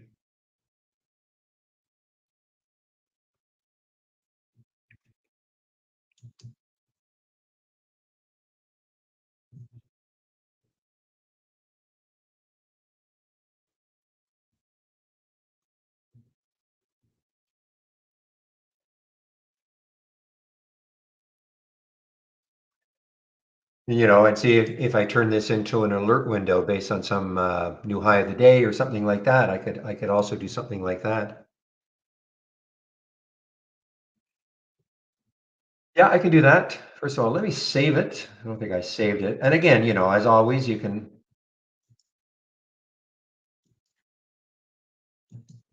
I'll just show you what I've got here. Okay, and of course you can make your own adjustments. And if you just want the ones on the way up versus only, no, I'll show you what I'm doing. See why I see both either breaking up or down through the 20-day is because of this. So first of all, 300,000 share minimum. You can change that. So the stock's got to be up at least 2% or down 2% from the previous close. So that's why we see these ones in orange. These are ones that are down at least 2%. These ones in green are up at least 2%. And again, why we see these these are also above the 20-day high, or at the very least right at the 20-day high. Okay, that's what that 100% would be. And then the 0, well, let me show you what the actual filter looks like. So I've got 100 and 0. So what that means is the stock either has to be at least at the high of the 20-day range, more than likely it's above it, or at least at the low of the 20-day range and probably below. So this is just a way in which you can create one top list window if you want. Excuse me. So this is a way in which you can create just one top list window if you want to see sort of both sides. Now, if you don't care about the ones that are breaking down, then you would just get rid of this price, the -2 and the max, and of course the 0 here. Then you will just see stocks that are breaking above the 20, that are above the 20-day moving average. And conversely, if you just want to see the ones that are down, you will get rid of stocks that are up 2% from the close, get rid of that too, and the 100 in the position in the 20-day range. Completely, of course, up to you and anybody who wants this.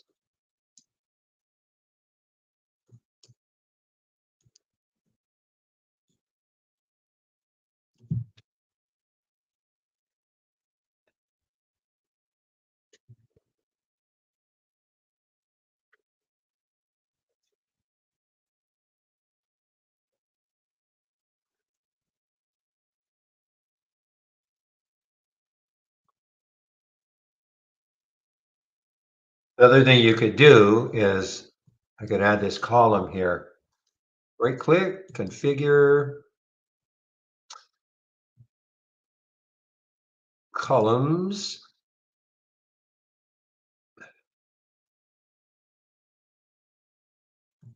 Position in the 20-day range.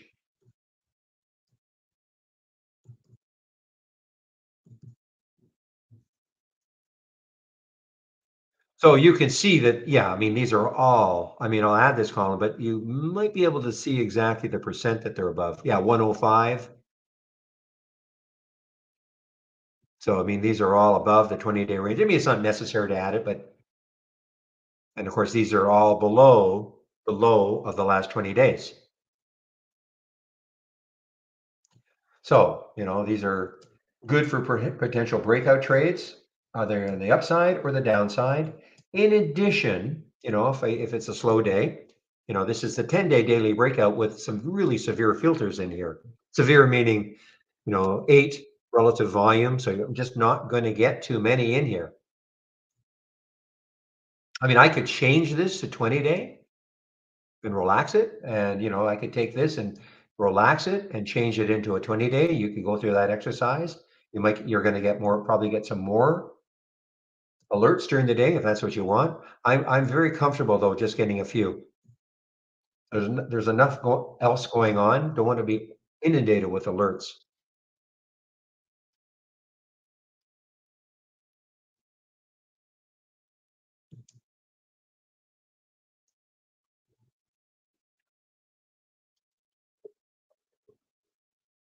And, here's another one. I mentioned this burr earlier. I didn't love it because I thought maybe that this might stop, but we mentioned this one around 12:15, the price, not the time. And since then, I mean, it's put on a nice, fairly steady upturn, BUR, uptrend, I should say. And then when we look left, that was maybe my problem, 12:45. But from 12:15 to, listen, if somebody said you can take this at 12:15 and it's going to get close to 12:45, fine. But I just don't know if that's going to happen.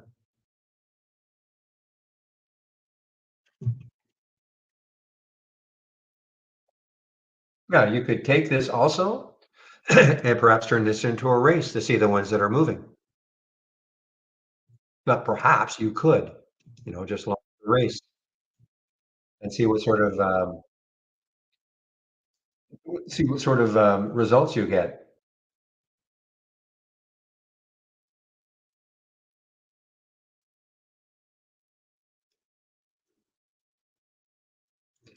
What's starting to inch its way up now, guys, is that CDZI. It showed up here. Excuse me. And I think it has a little bit of room. It had a pullback, but I think it's got a little bit of room when you look left. The next high is 450. If you can get through that and that 471 area. But it had a little bit of excitement come into it. Obviously, some volume came in.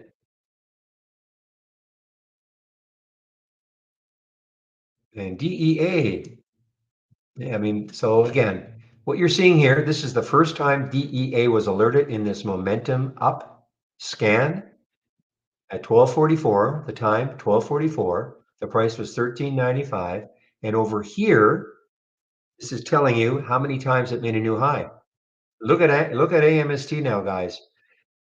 That AMST it is actually doing quite pretty well. I mean, this is another AI play. Maybe struggling to get through that the 200-day moving average. If you look at the 200-day moving average, it's right there, 298, 398.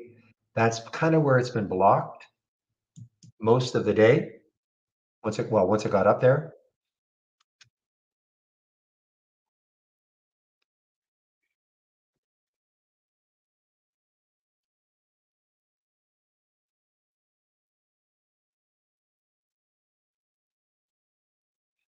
Okay, guys, it's 1:11.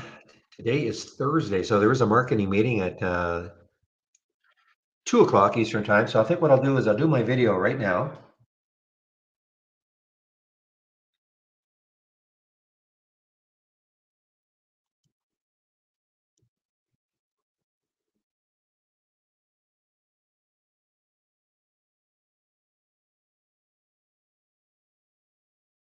What time is it? 13:12, 1:12, say 1:22. Around 1:22 Eastern time, okay? Meanwhile, look at AMST, guys. Look at AMST. What was the first alert we had for it? To back this up just a little bit. At 382 at 11:44. Okay, guys, so I'm going to do my video now, put myself on mute.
All right, guys, I'm back.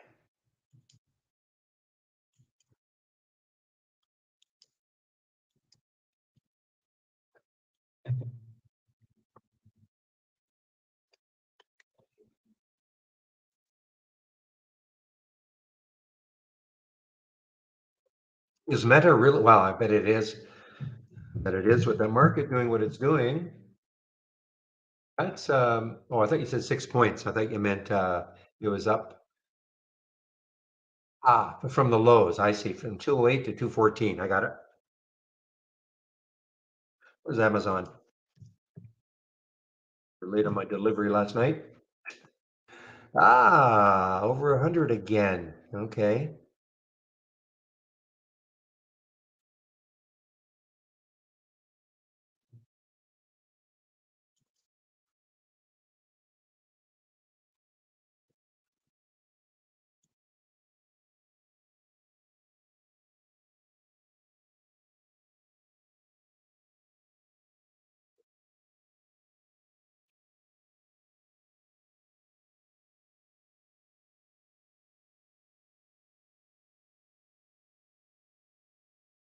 So tell me, Paradox, did you keep that Novavax NVAX? I think I read that you took it around 803 or so. I don't know if you kept it, but turned out to be not a bad little trade. All about looking left.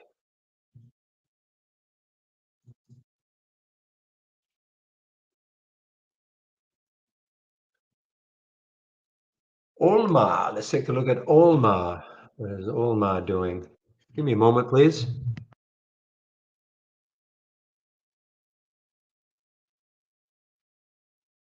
You guys, I'll be right back. A couple of minutes, okay?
Okay, guys, sorry about that. I'm now back.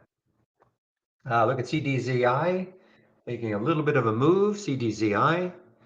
Schultz was halted. Is that right? SHLT must be under 20,000 shares. SHLT under 20,000. Oh, yeah. So what the heck is this one? Is this an IPO today?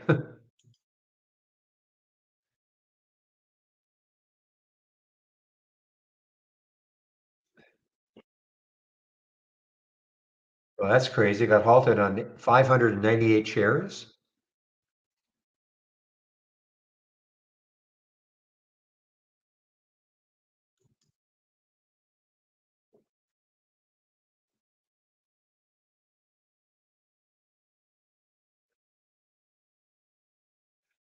Yeah, William, I mean, I know it's a program that kicks in, but still. I mean, what did it opened at 15 and it goes to 16.25. Seems a little bit crazy, but and again, why it's not showing up here is because I do have a 20,000 share minimum in my Halls Zoom scanner. Akamai was the trade of the week. Yes, it was. I don't know how it did.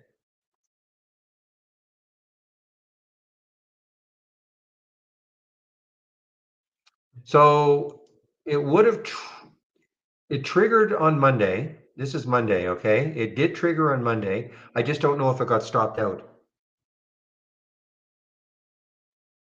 I know it popped down. And so, yeah, Akamai, and you can see why it was called. Actually, it showed up in the pinch, in the anchored VWAP pinch daily scanner, okay? Because it was pinched and it's not there anymore, so I can't show it to you, but it showed up and when you look left, I mean, there's a tremendous gap.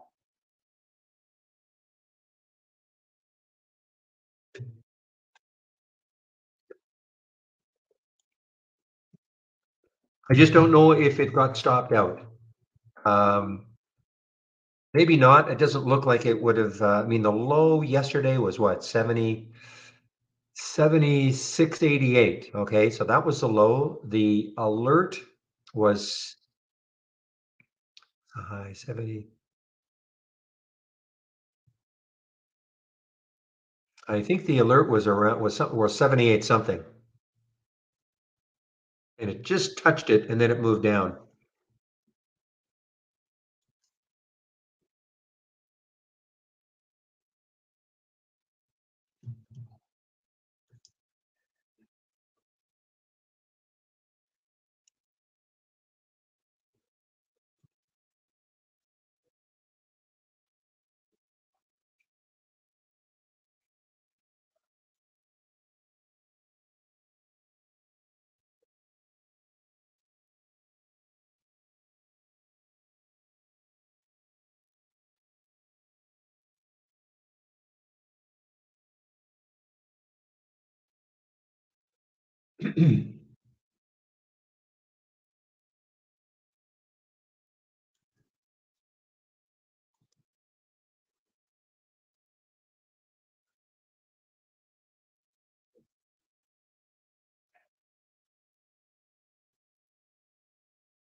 All right, guys, let's see now. I want to see if there's anything.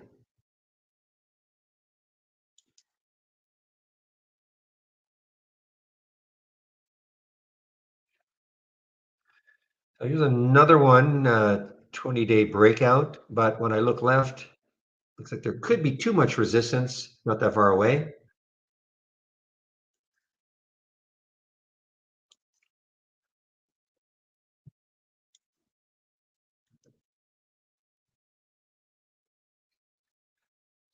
So I won't be able to tell when SHLT starts to trade because I don't have it on my,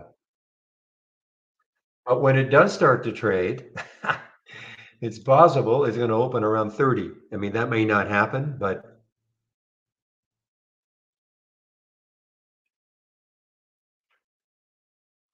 what time was it halted? I don't, again, because I don't have, maybe this shows me somewhere, but this is the current time.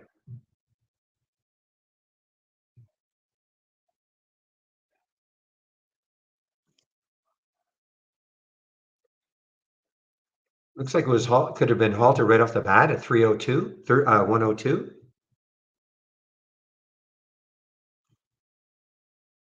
In which case, we're definitely going to be more than a 5-minute halt.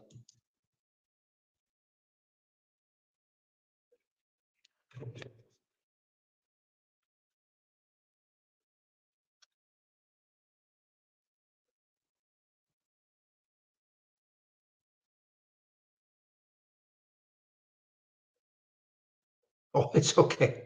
There's no disturbing my break. My break is just My break typically is just a break from the mic. It's not like I take a quick trip to Paris or something. But seriously, no, it's just a break from the mic.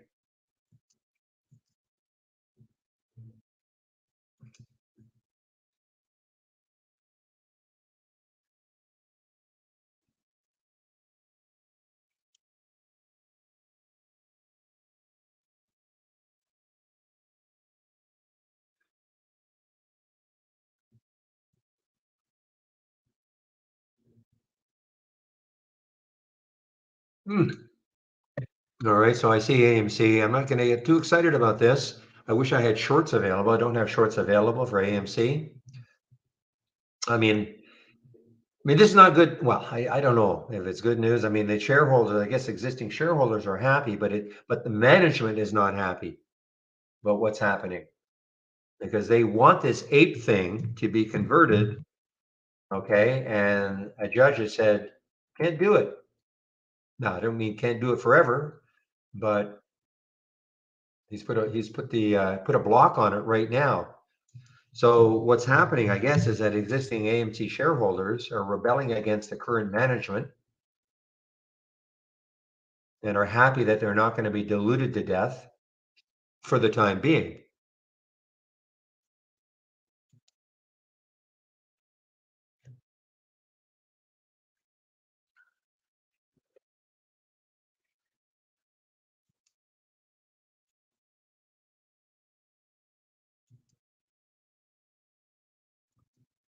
And CNK, I mean, it's maybe just a sympathy play, but I mean, CNK is on the move here, except that it did have some analysts actually raise their price target from 12 to 14. Of course, it's over 14 now.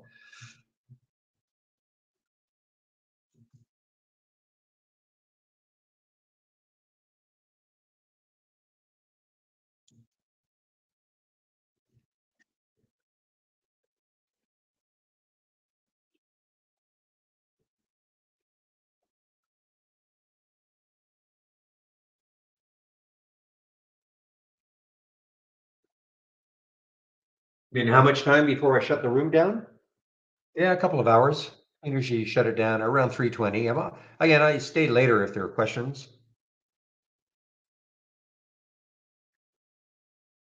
So yeah, around that, 3:20, 3:30, yeah.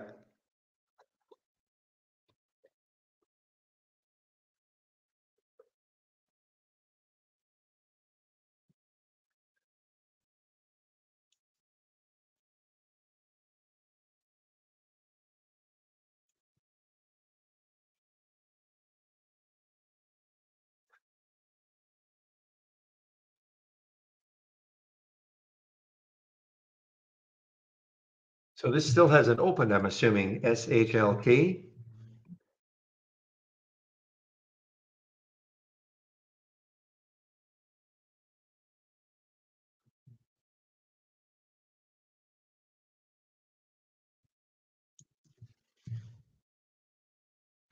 So what I can do is I'll just take a price alert. We're at 1625, so I'll put a price alert at 1628. And then when just underneath it is when it starts trading, it's going to obviously trade more than 1625. Just one moment, please.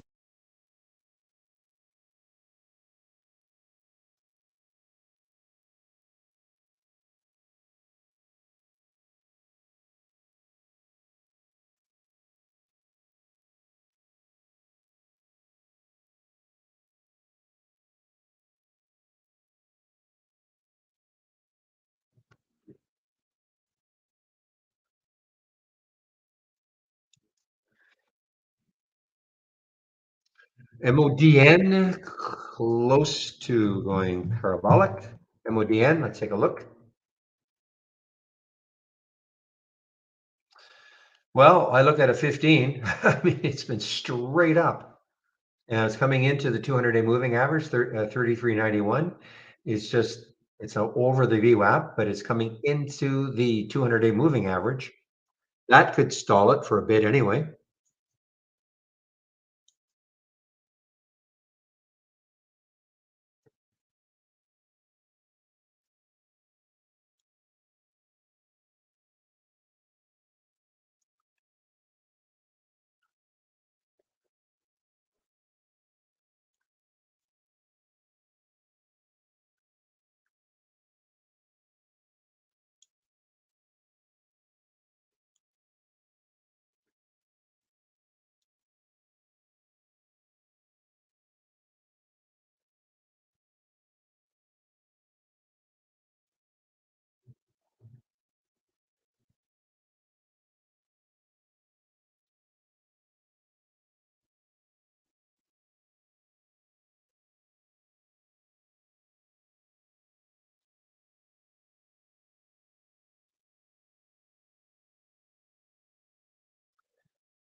All right, guys. See, not seeing too many new.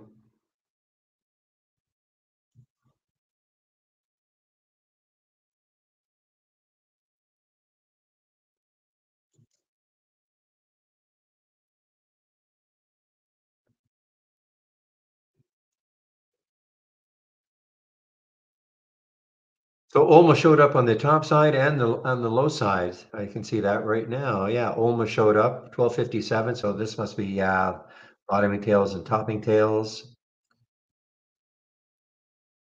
This one was moving. I saw before. This was just during my break. Yeah, look at this thing move. Fling.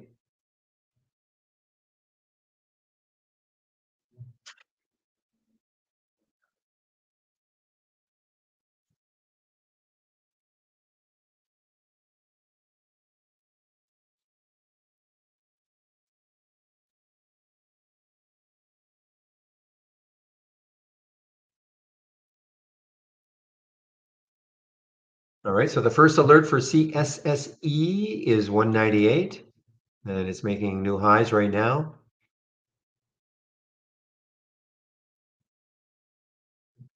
But pretty choppy.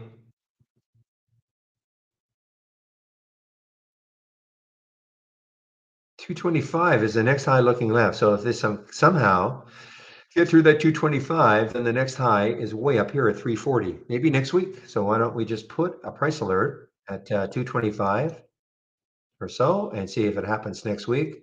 Doubt if it's going to happen today. And it may never happen, but that's why we stick a price alert and see if it happens.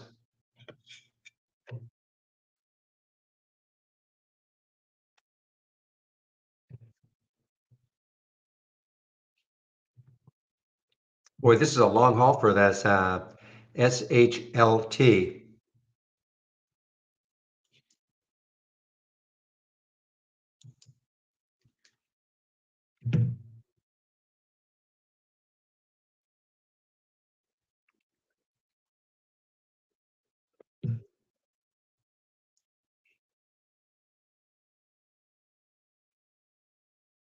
Meanwhile, our AI plays have just sort of stalled. I don't believe that GFAI is going to stay here for the rest of the day, break one way or the other.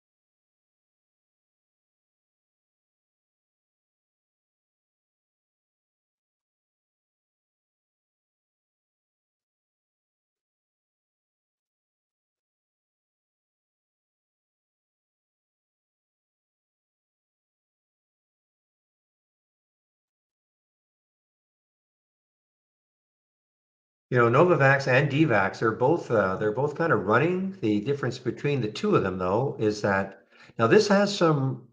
I mean, you could argue that maybe up to 11 DVAX.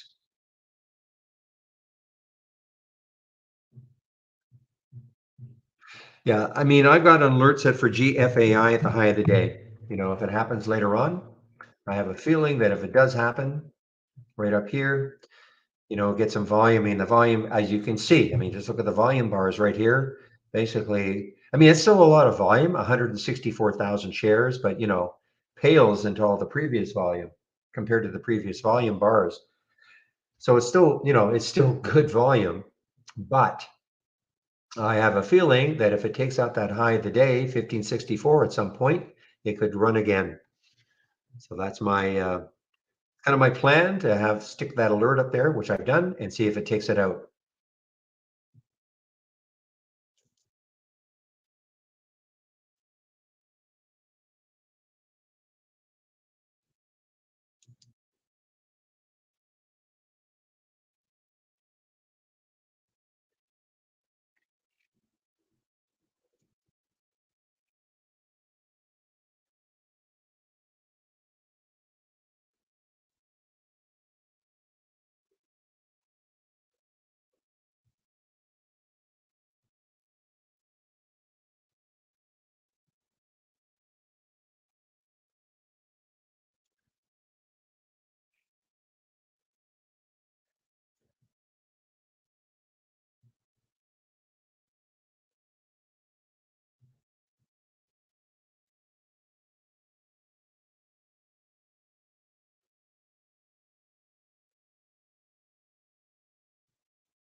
Hey guys,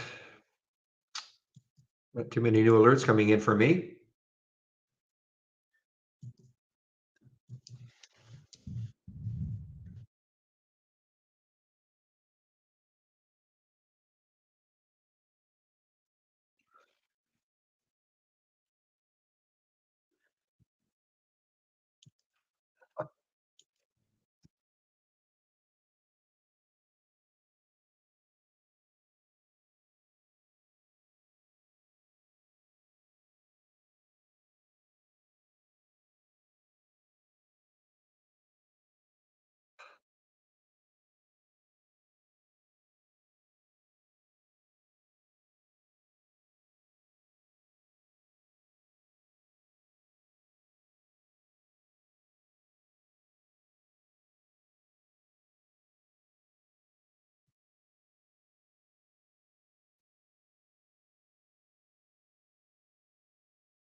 All right, guys, just give me a moment. I'm just internal discussion.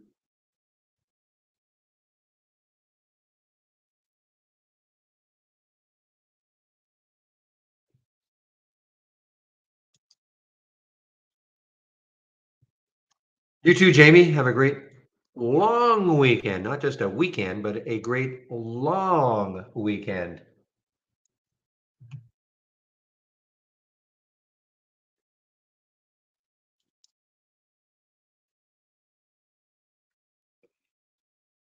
Boy, this one was just a sneaky one. Again, saw this on the 20-day on this top list at 12:15 and just kind of inched its way up.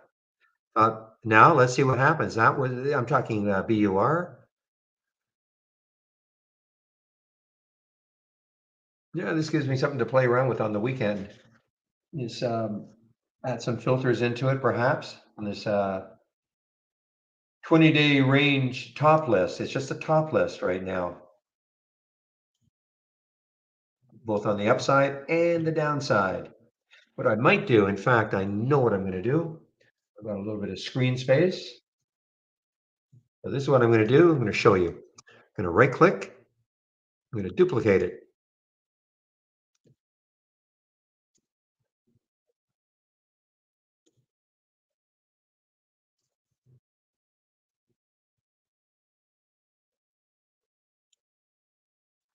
Then I'll do the sort.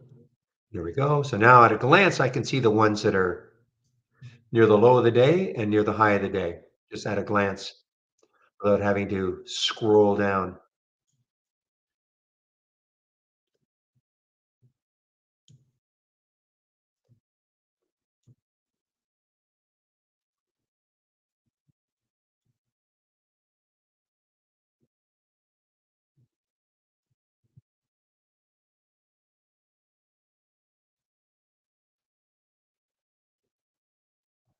No idea, Lambo Larry. Why is oil stalling? Wasn't the Saudi news and raising gas prices bullish for oil? No idea.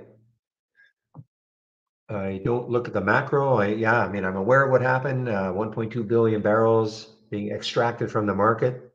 It caught the market by surprise on, well, let's take a look at XLE. Took the market by surprise on Monday. Big spike in oil, a lot of the oil companies. So there it is. Now just kind of stalling. But don't ask me. I have no idea.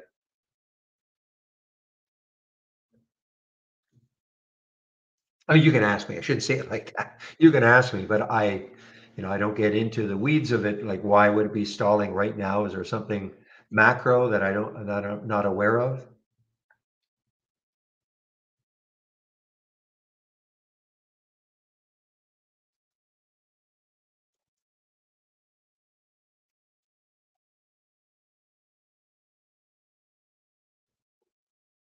Well, that SHLT is just may not open again today. Kind of kidding, but I mean it's been stalled or halted for a long time.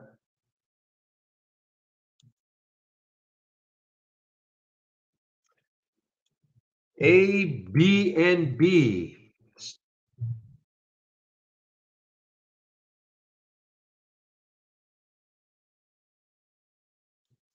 So that's what happened.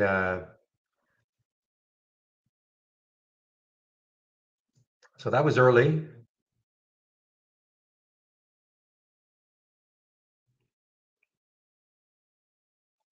I don't know, when did that hit? I mean, I'm seeing 10:33 probably hit earlier though. I don't see it as a headline in IB any earlier than that.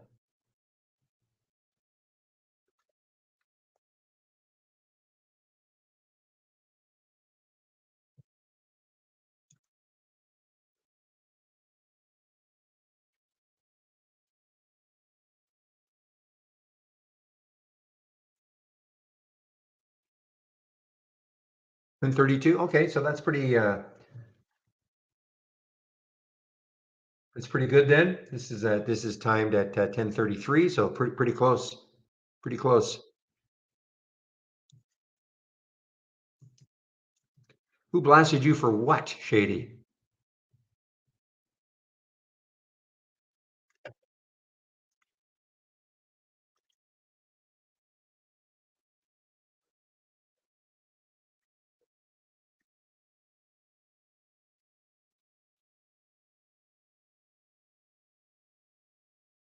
All right, I must have missed all that.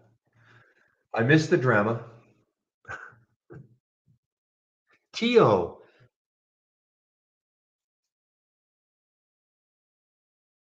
Okay, so the Tingo group started trading as TIO a few weeks ago.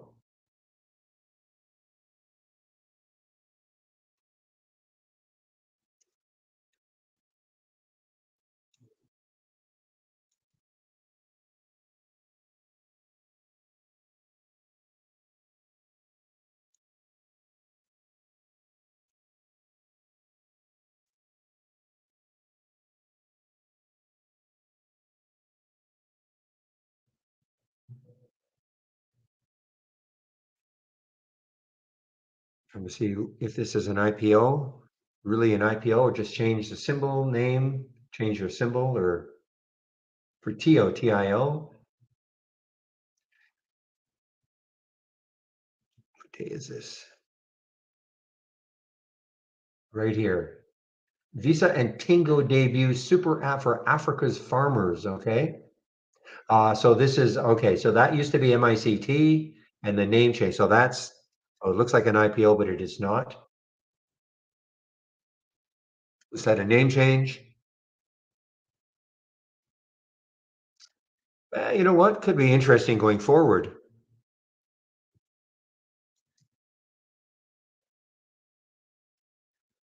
It's a big float, 114 million in the float.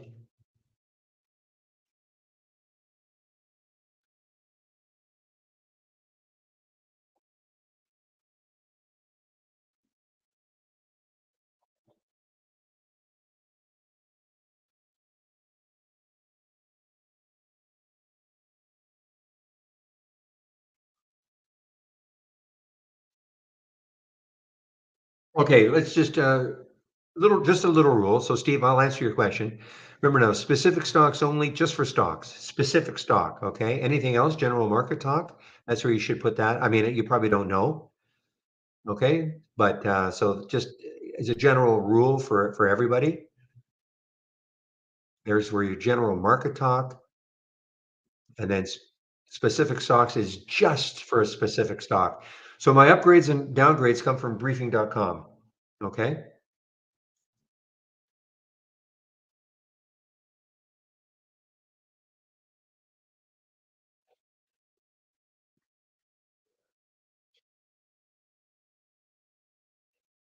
Okay, so can't remember who asked that question, but so I get my upgrades and downgrades from briefing.com. There are a lot of websites out there, of course, that'll have upgrades and downgrades. And as I always say, the reason I do it from briefing.com is I don't know if it's out of laziness or not, but it gets sent to my email about 10 after 9 every morning. So I don't have to go and look for it. It just gets sent to me. Okay.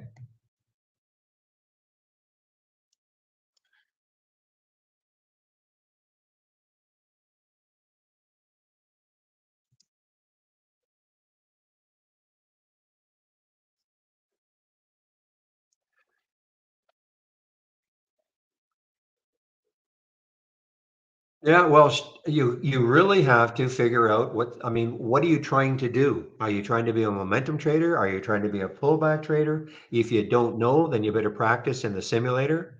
I mean, if you're into momentum trades, and this is obviously a pretty good window to look at. Doesn't give well on the upside today. It's had a few alerts, but I could easily tighten this up, not get so many alerts. This will not give you very many alerts. But it may again. You have to figure out what sort of a trader you want to be. And I know the smart answer is, well, I want to be a trader that makes money, and I get that. But you have to figure out on your own. You can be and test it in the simulator. What do you want to do? Do you like looking at stocks near the highs of the day or lows of the day if you're going to short? Would you rather look at stocks that are pulling back to the VWAP? Okay, or a simple or a moving average that you like, and then just concentrate on that and never mind anything else.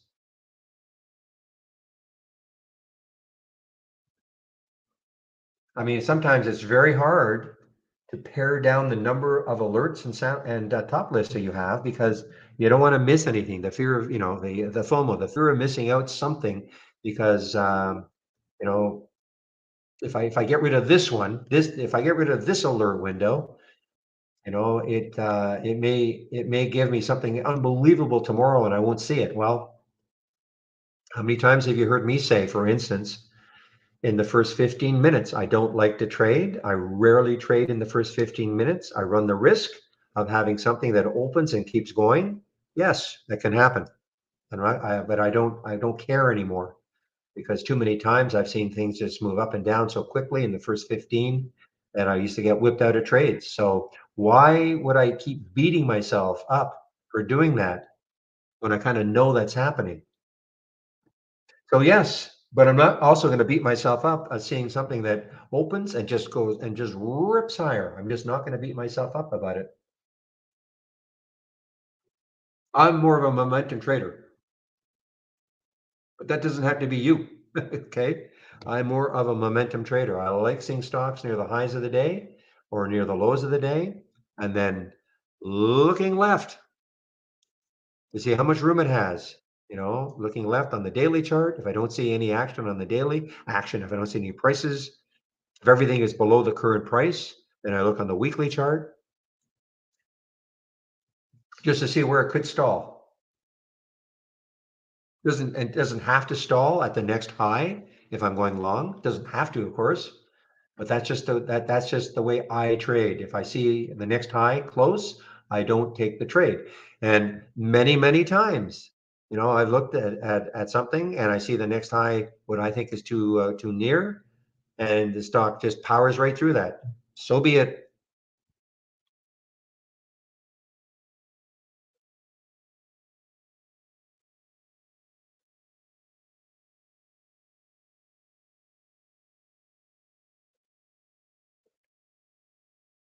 Hey guys, just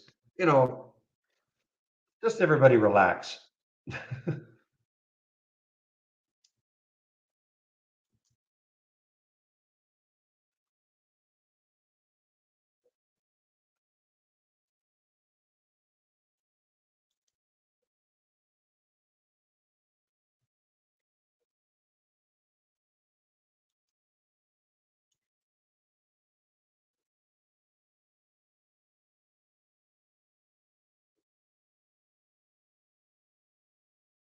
Okay, guys. Well, again, not too many new alerts.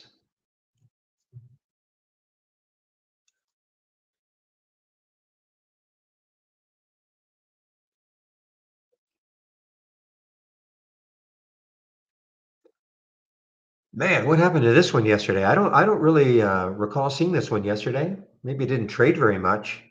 We traded 600,000 shares. This is as SSTI, not an earnings play. Look at this. I mean, this went from the day before was sitting around 39, and it closes down about at $10, and it continues down today. I don't really think I saw this one. Dak, Mr. Dak. Happy Easter to you. Yes. What the heck happened to this one yesterday? Downgrade on Chicago contract fears. Oh, I see. Okay. The new Chicago America looked to end the city's contract with this gunfire detection company. Well, that'd do it.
You know, guys, this SCLX, this has that look. I always kind of phrase it like that. It has that look of something. Towards the end of the day, what time is it now? 1:57. That's the wrong symbol, obviously. The CLX, sorry. Has that look, guys. Just kind of basing. If it takes out that high of 1323, boy, this could go on a bit of a end of day run. Okay, guys, I have to get into this little marketing meeting. What time is it now? Yeah, okay, so I'm going to put myself on mute. Oops.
All right, guys, I'm back.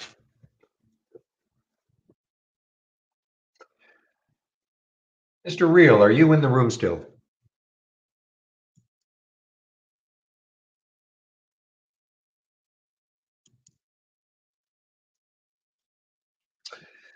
So I took this. You sort of piqued my curiosity yesterday about your 20-day breakdown and up. I don't know if you're using it on the way up also, and not really caring that much about relative volume.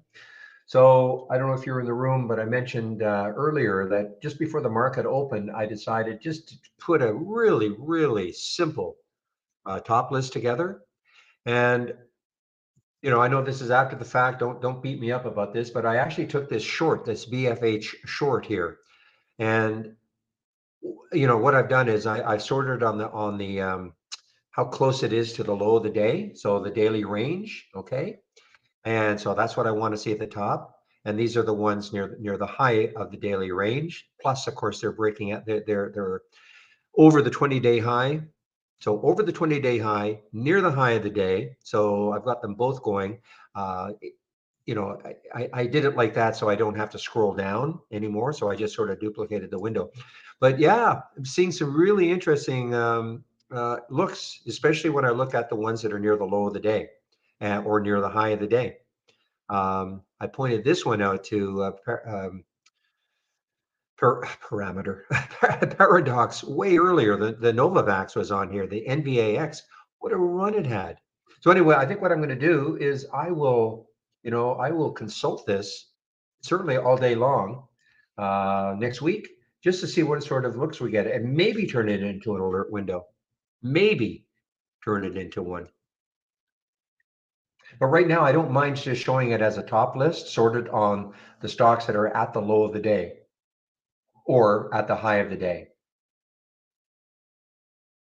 I mean, look at the Novavax. I mean, I showed this one at just on an 8 break. I mean, they don't all work this way. Now, the other reason, for pointing out Novavax was looking left. The same thing for me on the BFH is that it's not only is it a 20-day low, but it's an all-time low.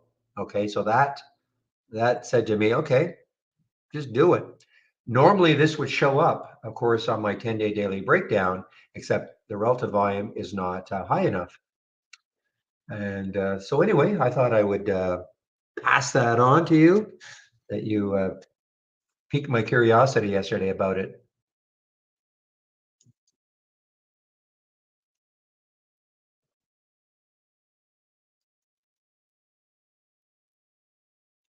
Yeah, pretty simple. I mean, all it is, I showed this before, volume is at least 300,000 shares, up or down 2%. Okay.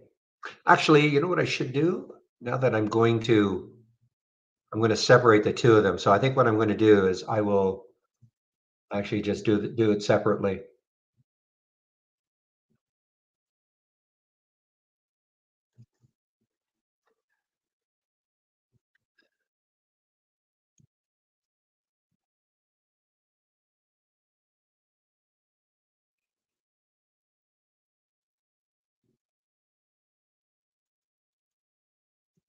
So this will just be the ones on top, and then I'll just,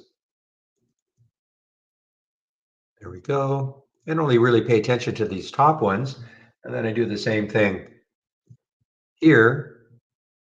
It's just so I don't have to scroll. That's all. I mean, I could, you can have that top list, of course, all in one, but I just don't want to scroll. So just get rid of that and that.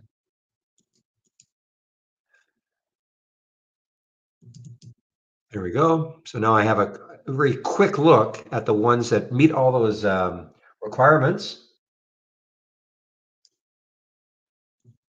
near the low or near the high of the day.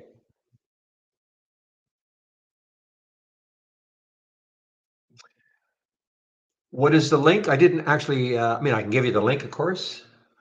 First of all, I'm going to share them. Okay, first of all, I just want to rename this.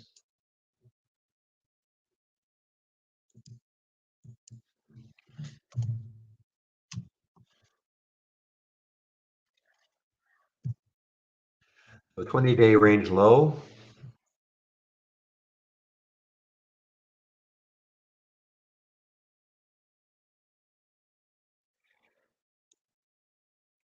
And then this is going to be called the 20-day range high.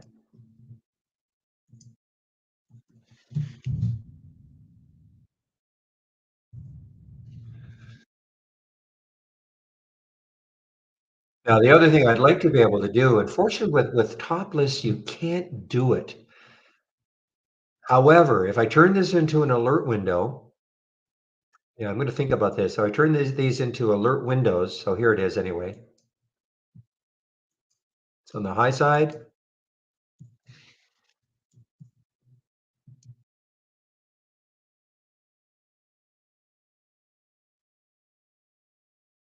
oops.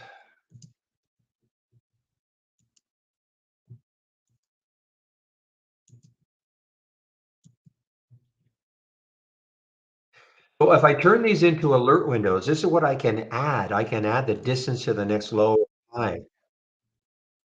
Okay, because that's what I'm really interested in, and make it at least one as an example. But I can't do this with the topless because it doesn't. It just well, I just can't do it. But if I turn this into if I turn this into a an alert window, making maybe a new low for the day as the trigger to see it, and then use that distance to the next high, or actually in this case, next low, make it at least $1 away.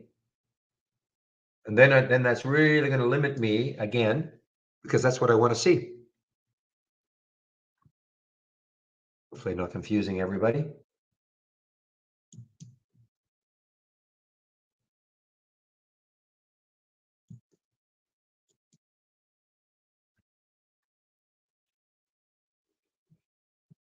You can ask away, Paradox.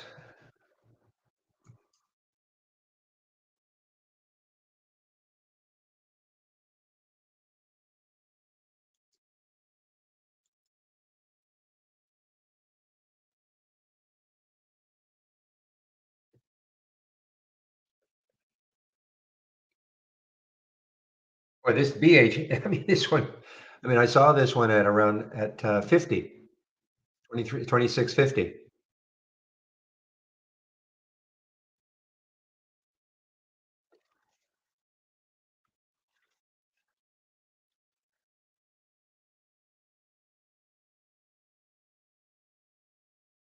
So I don't know. I don't understand the question. I mean, you obviously know you can add in the consecutive days in either one of them, up or down. You know you can add that, but that can't be your question because I'm sure you know that. So I don't understand your question. Wow, look at BPH, BFH. Wow. So I'm not sure I understand the question then.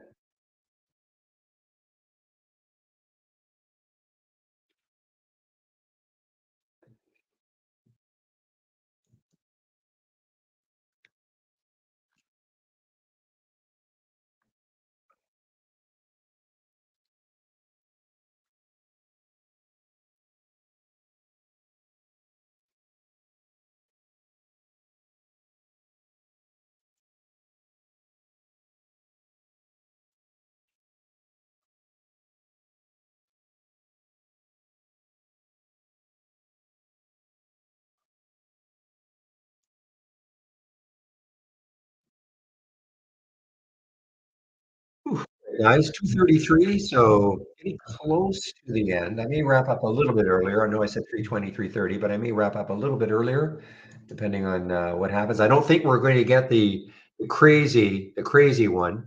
Well, maybe we did. You know what? We did. I did ask, or I did.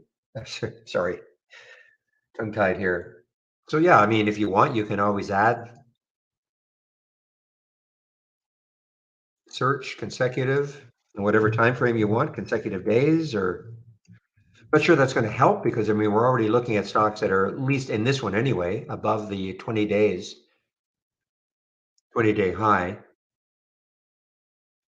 But intraday you can add any one of these if you want. Okay, and then on the downside, of course, if you want to use it on the downside,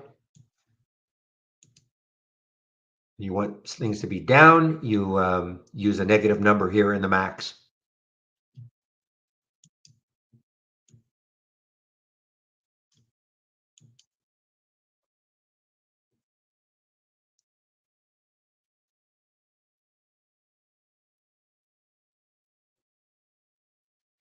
Okay, guys, it doesn't look good now for GFAI. I'm just looking at it now, and it's breaking down through a VWAP or the VWAP, not a VWAP, but the VWAP.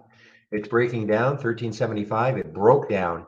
So this doesn't look like it's going to have the late day surge.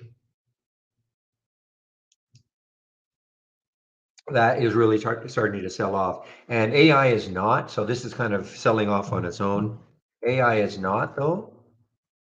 Take a look at AI, and it's not really not doing the same thing.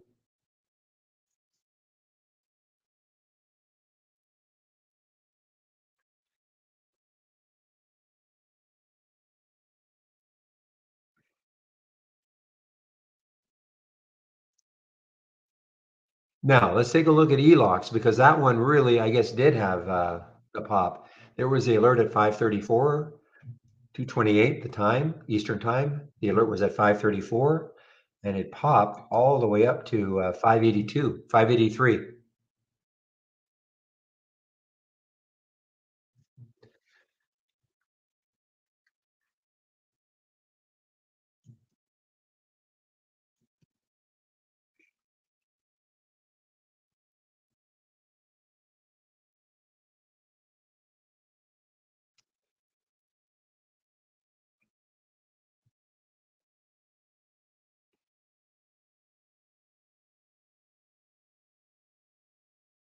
Yeah, SPY volume, again, we only have about an hour and a half left. And so, yeah, it's definitely very low overall market volume. But, we've seen things, of course, we always see things.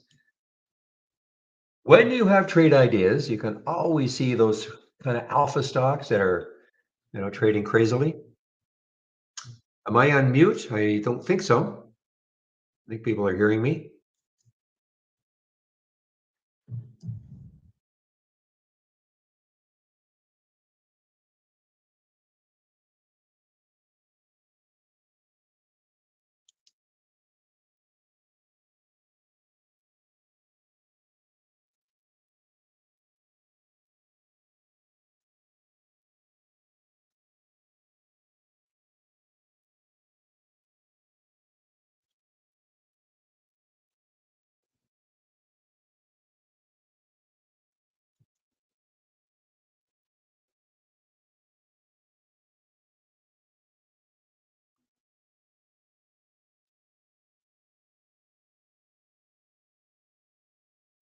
Okay, guys.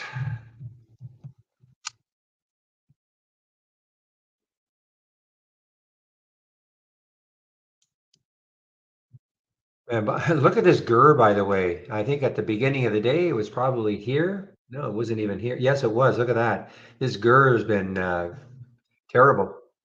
I mean, it had the little pop in the pre-market. The market opened, got all the way up to 364 market, and then the market's open, and then it just sold off the rest of the day. GRR.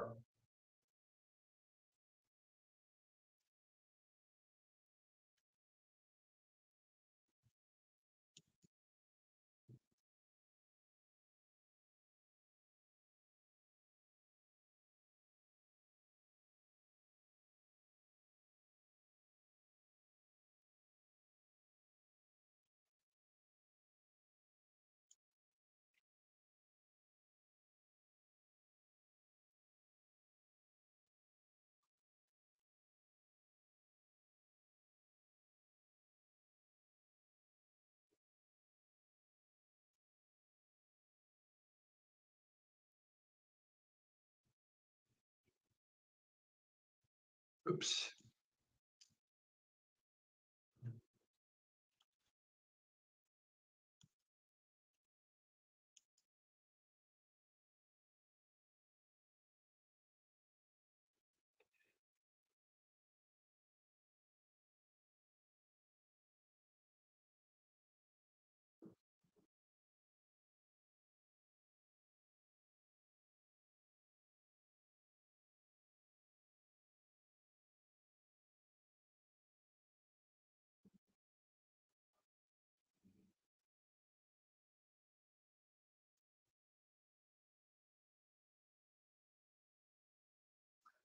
Um, HCNWF.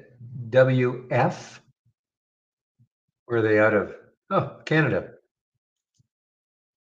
Ooh, maybe I'll go knock on their doors. They're in Vancouver.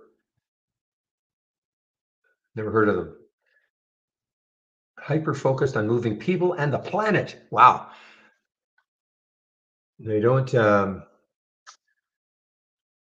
They've got high designs to moving people and the planet in the right direction.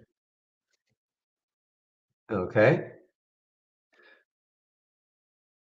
Go big or don't go at all. I mean, anyway, the firm engages in adoption of electric vehicles by providing seamless, simple charging experience through equipment and a robust network of public charging stations. All right, never heard of them, but I wish them well. So I don't know. Yeah, this is the warrant.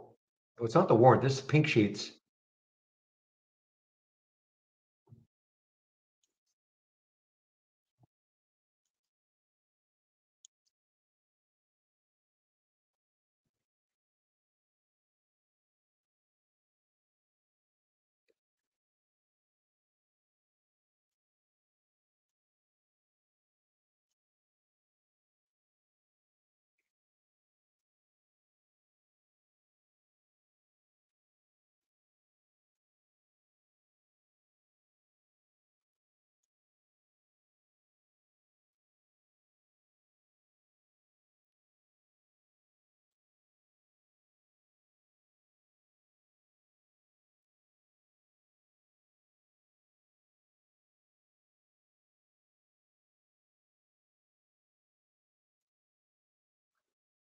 Okay, guys. Yeah, it's been halted for a while though. 152. Wonder if it trades on Toronto also. Probably trades on the Toronto exchange or one of the exchanges. I don't have it. I don't have a. I don't have data for Toronto, the Canadian Stock Exchange with IB. I don't trade the Toronto exchanges, so I don't know what it might be trading if it does trade in Toronto. And maybe it's halted for a big reason. Holy smokes, guys! This BFH.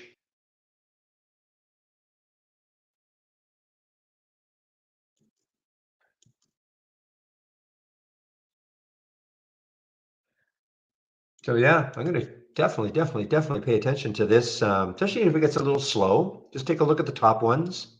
I don't care about these ones down here. I want to know where they are relation to the high or the low of the day. This is always going to show me stocks right at the top here near the low of the day.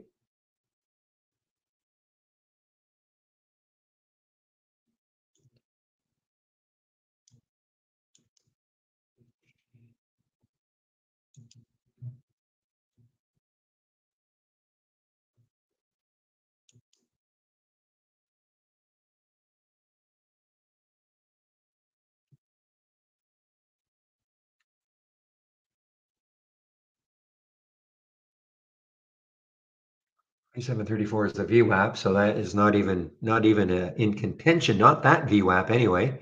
Let's do some anchoring and see what happens.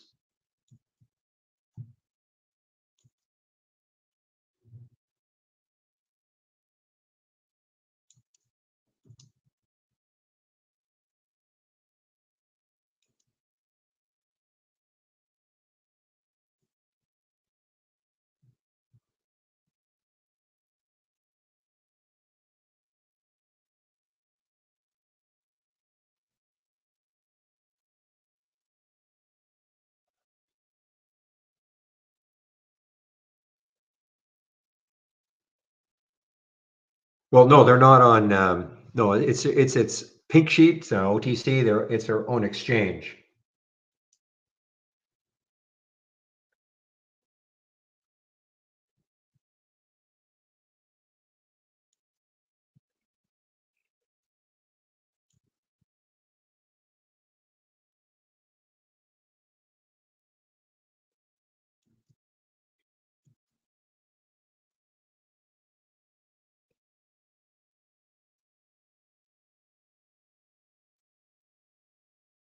Well, let's take a look on the upside here. PHG, I mean, it's late. I'm not going to do anything now, but PHG. So when I look left, when I say the upside, so this is a, a 20-day breakout. Um, and when I look left though, I just sort of see little areas where it could stall right around 20. So that's not enough room. 1861 to 20 for me is not enough room.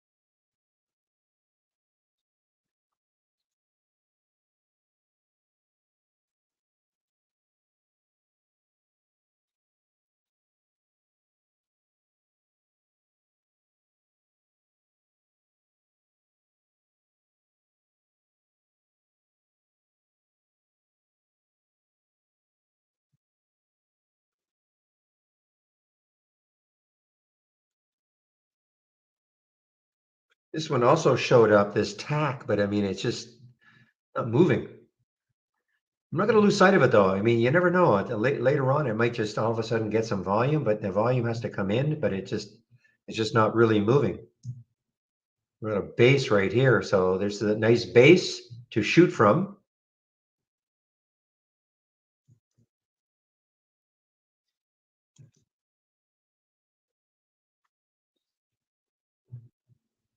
THCH. Okay, this is starting to show. This is showing up for the first time. THCH showing up for the first time. And what sort of room does it have? Yeah, maybe like 5 probably will stall it. China stock.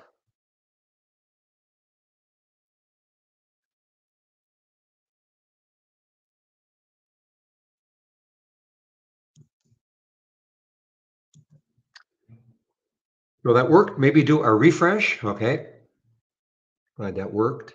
It usually is the issue. Why? I don't know. All right, guys, I think what I'll do is I will put myself on mute. I'm still here. If you have a question, don't be shy. I will get right back on the mic.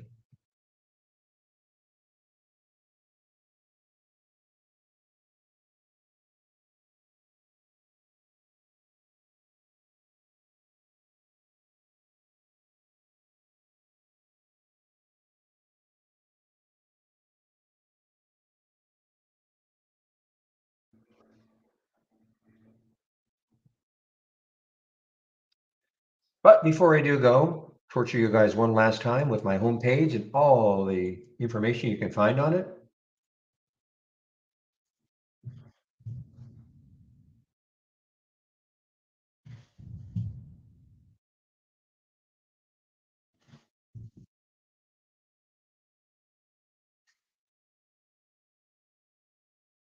All right, so this is what you're going to find if you click on my homepage link. So here's a code you can use. Now, way to make a change. This is going to get you the 25% off, not the other one that we had earlier. So Easter 25 for 25% off the first month only or the entire year. You must do the get started. Take you about 30 minutes, 10 short videos. Starts off with your download and your installation, and your login and all that. If you're new to trading, this is a good course for you. Trading 101, new to trading, a lot of videos. Starts off with what is a stock. I do a daily stock of the day video. You can sign up for it here.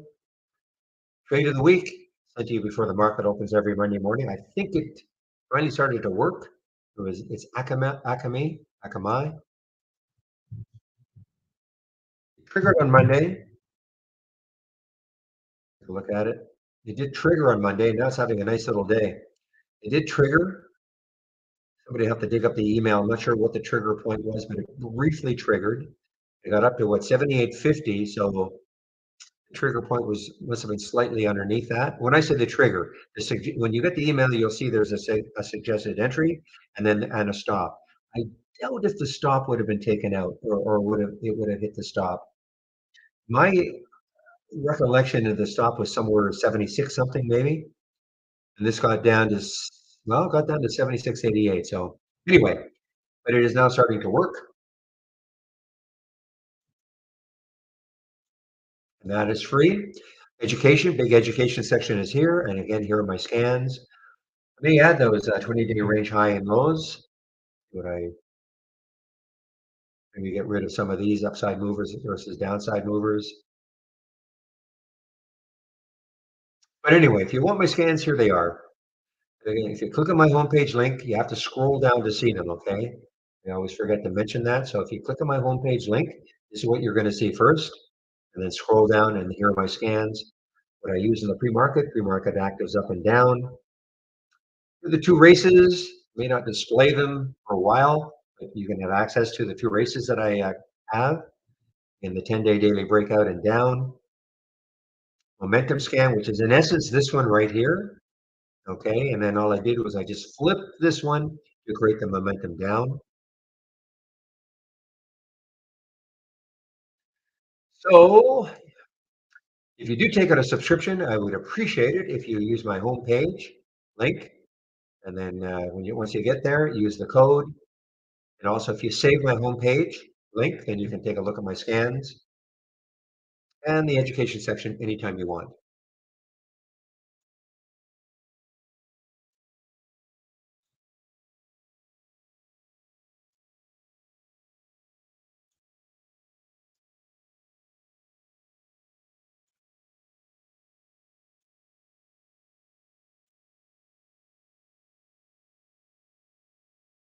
Okay, thank you, Blaine. So it was 78, so it was 78.40, the trigger? Okay.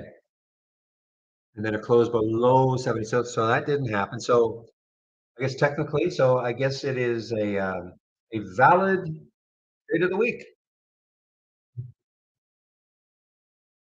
Okay, I am muting myself.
All right, guys, I think I'll wrap this up now. Unless there are any, listen, I'll stick around. I'm actually watching this SCLX to see if it has this late day rush.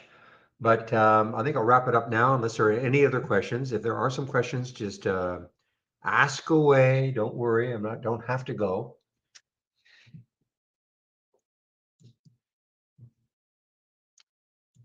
But I don't see any.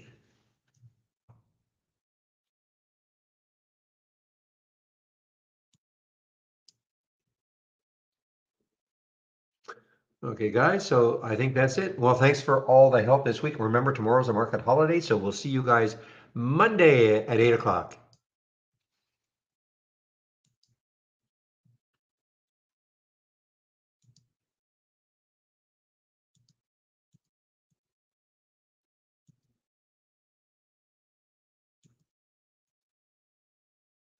And now, goodbye to the YouTubers. Same thing. See you guys Monday morning.